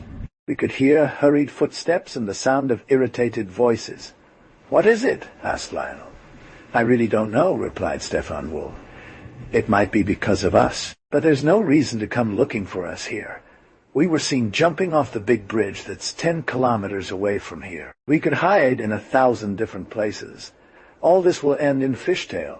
They have other cats to whip with the preparations for the Exodus. Still turn off your lamp, you never know." Lionel obeys. They continued to whisper in the darkness. "Lorraine has taken a big risk by going after you in Horb country," said Marshall. "Apart from the sentimental issue, would he have had a much bigger one if he hadn't realized what had happened to me? He wanted to make sure I'd been able to sell enough of my ice mirrors. But the losses. Even taking the losses into account, I calculated that there will still be more than 1 square kilometer of glaciers to let through the E-rays up to the center of Sidar. The success was held by a thread, believe me. As for me, it was absolutely necessary that I revive Lorraine. He had not yet told me where he had hidden this box." Marshall felt the outline of the box on Lionel's knees in the dark. "When are you going to decide to open the box and ionize your famous mirrors from afar?" "There was a red night 2 days ago," Lionel said, "even if I could have put everything in motion that evening. Sidar's situation on her orbit would have been such that we would have been heading towards the delta system of the Centauro star system, which wouldn't have been our cup of tea at all. One needs to wait for the next red night, i.e. 7A 2023, in order to be released toward our solar system. Until then, we can stay down here. If Lorraine and Marco had accompanied us, we would have had to feed them. We would never have gotten out." He checked his glowing calendar bracelet in the darkness. "Another 2 weeks. Chapter 5. The resident entered the room of Lorraine. He was doing gymnastics to improve his rehabilitation of his lower limbs. "Look at that resident," he said. "He did a backflip. What do you think?" "That you are young and make me jealous.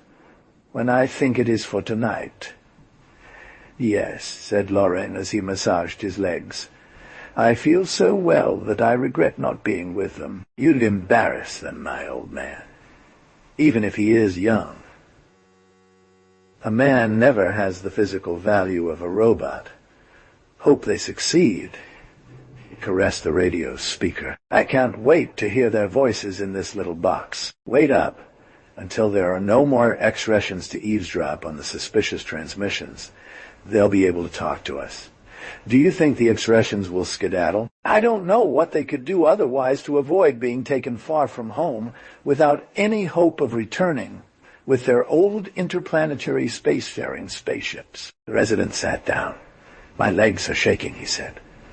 I trust you, but I can't imagine that all this will work out without catastrophe. Lionel smiled. I've recalculated the machine in my lab on Earth 100 times. You can rest easy. Isn't Sidar going to explode? La Noire.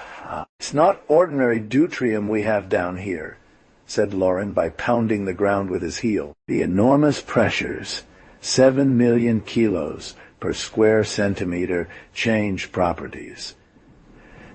The atomic structures, totally modified. There will be no chain reaction. Or at least this reaction will stop by itself. I don't understand much, confessed the resident. Don't worry about it. What impresses me the most is to know that we are the only men left on Sidar. Everyone else has left. This loneliness scares me. We won't be for long. Once Sidar is far enough away from its former orbit, in a few days you will see the spaceships of terraforming arriving to meet us. The resident looked at his watch and paled. Less than half an hour, he said. Lorraine, I'm an old man and I'm afraid. Lorraine grimaced. To put it bluntly, I'm a young man, and despite the confidence I have in my calculations, I'm still more afraid of you than they are. What are the natives doing? They're sleeping as usual, numb with sap. They're going to need a detox. Lorraine took the resident by the hand. Come on, he said. Let's take a look at the X-Russians' behavior in the face of the phenomenon. They went out, passed through the cave where the little river flowed, and climbed down the tunnel towards the cliff. The lamp trembled in the old resident's hand. Are you sure there's no danger? There'll just be a bit more earthquakes in Horb country, that's all. A red glow filtered from the end of the tunnel. The resident turned off his torch. Soon they were crawling out on their bellies into the grass at the edge of the cliff. The satellite was slowly rising into the horizon. Things are in motion, the young man murmured. Lionel just needed to push a button on a small box to ionize the mirrors. Below them, splattered with red light, 2 X-Russian mushrooms reigned over the abandoned village ruins. What will we see as we move away from Alpha? The resident inquired. 2 hours later, said Lorraine, we'll cross the interstellar dust veil that covers the Alpha system.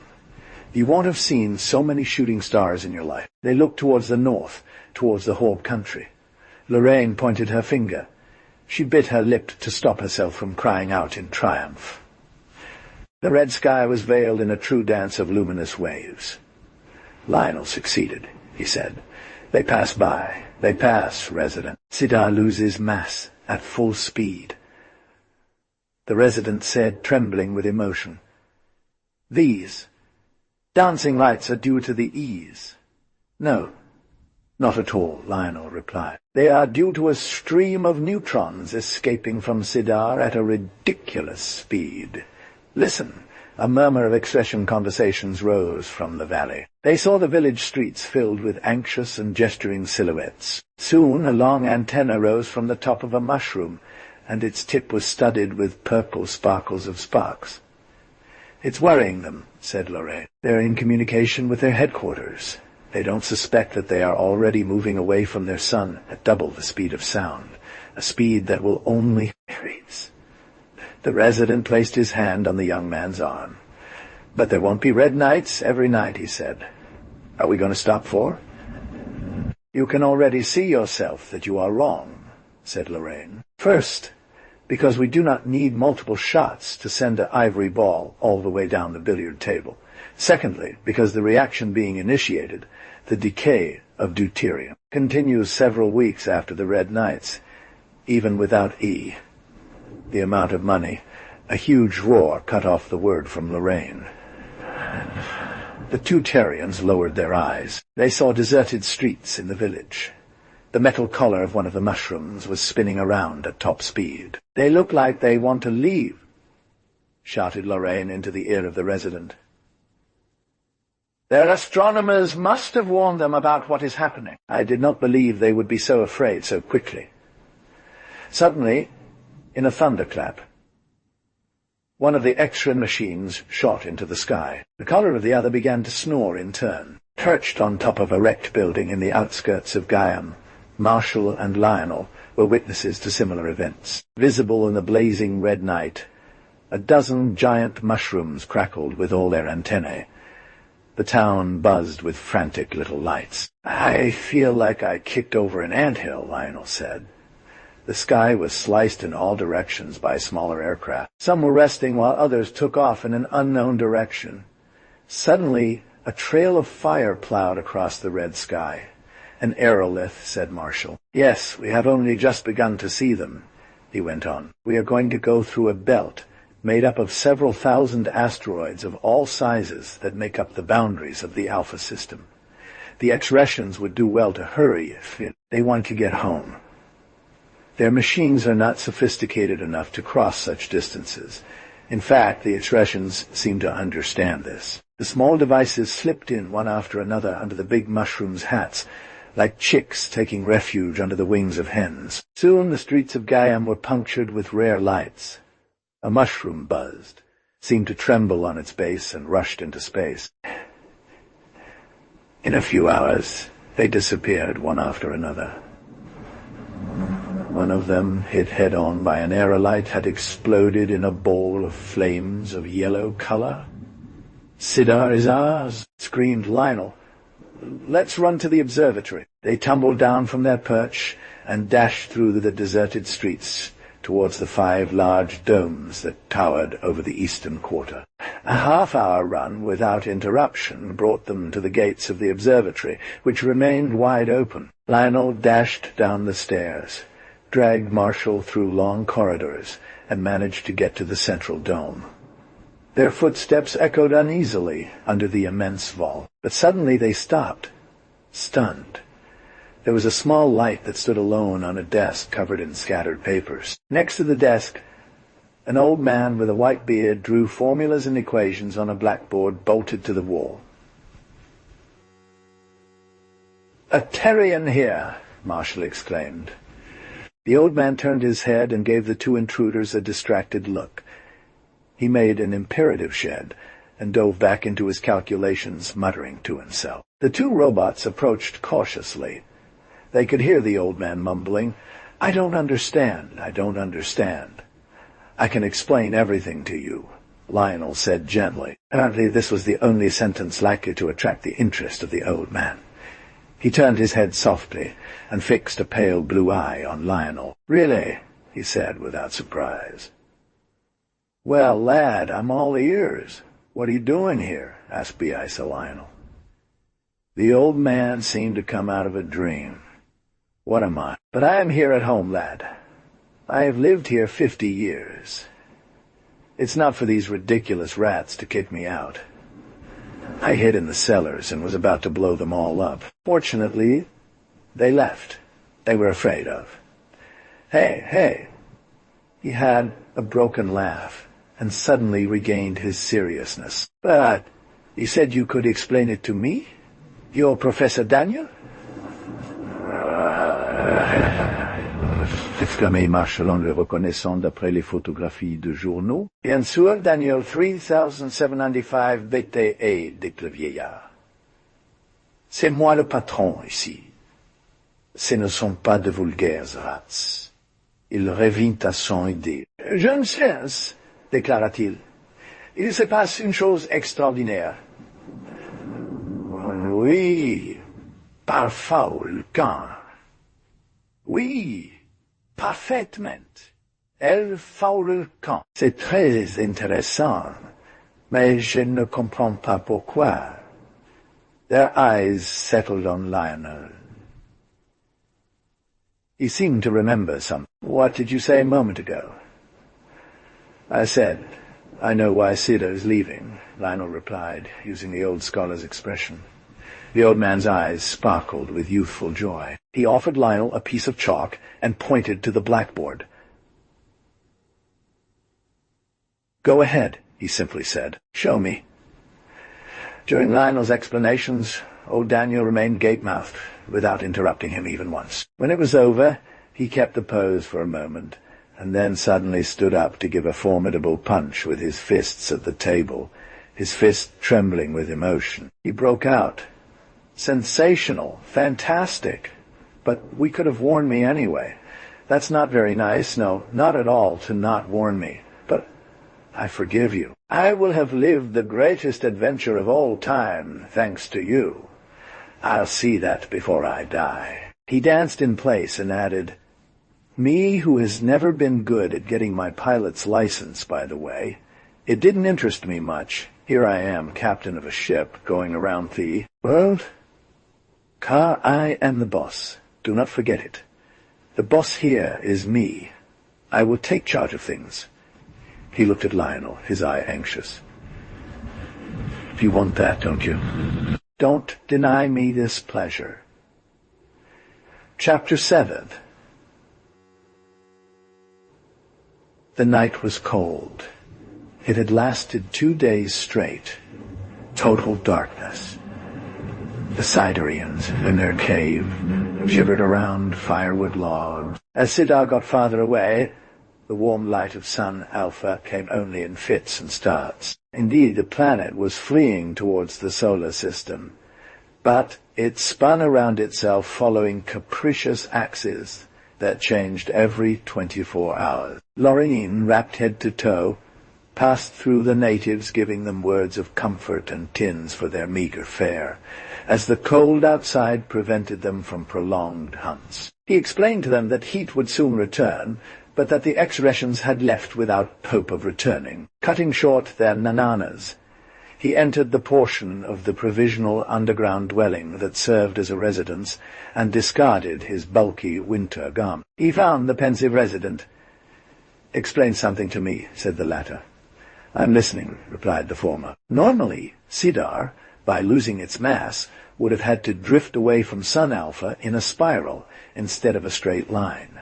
She would have had to describe ever-widening circles, eventually veering off into tangential direction.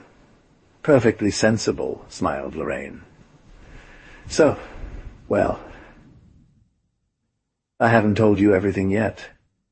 Hell, the resident said, placing his hand on his forehead. Go ahead, I expect anything.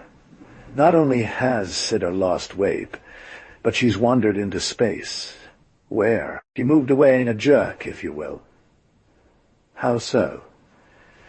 Do you remember those dancing lights, to use your own words, that floated above the Horb country a few days ago? Yes. You told me it was a neutron flux escaping from Sidar's center. Imagine that this flux is a real jet. How so?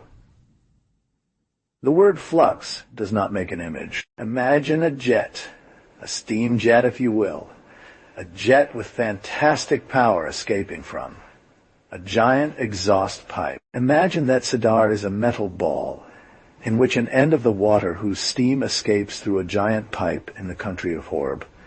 Your metal ball would move. Yes, it would be pushed forward by some kind of reactor.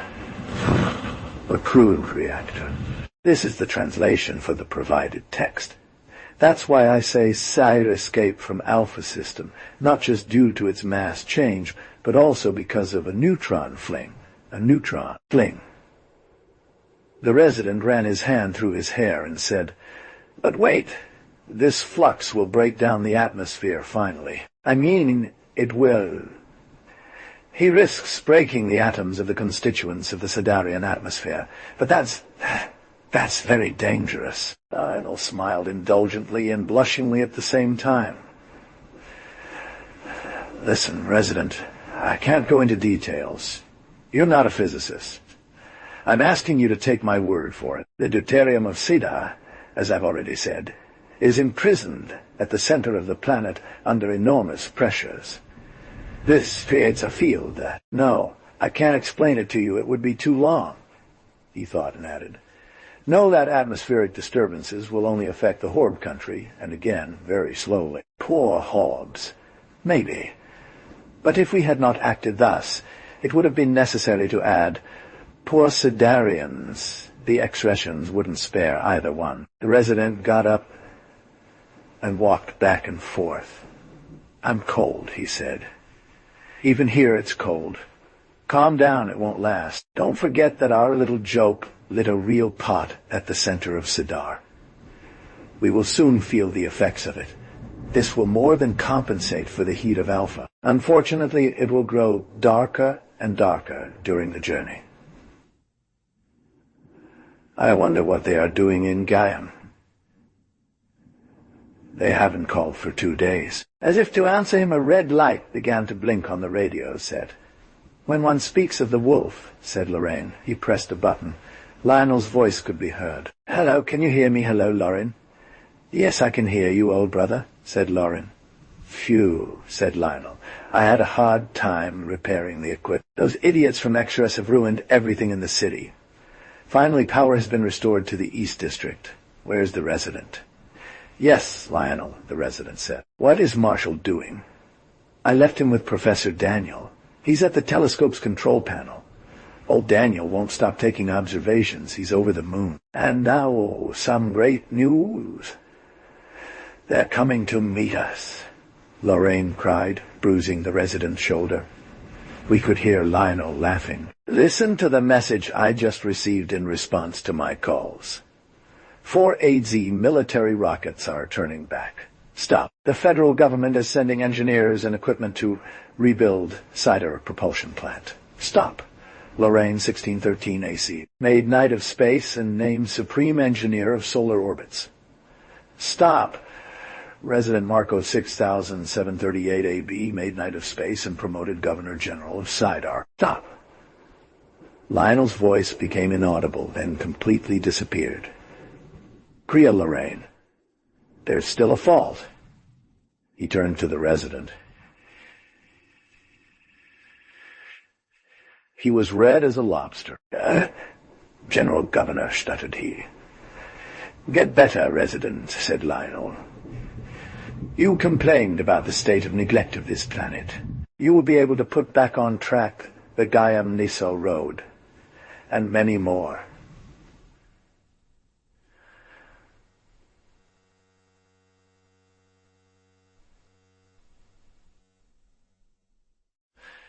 Sidar is going to become a modern world.